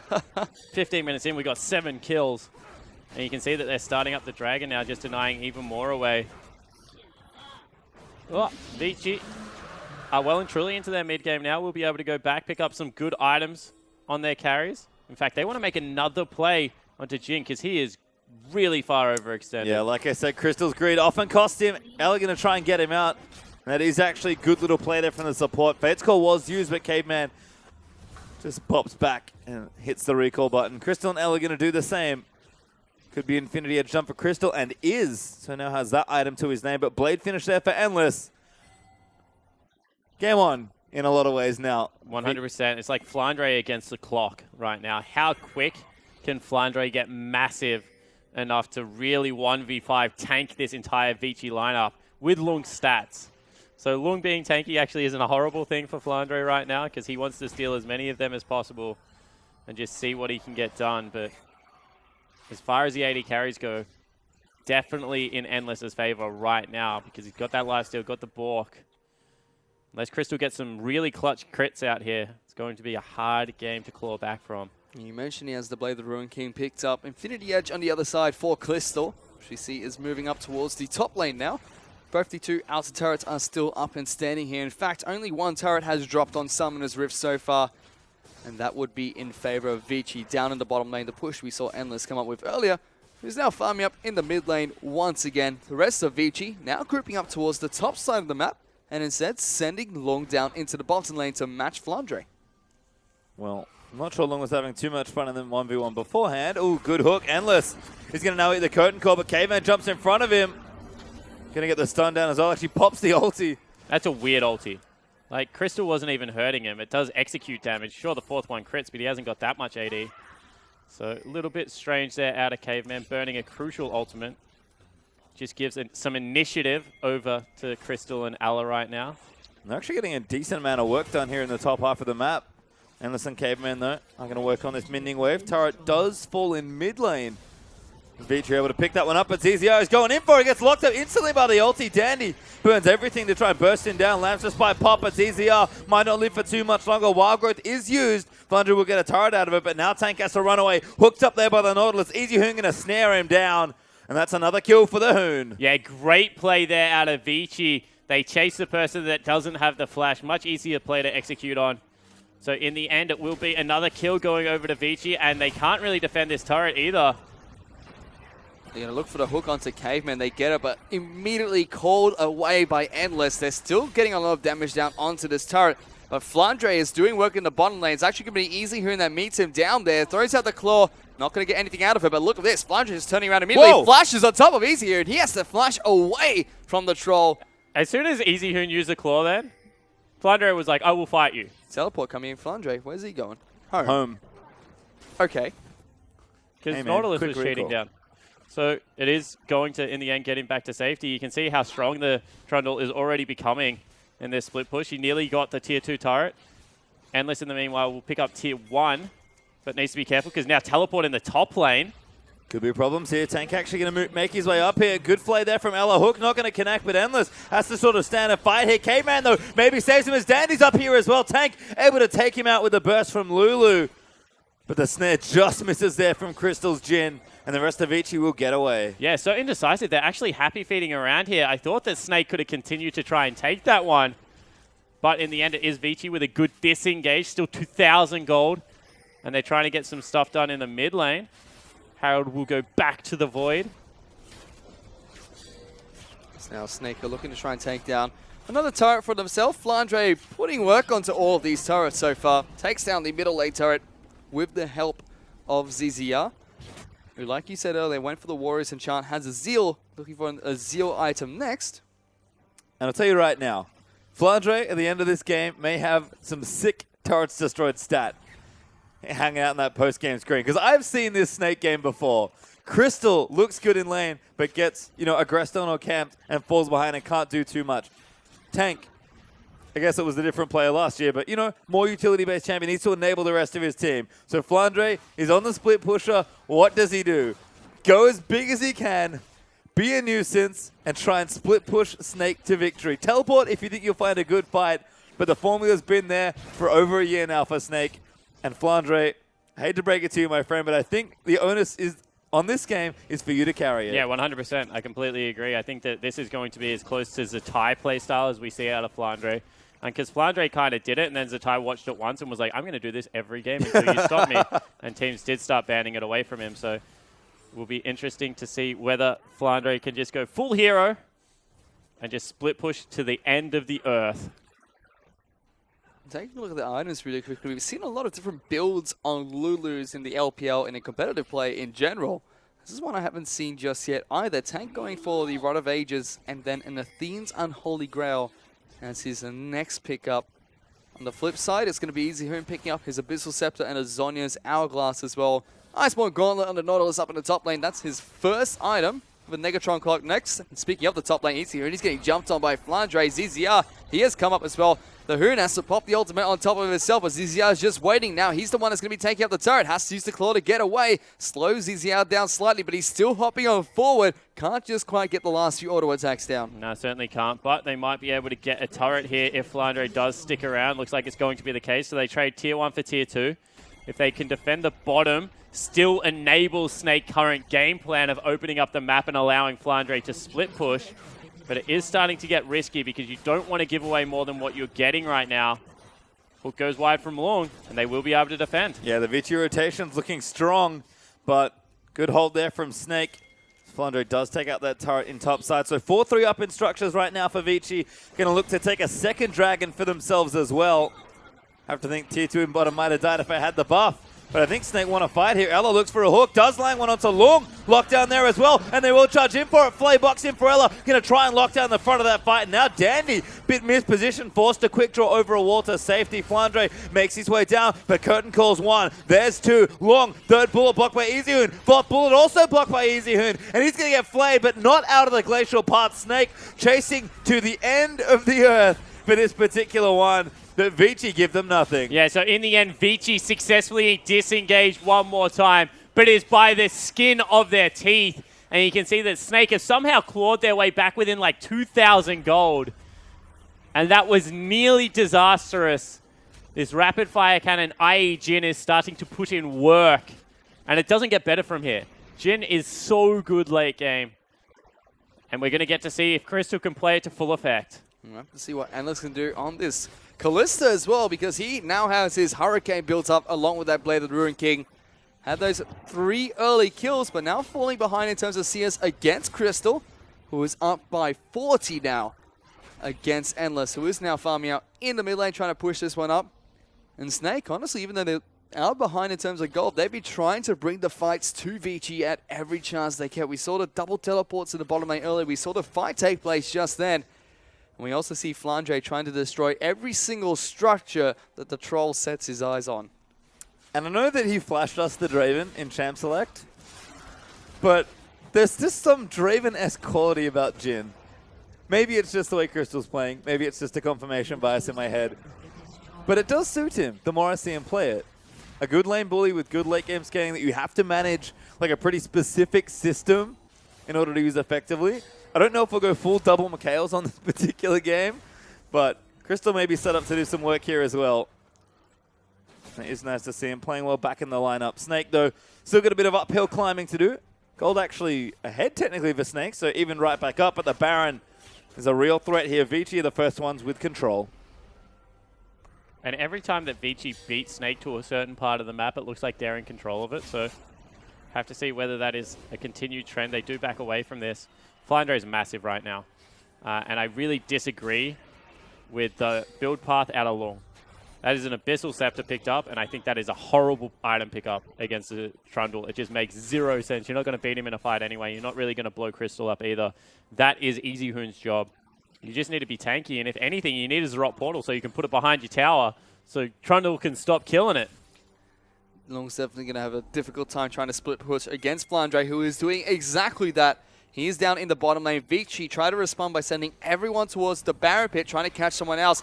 Look at this. They're going to jump straight on top of Ella, who flashes away immediately. It might not be enough, though. Teleports are being channeled in. Trundle's trying to come in towards the back line. As Kindred's ultimate is trying to keep him alive a bit longer. Easy who jumps in with a massive ultimate in the back lines. But Flandre, he's trying to keep the remaining members of Vici down for as long as possible. Jin pops the curtain call in the back line, but it will be Tank who's the next target. Lung, he's jumping into the fight now. Endless, he's trying to run away, but what a flash crit coming in from Crystal. He picks up one, he gets the second as well. A triple kill comes out for Crystal. They take away 4 members from Vici. And what a play out of Crystal. You already said the position-based AD carry. He's able to position fantastically towards the latter stages of that fight. Let's take a look at it. He's actually farming top lane, so caught out of position at the start, but turns around and makes the most of it. It's always going to take ages to kill ZZR due to the Kindred ulti. That's where it's popped. And then Crystal over the wall. He's getting free shots while he can. And then as soon as they're out of range, goes into his ulti and starts nailing people. Picks up Dandy here for the first one. Flandre lives for so much longer than you would expect. And then Crystal comes around the corner, heals up Tank. Hello. Which Endless overcommits to. First shot, flash crit. Gets the second one. Goes for a grenade here to get the third kill, I believe. And it's just so nice to watch him play what is a hyper-scaling AD carry in the late game. Well, little late to the party, but does finish strong, which is very fitting for Jin as a character. Crystal starting to put in some work here. 3-0-2 now on the Jin. And like you said, it doesn't get any better as more of Malmortius looks to be his third item. Baron, though, still hotly contested spot around the map. As Dragon's also up in a minute 20. Snake do not have one. Jin would love one as this game goes on. I don't even know what you're building an Abyssal Scepter against. Like, I'm looking down the line. Crystal is doing so much damage. ZZR is doing damage. Flandre is doing damage. I don't understand why you need an Abyssal Scepter in this game. If it was a sole Abyssal Scepter on your team and you had a Karthus, like, AD carry, like, maybe. But, oh. This is really frustrating me, Adelon, because you saw that you didn't survive long enough in that team fight. It almost looks like he's going for a Sunfire Cape as his third item. I don't think we see that one too often either. Abyssal Sunfire. This is the stuff that a Moo-Moo's like make me have nightmares of. No, don't worry. I'm a great Moo-Moo player. Well, Lung looks like he wants to continue that trend of giving you a nightmare as well, but he is now sitting inside of his base, has his teleport up and available, looking to try and possibly make a home guard teleport play. Vici looking to try and move towards the Dragon Pit. That will be up in 15 seconds. That could be why he's waiting inside that base. Rest of Snake trying to group towards that side of the map. And here comes that teleport pastry time. Yep, fight is going to start here. Vici going to look to make something happen. Flandre, the first one in, though. Tank actually is going to get ulted up. Caveman straight in with the ulti after the fence kill. And Tank, he's going to mount, but the ultis might keep him alive. Wild Growth pop. Lamb's Respite pop. Can Snake do the damage? Easy Hoon is going to take out Tank. Flandre is doing work, but Crystal gets grabbed up and he can't get out of it. Flandre will die. Vici with a massive team fight. Yeah, so Crystal got hooked so long. Even though he doesn't have the greatest build, still comes up massive with a skill shot in that team fight. That will mean that Vici turn their eyes towards Baron. And with a lot of damage, they can definitely take it. They're going to look to try and do just that as well. Easy here, and he's teleporting in towards this pit. Jumped on top of the ghost, sorry. And now Baron is below half health. Only Ella and ZZR left alive, and the jungle is nowhere close to trying to get a smite off on this, and it will be Dandy that picks up the Baron. Vici, after losing a bit of their gold lead, are back. Yeah, they certainly are. Let's take another look. So, Flandre with a good pillar here, but I actually think he pillared the wrong people. He needed to pillar the main unit and cut off Endless from entering this. Good Lamb's Respite to keep everyone up and healthy, and I actually thought at this stage it was going to be too easy for Crystal. Look how much damage he's doing, but right here, gets plucked by Long, and that just means that Endless goes absolutely massive on the back end of the team fight. So credit to the top laner of Vici, able to make it happen when it counts. Well, thankfully the CC is still there. Even if you have 0 items, Nautilus kit still coming up trumps there in that particular exchange as Vici now with Baron buff are going to really assault this bottom side of the map. That's an easy turret for them to take their 5th of the game as they equalize with Snake, interestingly enough. But breaking open the base is #1 priority now. The tier 2 and top lane, it may look tempting, but Vici wants to do real damage here with this buff. Yeah, they need to. They're going to consolidate with a third dragon here also, which is nice for them. Movement speed is always going to help in these team fights, especially when you're against the Jhin. You want to get on top of him as soon as possible. And finally, Crystal going towards a QSS. It's a little bit late maybe, especially when you're playing against someone like Alessandra. But, you know, Snake, they're still within touching distance. They've pulled out late game team fights before. Back in favor of the Vici lineup, but you can never count them out, especially when they have so many power picks on their lineup. Does have the more amount Mortius now on Crystal. So he'll be doing a little bit more damage the lower health he does get to, but that's not exactly the place he wants to be as an AD carry. Vici now grouping up towards the top side of the map, looking to try and push towards this top inner turret. They do have the Baron up minions to try and help them out with that. Lots of wave clear coming out from Snake. And every single time that claw comes over the top, it threatens a dive against Snake. Typical Vici, just playing the safe objectives as they do actually go top lane and try and take it there. They'll see if they can get some shuffles around the map, apply some more pressure, but Flandre, as far as offensive wave clear goes, pretty good when left untouched on the Trundle, and he's got a Spirit Visage in now as well. So once the Baron buff wears off, and even now Flandre is a big threat, whether in a fight or in a side lane. TPs are back up for everyone pretty much, as EasyHoon is just waiting on his. And Vici, only the one turret so far. Baron is not quite one off yet. They've got about 40% of the duration left to play with.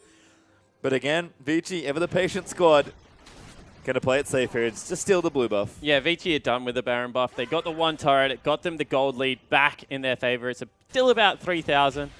Closer to 2.5, as they might have caught Lung out here, but not willing to commit as the rest of Vici collapse. And double teleport on both teams. You feel like it's just going to come down to these big team fights one more time. Snake certainly are willing to throw their hand in it. And surprisingly, Vici are willing to go with them in this set. And that's been the most impressive thing, I think, watching Vici's team fighting, particularly in that second game, in order to get us here to game number 3. Snake's team fighting has always been something they can lean on. And they're going to have to really hard in this game, but trouble in paradise. Flandre looking for a split push. EasyHoon's going to try and cut him off. And Box expended. Wow. Well, teleport traded for Box. Not the worst trade ever. EasyHoon not going to have that summoner up for a little while. Yeah, it does have distortion boots, as well as boots of lucidity. So it's quite a short cooldown at this stage of the game. You can see already like close to a quarter of the way off cooldown. Honestly, it's really low when you have those items, but we'll see whether if it does come back to bite them, potentially get Flandre back into a split pushing position. Snake now just grouped up in the middle lane, trying to shove this one out as much as possible. They do have the double teleport advantage just for a moment now. We'll have to see if they decide to do anything with that, but they're still behind, 2,000 gold behind Vici.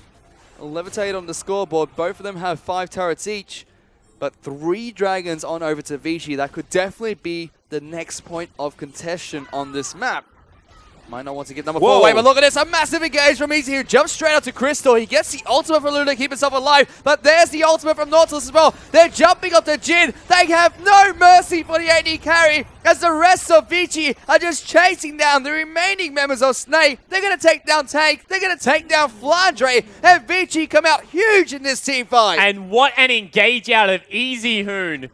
Able to fly into the backline and tie everyone up. That's probably going to be the game, and Vici, in really aggressive fashion, absolutely smash Snake. Yeah, EasyHoon comes up with a big play there to at least break the middle of the base. Vici, though, certainly not done as they're going to melt down this inhibitor. 2 defenders here, ZZR and Ella. Can they hold the fort? ZZR looking for something Trying creative. to grab the wave, but he can't get it. He's going to try and take it down now, but they are going to knock down the turrets. It seems like Vici have found the play they needed to. They get a bit more aggressive in game number 3, and it does net them the win versus Snake. 2-1, Vici claim it. And they keep their playoff dreams alive, now closing in on the bottom side of playoffs for group number B. Letter B. Number B. Yeah, number. I like number. Let's stick with that. Number B. Nice. But honestly, when you're having a look at this team, they look so coordinated when they play well. Game 1, everything goes disaster, but they're able to pull it back. I really do think the top half of the map is starting to step up in huge ways for Vici, and the facilitators in Endless and Caveman are playing good League of Legends. Certainly are. They're playing a lot better as they are going to move over and shake the hands of Snake. It was going to be a Snake game for the ages, but not to be here in this particular one. It does feel like the elements of Snake are all set up, and they are getting maybe back to some of their old form, but what a class act from Vici to win that way.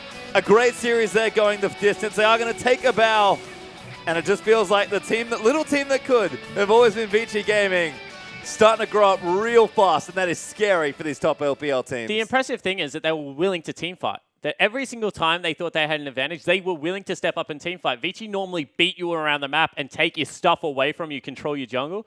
But this time, they knew that Snake wanted to team fight them, and they kept going in for it, and they came out ahead. That was really impressive to watch out of Vici, another string to their bow. It's not just the times where they took the team fights to Snake that really impressed me. It's also the times when Vici knew how to disengage and when to disengage from Snake. When they're clearly outmatched, when they're clearly outnumbered and outflanked as well, Vici knew exactly, okay, we can't fight this, we shouldn't. And how are we going to disengage? And got away cleanly most of the time too. It's one of those things where, especially with the comp they were playing, the setup had to be there for Snake, and they couldn't quite find it. But the results for today are in as EDG claimed 2-0 versus EPA. If you guys have a short lunch break, go ahead and watch that series again, because that was real fast from EDG. But a slog in our second series here. Vici edge out Snake 2-1 in a very close series. We'll now check in with the standings.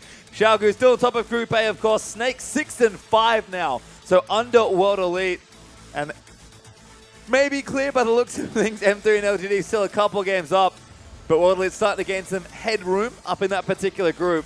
But Group B is where it's all getting interesting. Yeah, it certainly is. RNG still going to sit atop of the table for Group B.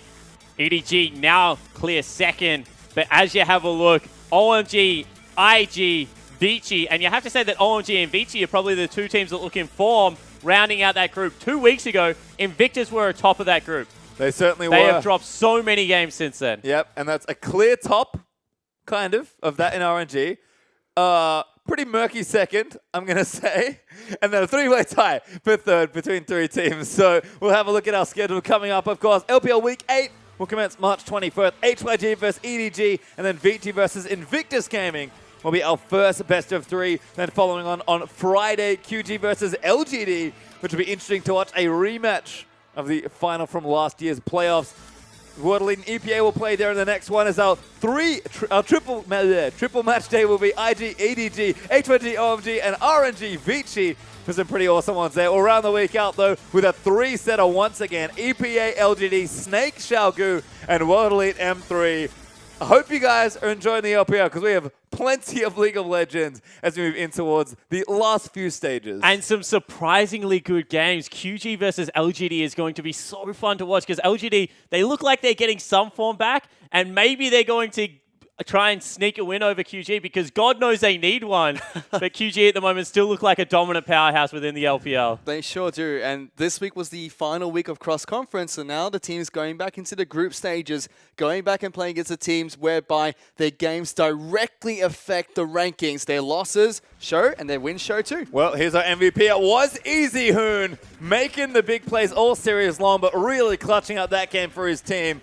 All respect to Song from last year, but you cannot do what this man can do. No, certainly not. And Easyhoon was aggressive in that set, which was very fun to watch. Able to get in on the last team fight especially and fly in and clean up a team fight. Well-deserved MVP. Exactly that.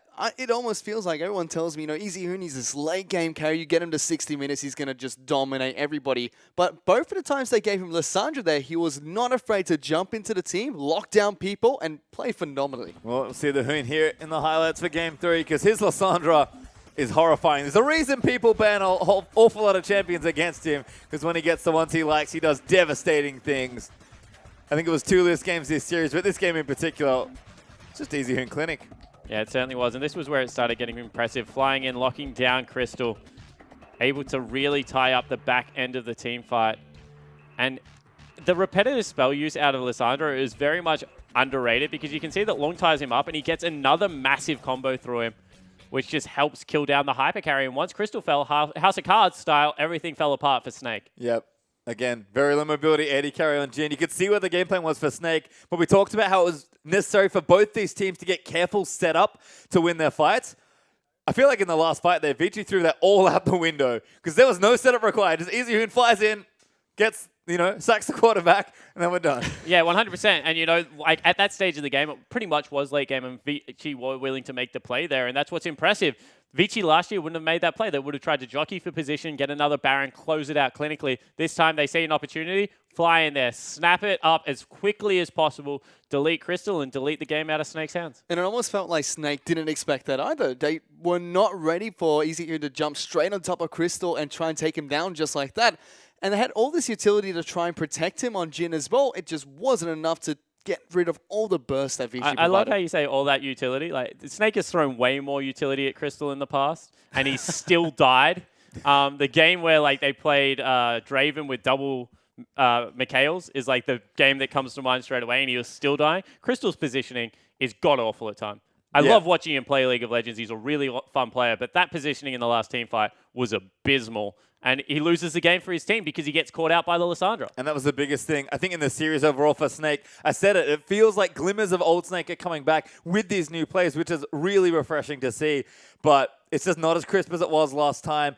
Team fighting, not there. I think Crystal has the same strengths as a player, but unfortunately for Snake, also the same weaknesses. 100%. And game one looked like old Snake, so it is there. They are starting to scratch the surface of what they can do as a team fighting squad. But more often than not, it looks poor because of communication. So I think that is something that they have to watch for and really try and clean up to make a good playoff push. Well, we'll have to see if they can get it done, but that is us done for the night. It's been an awesome week of LPL. Thank you so much for tuning in once again. For myself, Fish, Spawn, our entire production crew, we'll see you this Thursday for our LPL, but for now, it is simply good night.